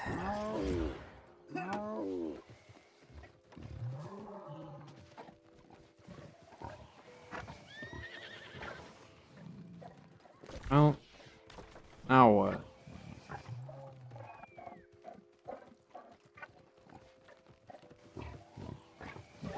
Oh, there's a lot of them on Moon, isn't there? All right. Come on. Come down the road. I throw it right here, maybe. I have no idea where it's going. That's the problem.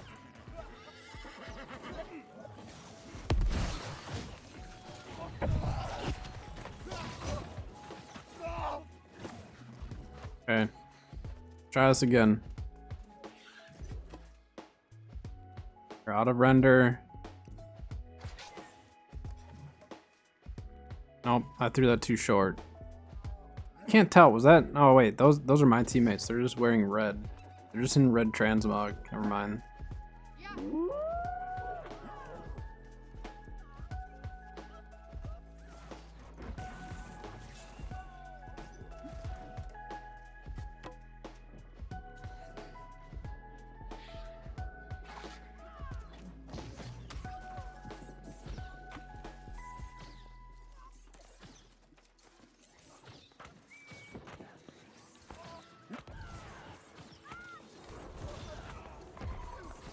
Team, are we gonna worry about Baron?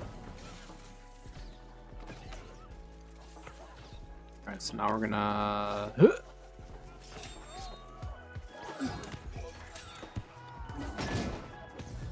the healers are healing each other, not the team over there, so that's fine. Hey.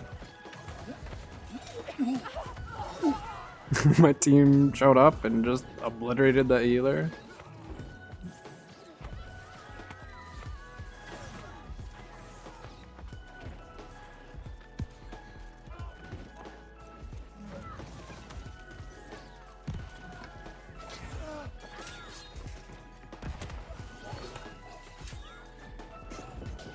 Fine. Get him, Pylon. Sick the Pylon on him.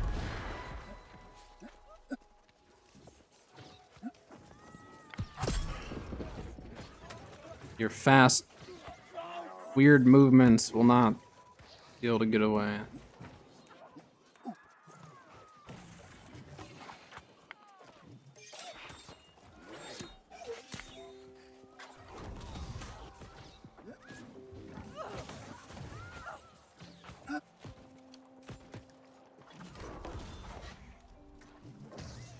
I need to be careful here.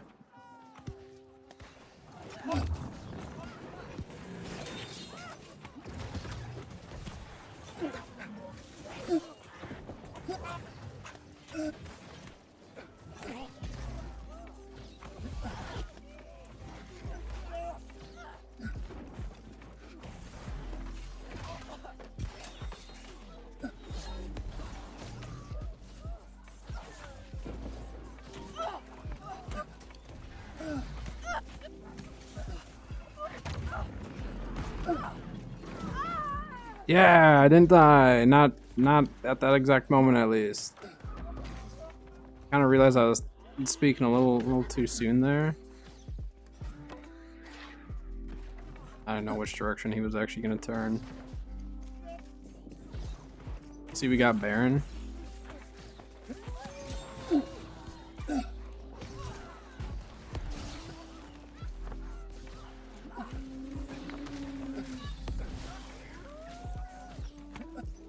Like how we are just like fighting outside of this point. We're not even taking it.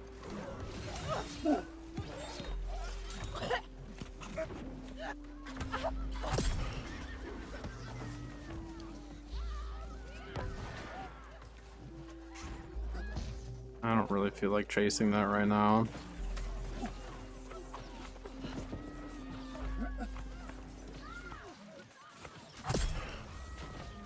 Oh, I snuck that past that tree.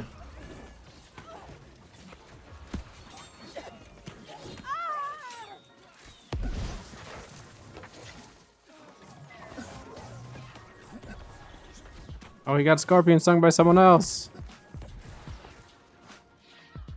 Alright, maybe we should take the point.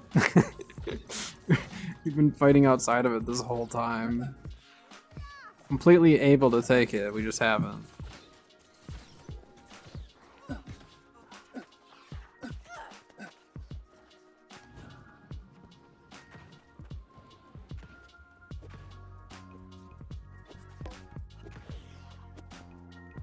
You can land this? I don't know where he went.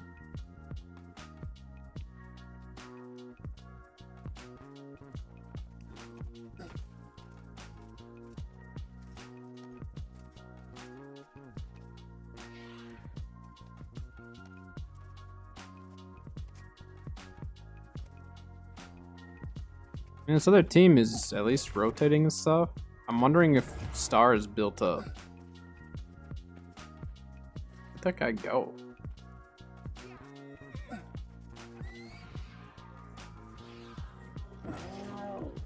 Yeah, they must be on Star. In that bag. Yeah. Yeah, not worth it.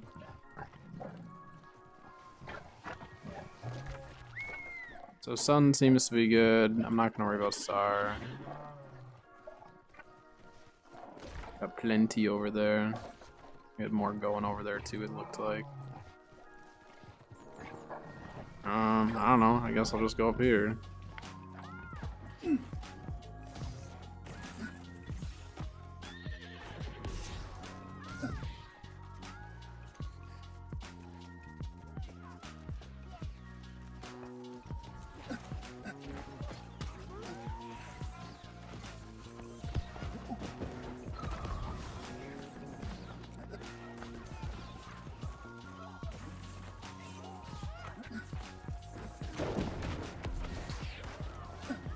Missed.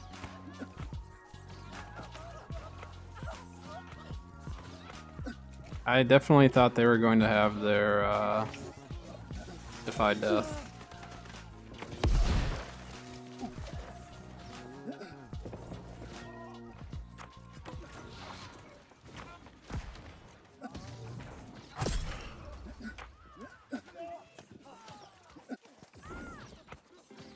I forgot how fun Cannon Blast is when you actually land them.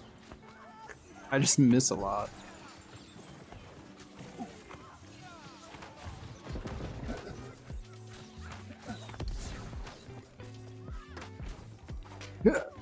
Nope.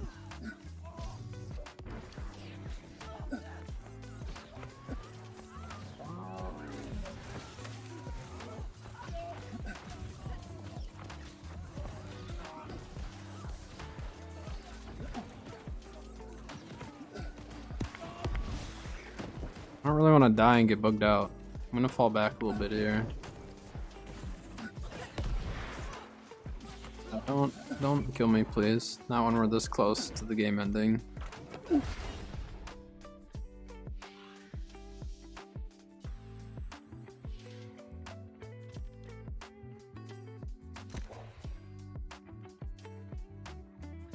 More lemons and coconuts, please.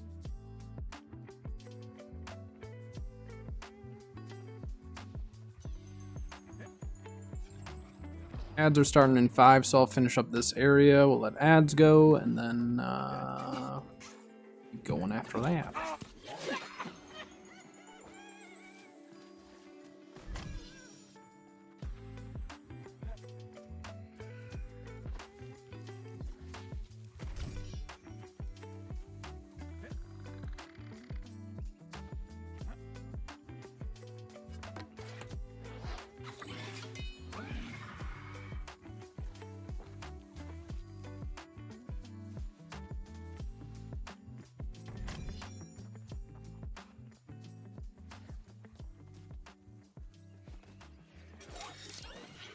Kick to the face. A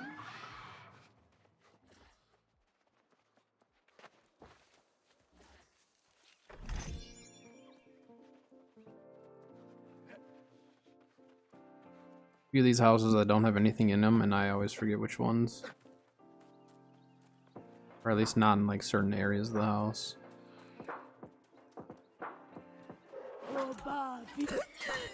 Pretty sure this one doesn't. Yeah.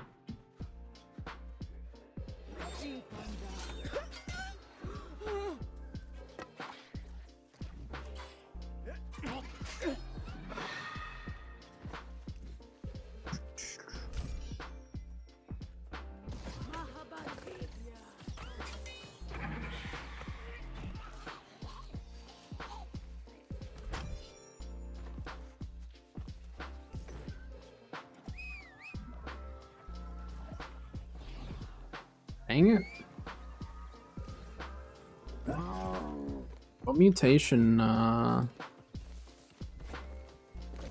what mutation is Savage Divide this week? Ice, of course. I don't like the ice one at all. Not like the ice mutation, but I want that charm, so I'll probably run it this week. So if I end up streaming either tomorrow or Thursday, it'll be one or the other. I'll probably run it. Do some expeditions.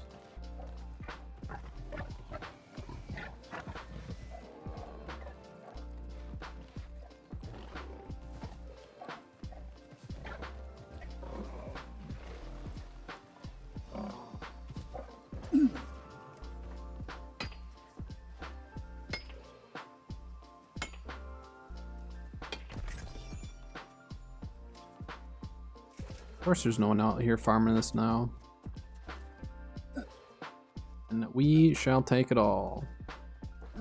Oh,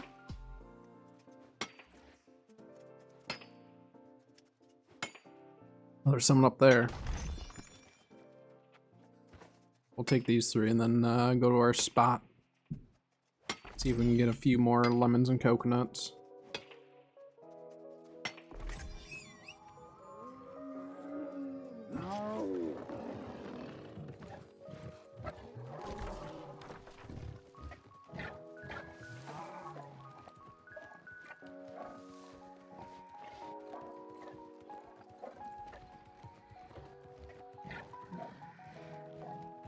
Alright, looks like ads are about to start. Just kind of perfect timing, because then once I'm done with this area, then I'll be able to queue up again.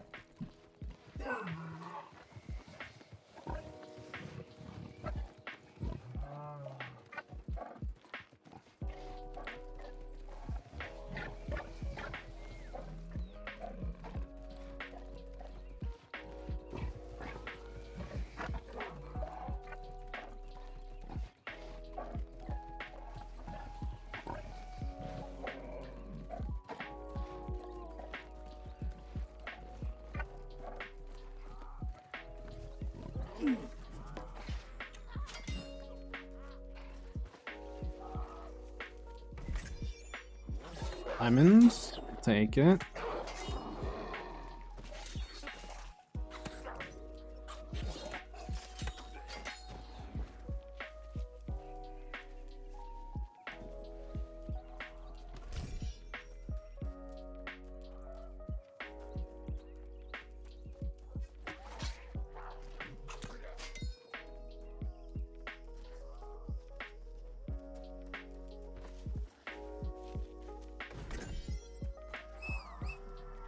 looking good. I should see how many eggs I have. Eggs were like 50 cents a pop. But if you have like 2,000 of them, adds up.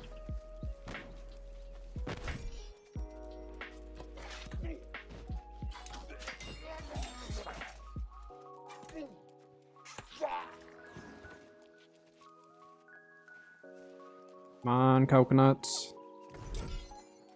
Nice. 7 coconuts. It's like $1,000 worth of coconuts I have right now.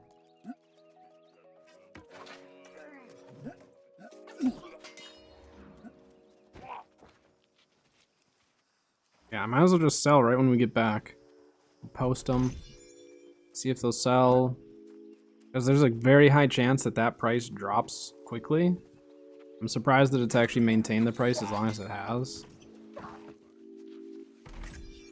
Alright, more lemons. Okay. Let's go post these up.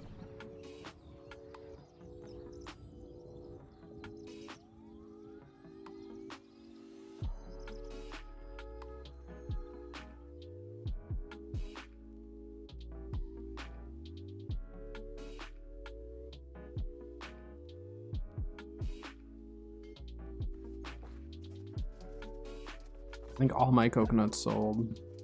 I don't know if all the lemons sold, but we'll see.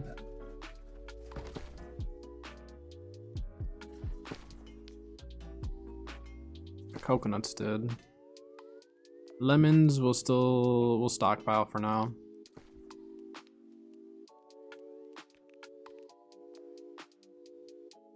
People are posting them.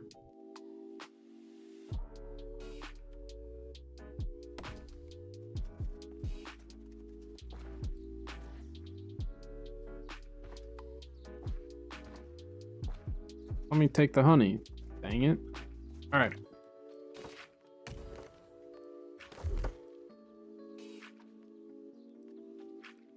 Take another fireball mod. Night glyphs, why not? We can post those for sale if they're selling for anything. Let's check. We'll wait. Those may go a little bit higher in price, and I'm not in a huge hurry to sell them.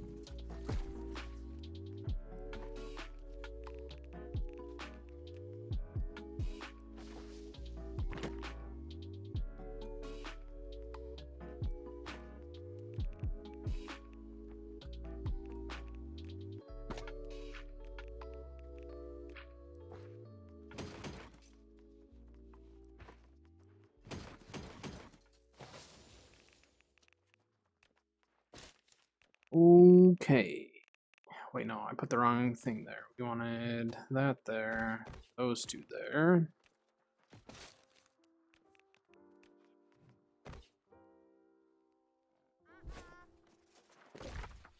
All right. Let's go here. Go do these quests. Start working towards them at least.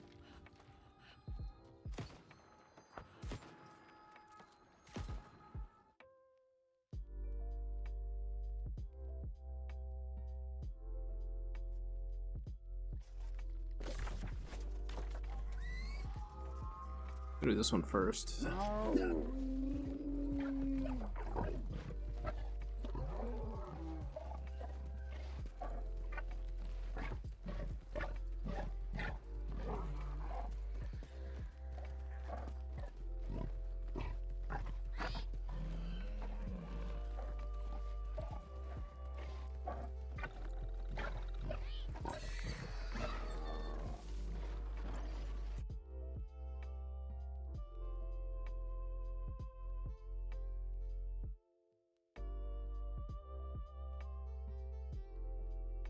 Okay, post match this time, right?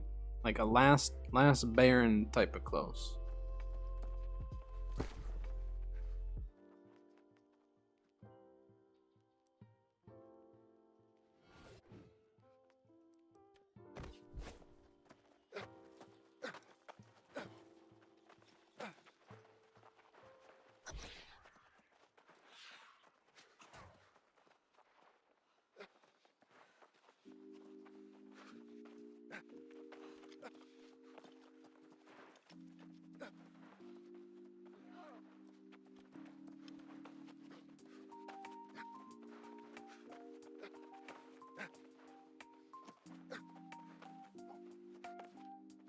Yeah, so if I stream tomorrow, or whether it's tomorrow or Thursday, I'll probably do some expeditions.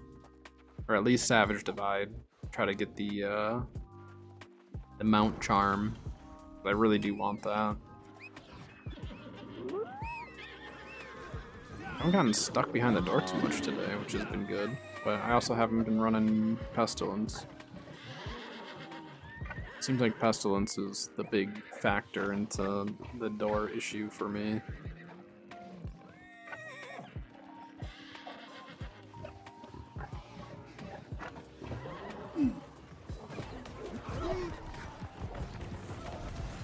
It's the one that allows you to mount faster.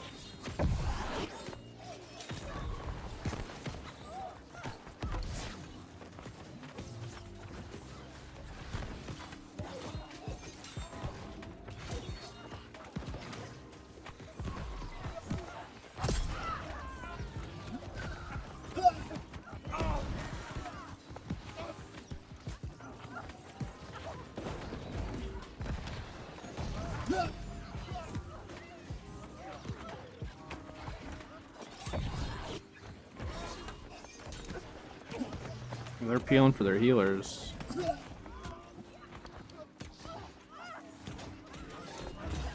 What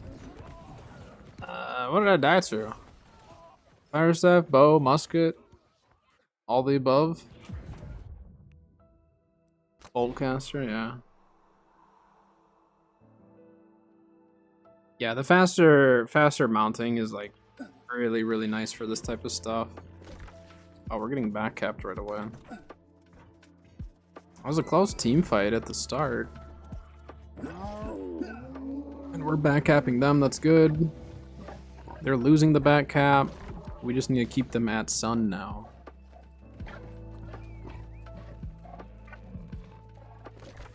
Yeah, our team's got Star under control.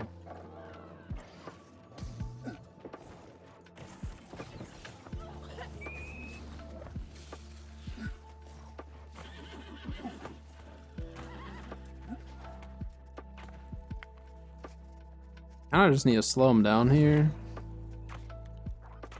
I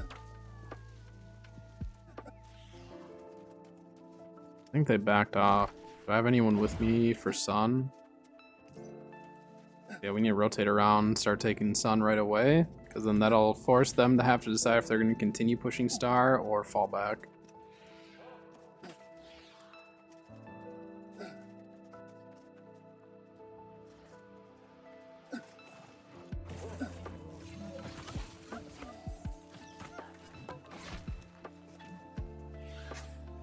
Dang it, I had the wrong weapon out.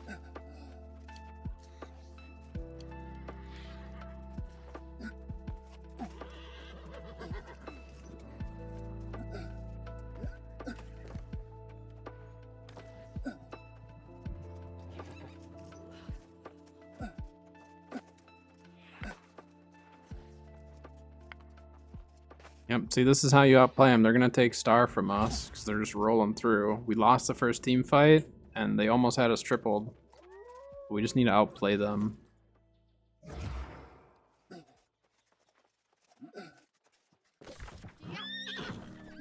So I think we have the, yeah, we have the respawn on Moon, I think.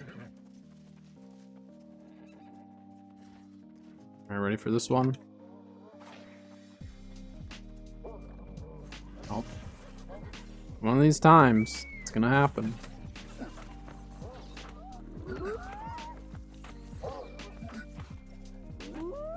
Team's showing up from Moon because we have the respawn there, but they're under attack.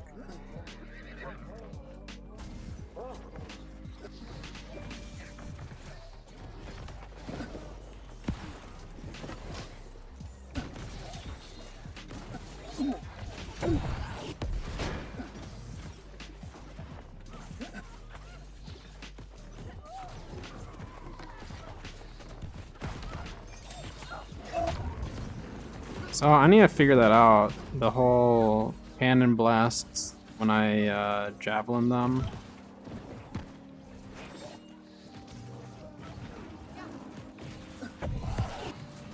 Need some respawns to go take Star.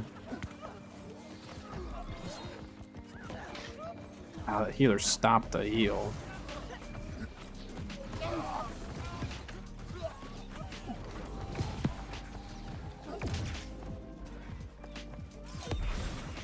Oh, I thought he was going up the stairs. I think he meant to and missed.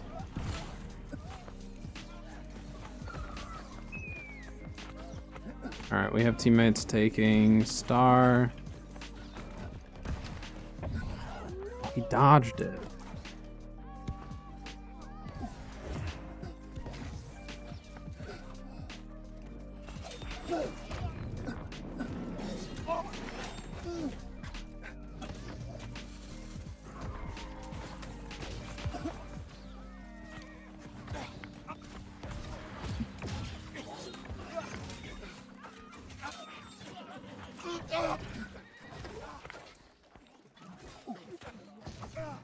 Hey, I mean, can we win this fight? We kind of need to fight on point, though, is the thing.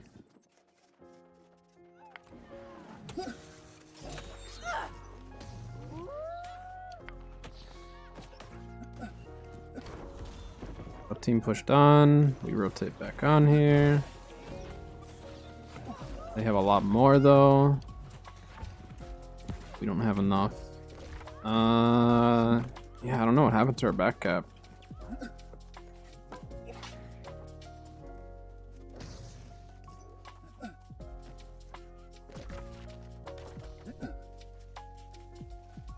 Looks like they're getting portal right now. I'll go try to pressure Moon then for the time being. I don't know if they have a respawn up or not. We'll see. Yeah, they have a respawn. Is there a door on the other side? No door though. I don't think they're actually PvEing.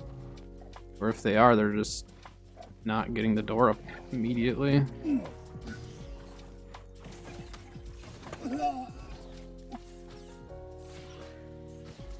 I'm just gonna leave the healer alone.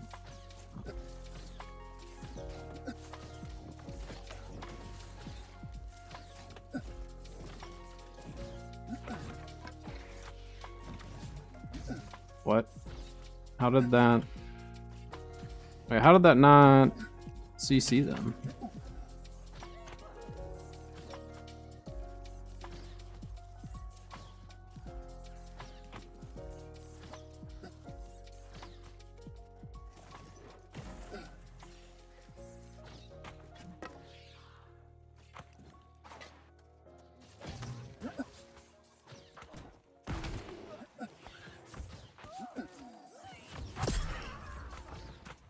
Healer's dead.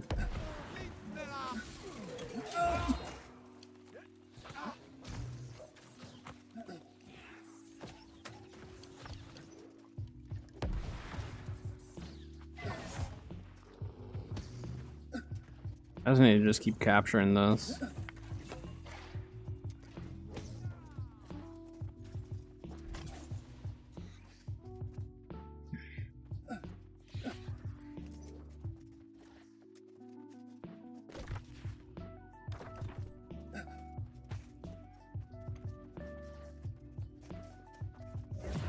Hey, they're taking Star.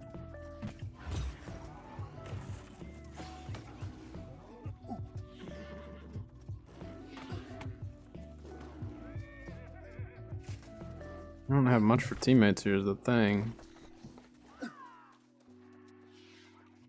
My teammate just run in there. I thought we were just gonna give up on this. Baron's not for a minute. I don't know what's happening over here. Did they get the portal? Okay, we're getting Star. No, we got portal. They're gonna be coming to Sun now, and then we have Baron.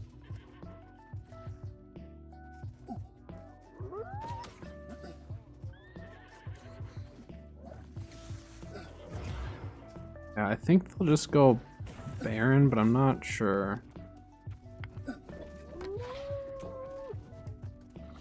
But you can't actually get the javelin off the mount. It's kind of annoying that you can't do that.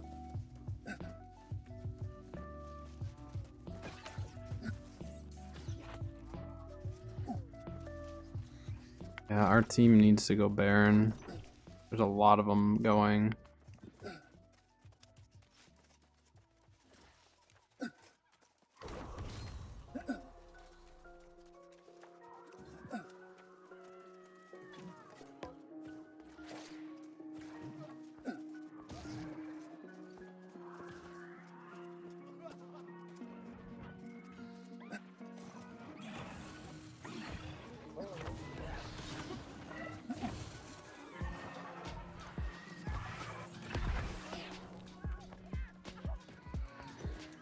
Stop DPSing it.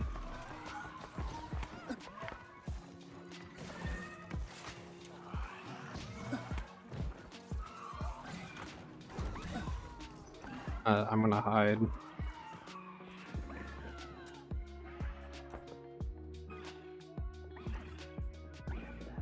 I don't think we have enough teammates here to actually like beat them, do we? Team's showing up though.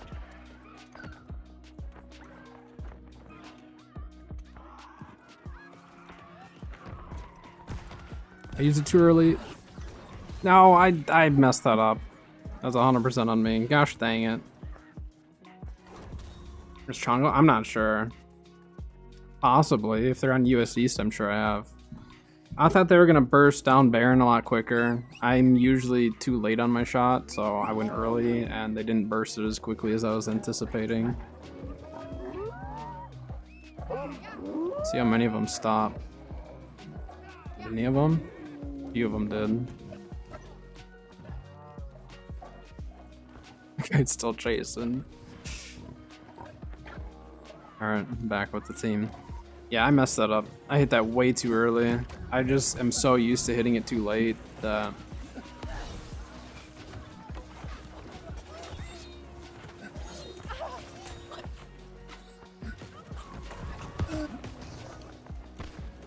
Oh, we don't have enough people here for this fight.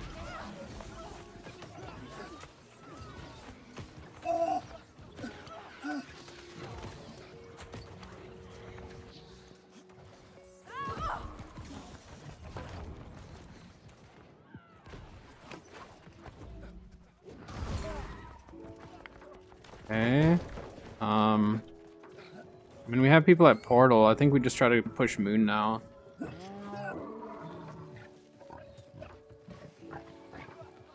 We need to try to just slow their roll a little bit. They've got doors on both sides, but we got someone working on this. Perfect.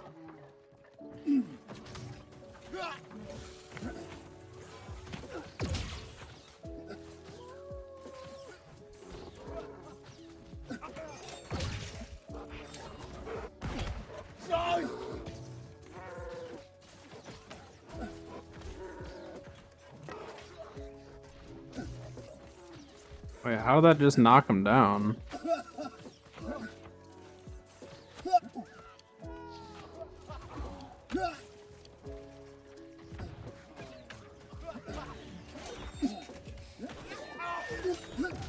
I'm gonna die here.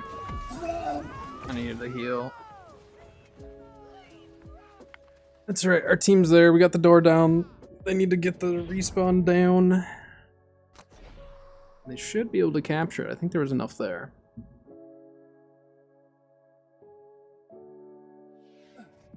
I don't know how it didn't rip that archer off the top, though. That was weird. Oh my gosh. What's going on?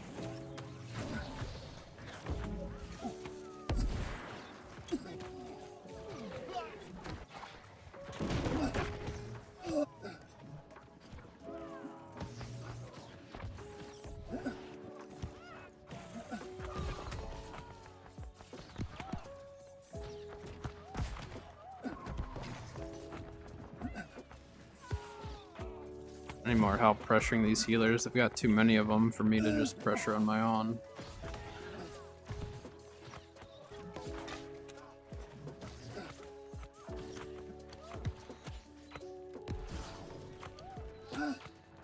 Yeah, they have way too much for me to be trying to pressure.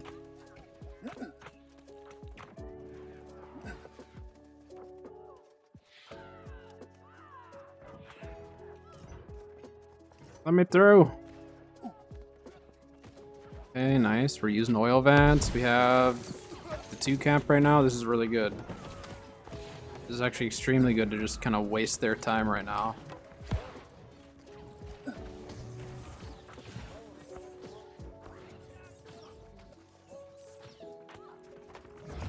Yep, nice.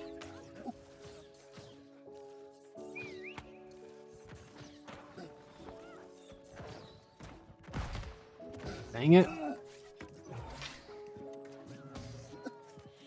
It's fine. They're still backing up. Very nice team. They're very nice. We're still in it. Even after that Baron loss, we're still in it.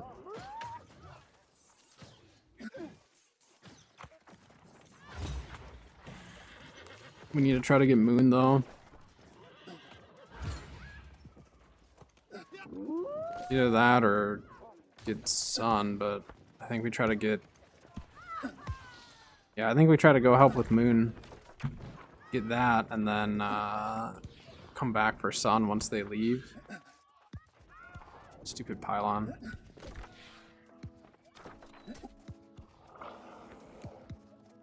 This is our brood over here.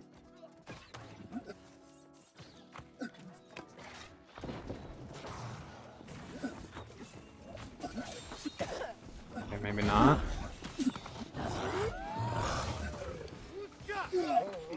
Uh-oh. I thought we had more people here.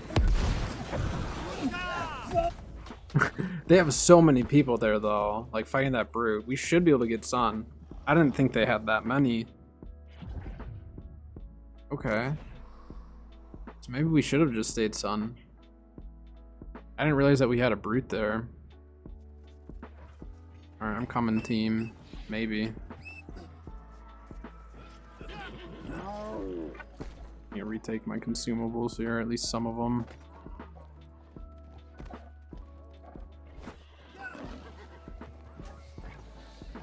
Now let's try to take this quick.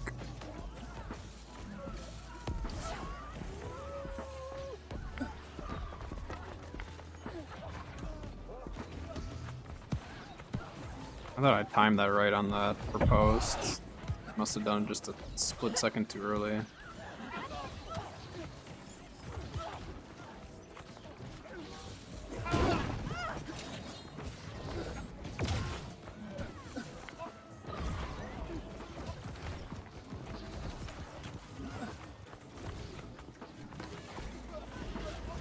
Ooh.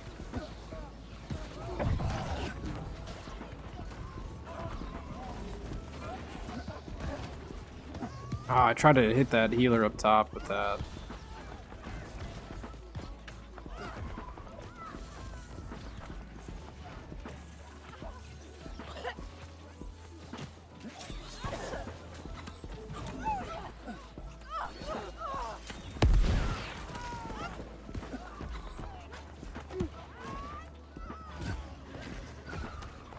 We just like can't hold the point though. We got too many coming back.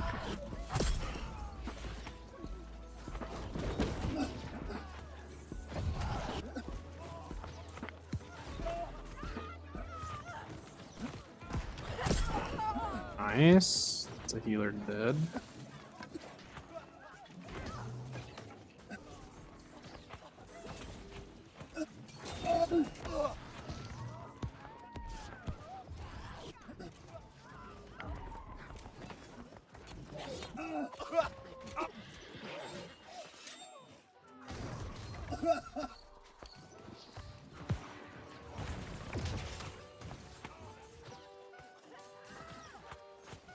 Oh, we need a bail.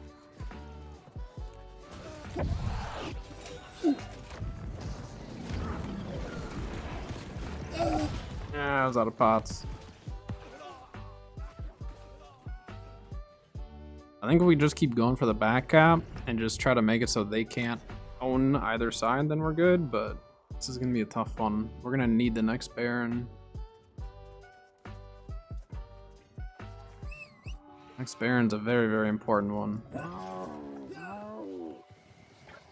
If they get it, it's not looking good for us, but if we get it, we could definitely turn this around. We're falling back. We have one person on Moon.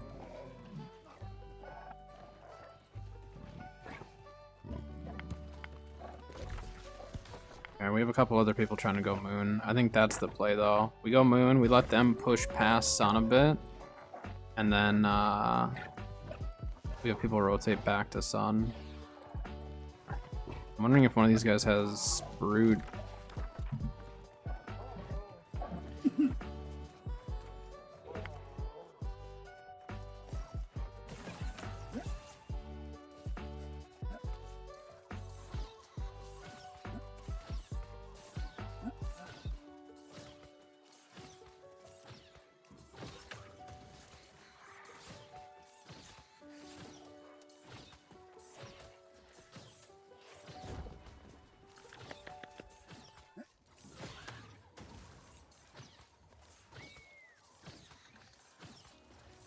Oh, here we go. This is what we needed. I don't know why my pylon won't cancel.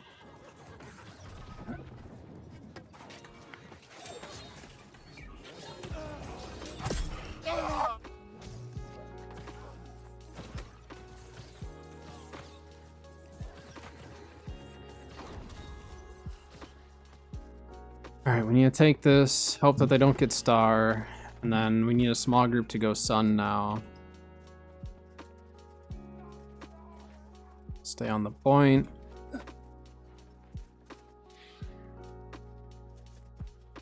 Nice, we have someone on sun. Perfect. That's exactly what we needed, team. Baron, though. Gosh dang it. I wasn't paying attention to Baron. Ah. We didn't have anyone there. I don't think anyone on our team was paying attention. I hit him with that. That is surprising.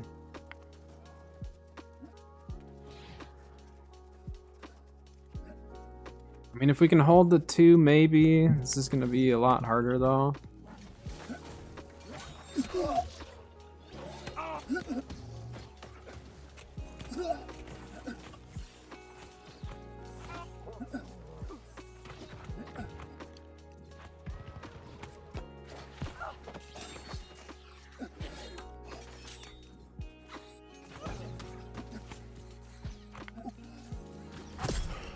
Nice, good work.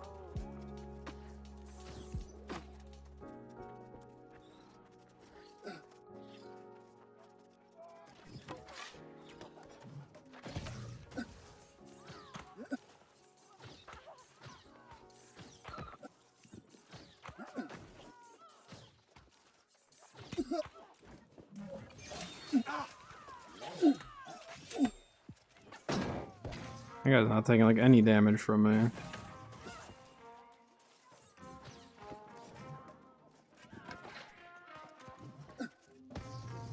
Losing moon, and we're not able to take sun. Yeah, it's not looking great.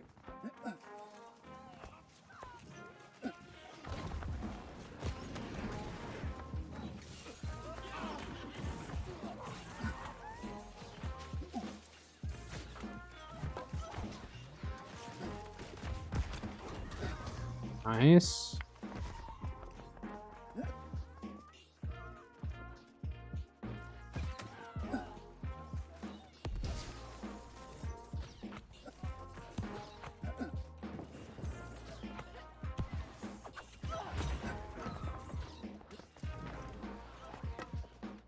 Ah, that Defy Death popped though.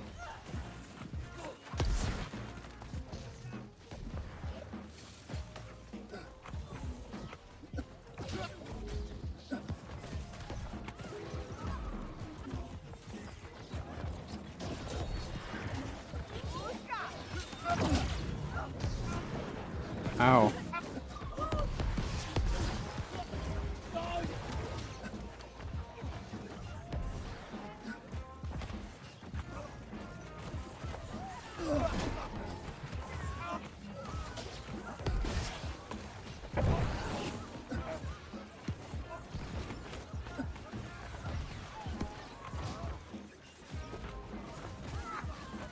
If the team pulls off the triple cap, we do still have a chance. Oh, that guy stopped moving.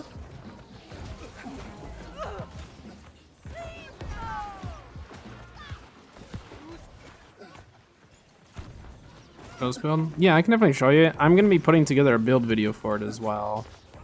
I might do that for this week's video because I've had a lot of people asking about it. So I may end up just doing a full video that'll go a lot more in depth, but I can just like briefly show you some of the stuff.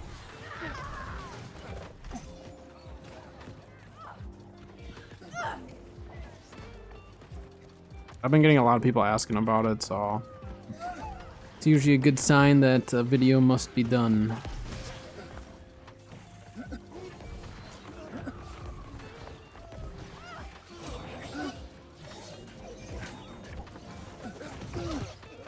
Oh, I didn't time that right.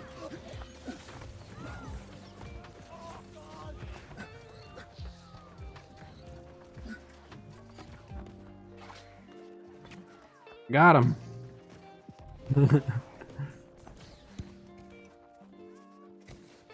And we still have a chance. We're not down by that much, but we need to get a triple. I don't think we can win without one.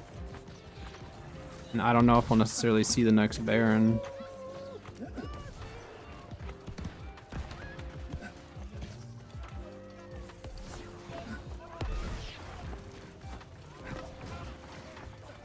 Ooh, that healer dodged at just the right time. I don't even think they realized it.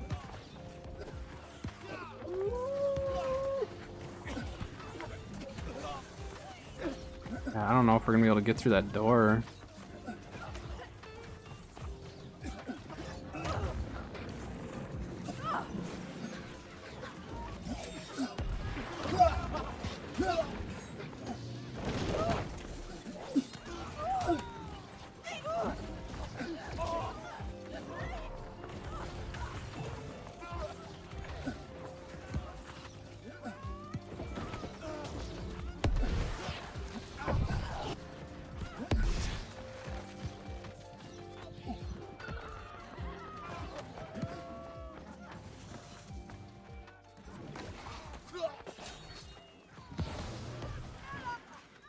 I did not mean to grab that guy, and that was probably not the one to be throwing that spear at.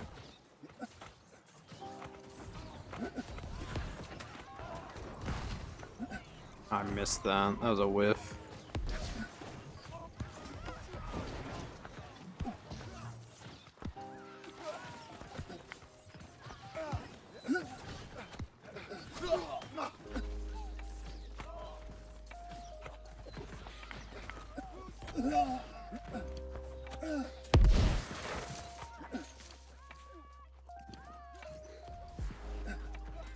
I don't think mid is gonna save this though, is the only issue here.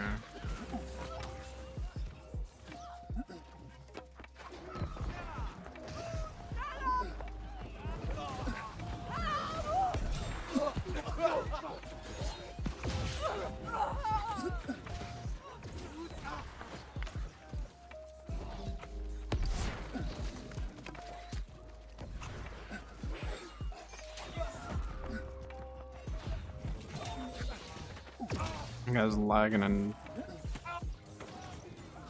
not tell exactly where he was.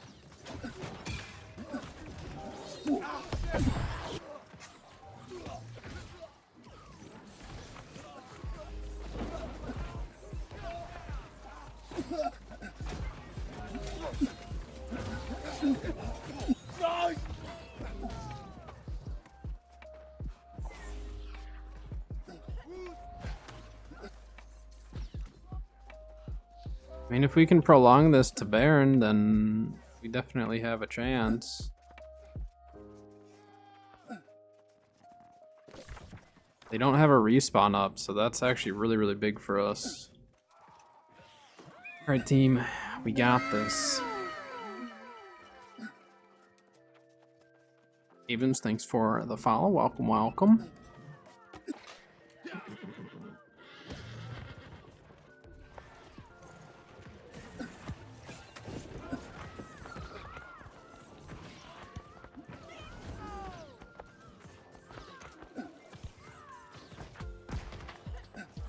I was behind him on that.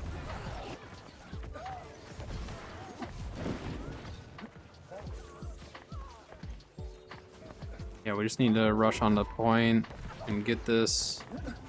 and hope that they don't rotate around and get us.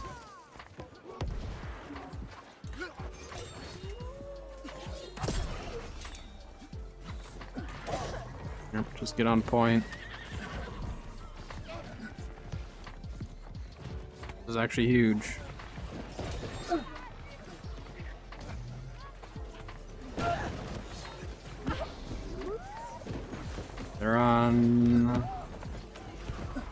They're on sun, but it looks like we're holding them off for a little bit at least.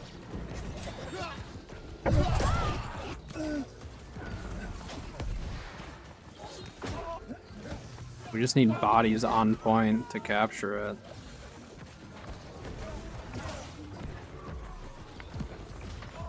Honestly, this actually may come down to Baron.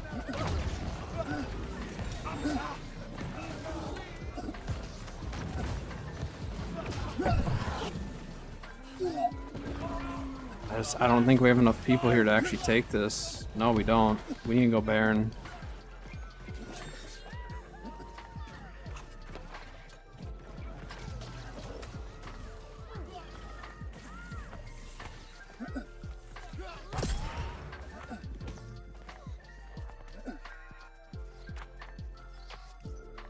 We need Baron. Whoever gets this Baron wins. Whoever gets it wins the match.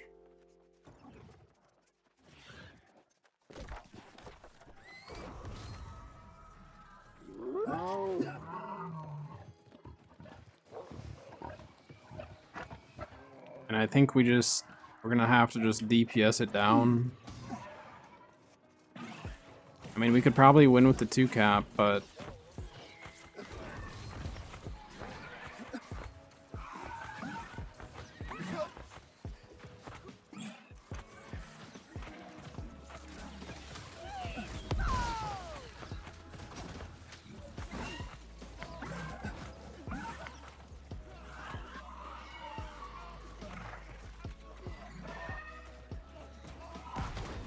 no, I tried to save it a little longer, and it was just a little bit off. We needed just a few more people here for that, and I think we were good.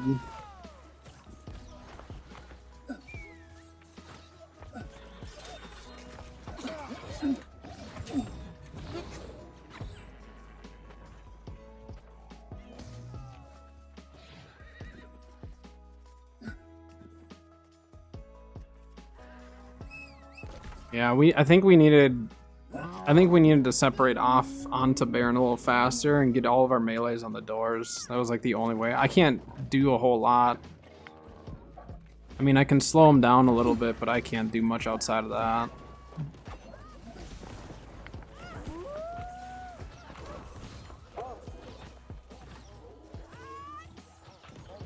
Leaving this point, there's none of us on there.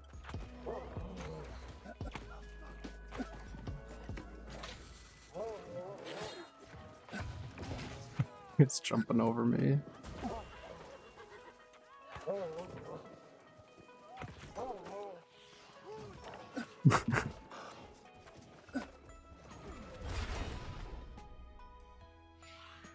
Oh, that was a close match. I would much rather have that though than just constant rolls. Even if I'm winning the rolls, I don't care. I would much rather have that.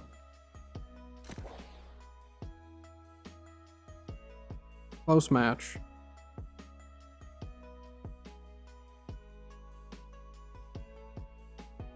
Very close match. Alright. I'm gonna snooze these ads. So for this build, you wanted to see the perks and attributes. As far as like perks go, it's just gonna be Pylon Burst and Unending Thaw. So Pillar of Winter is one that you can go and farm yourself. So I'm running that, and then I just have Unending Thaw on my pants. Any of my mage builds, I'll always have at least 4 pieces of harnessing, and then I have 4 rune glass on top of that. So I get like a, 16% increase in my ice damage. So all of my ice damage I'm doing is 16% stronger. Plus I have a ring that buffs that further, so I get another 7%, give or take. So you're at, what, 23% increased ice damage at all times. And then with Nature's Wrath, you get an extra 20% on top of that. And then, yeah, and just Scorpion Sting. So Scorpion Sting I only use for PvP, really, so I have Penetrating Backstab on it. Works really well for sweep, so I always have sweep, or if you're chasing someone. But pretty straightforward for that stuff. And again, I'm going to do like a more in-depth video probably this week on this one, so I'll definitely go through the gear a little bit closer. And then what'd you say? Attributes, just 400 int, 200 con. I always go 200 con and then the rest into int. I'm not really landing any heavy attacks. You could maybe do 25 strength if you wanted, just to get your light attacks a little stronger on your spear, but I don't worry about it. And then, where is it? This is my normal pylon build. This is what I always go with for pylon. So I like most of the kind of passive perks on the Ice Tempest side, other than I don't run the 2 mana ones. And then otherwise I only run the Refreshing Frost, so then whenever I'm in my Frost Circle for my pylon, I can get that cooldown reduction. And then for spear, I end up going with a reserve strength, so while at full stam I get to 25. So I might change this though. This is just what I have at the moment. The reason why I do that is because then it makes my my javelin stronger, so I can do a bit more damage with my javelin if I'm just not dodging. But I may change this. So this build is just how it is right now, but I may change it up. We'll see. The perks on this side are okay, but I don't know if I'll run all of them. I could probably run these two. Crit chance against bleeding targets. I don't run bleed at all on this build, so I may end up going with that route. In fact, I probably will. So I'll probably change some of this around. I'll get it all updated though for the video, so that'll be set, and then I'll end up running this side. This will be a lot better for me.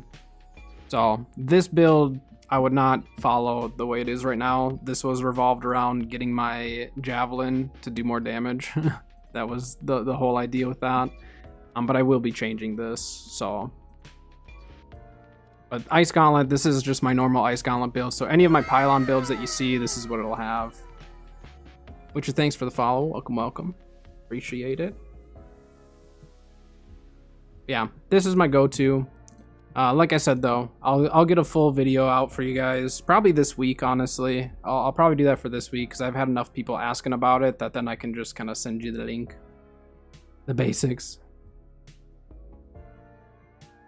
You could do enchanted. You definitely could. I just really like this Ice Gauntlet specifically, and then I always go refreshing move for myself. You could do enchanted or something instead of refreshing move. I always like refreshing move because I like to get my cooldowns back quicker, and then you mix that in with the Ice Gauntlet cooldowns from the frosted area, and you can get your ice showers and ice storms back a bit quicker. But if you did want to do more damage out of your lights and heavies, you could definitely do enchanted. So that is for sure an option. And then I always will rune glass with malachite in my Ice Gauntlets. So. But yeah, that's kind of just the gist of it. And then, like I said, I'll go a lot deeper into the build and put together the build video and stuff this week. So I'll plan on getting that together, and then you guys can get a much deeper look into the build. And like I said, I'm going to change the spear build up itself. So then that in itself will be stronger, I would assume, once I get that figured out. So. But I think I'm going to call stream right there for the day. No, Sucre, Criffer even. Yeah, I mean, if you have them in your ice storm and you're landing lights and stuff, it's not too bad. But like the reason why I'm doing the majority of my damage is coming from my harnessing, rune glass, and my ring, because it's 23% increased damage, and then with the 20% increase from Nature's Wrath, it works really well because Ice Gauntlet doesn't have any empowerments on its own. Ice Gauntlet does not necessarily benefit off of empowerment unless it's from like Keenly Empowered or Shirking Empower, so it works really, really well. with that. But with Spear, it's been very fun. You can definitely do more damage if you run Void Gauntlet, but I've been liking this as is. Just a little different. Something different, something fun. Scorpion Sting doesn't get used as much as it used to. And it's one of my favorite, definitely one of my favorite artifacts out there, so that's why I wanted to kind of start using it again. And it was kind of like a joke to use it one time, and then I enjoyed it, so this is where I'm at now with it.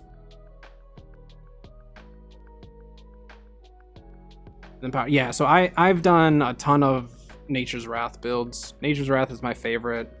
There's my Musket build with Nature's Wrath, my Abyss build, which this is actually a medium armor build that utilizes it. I'm using it with my Sparking Mjolnir, which this build is not even close to being done. Fire Staff build. So I use it with pretty much any of my DPS builds at this point. It's just such a good artifact. So, but that is that. All right. That is going to do it for stream today, though. Oh, that's how you ended up finding me? Yeah, I did like 4 or 5 Nature's Wrath videos in a row. And then from there, now it's just become a part of my builds for DPS, so I enjoy it. It's fun. It's a lot more consistent than trying to rely on empowerments, but being that you can still utilize like Void empowerment, it's really nice because you can beef your damage even more. It's pretty awesome. But I am going to get going here. So like I said, for tomorrow, if maintenance is gone early enough, I'll probably be live, depending on when they're done. If they end up getting done kind of late, rather than doing a short stream, I'll probably just take the day off, work on some video stuff, and then kind of come back on Thursday for another stream.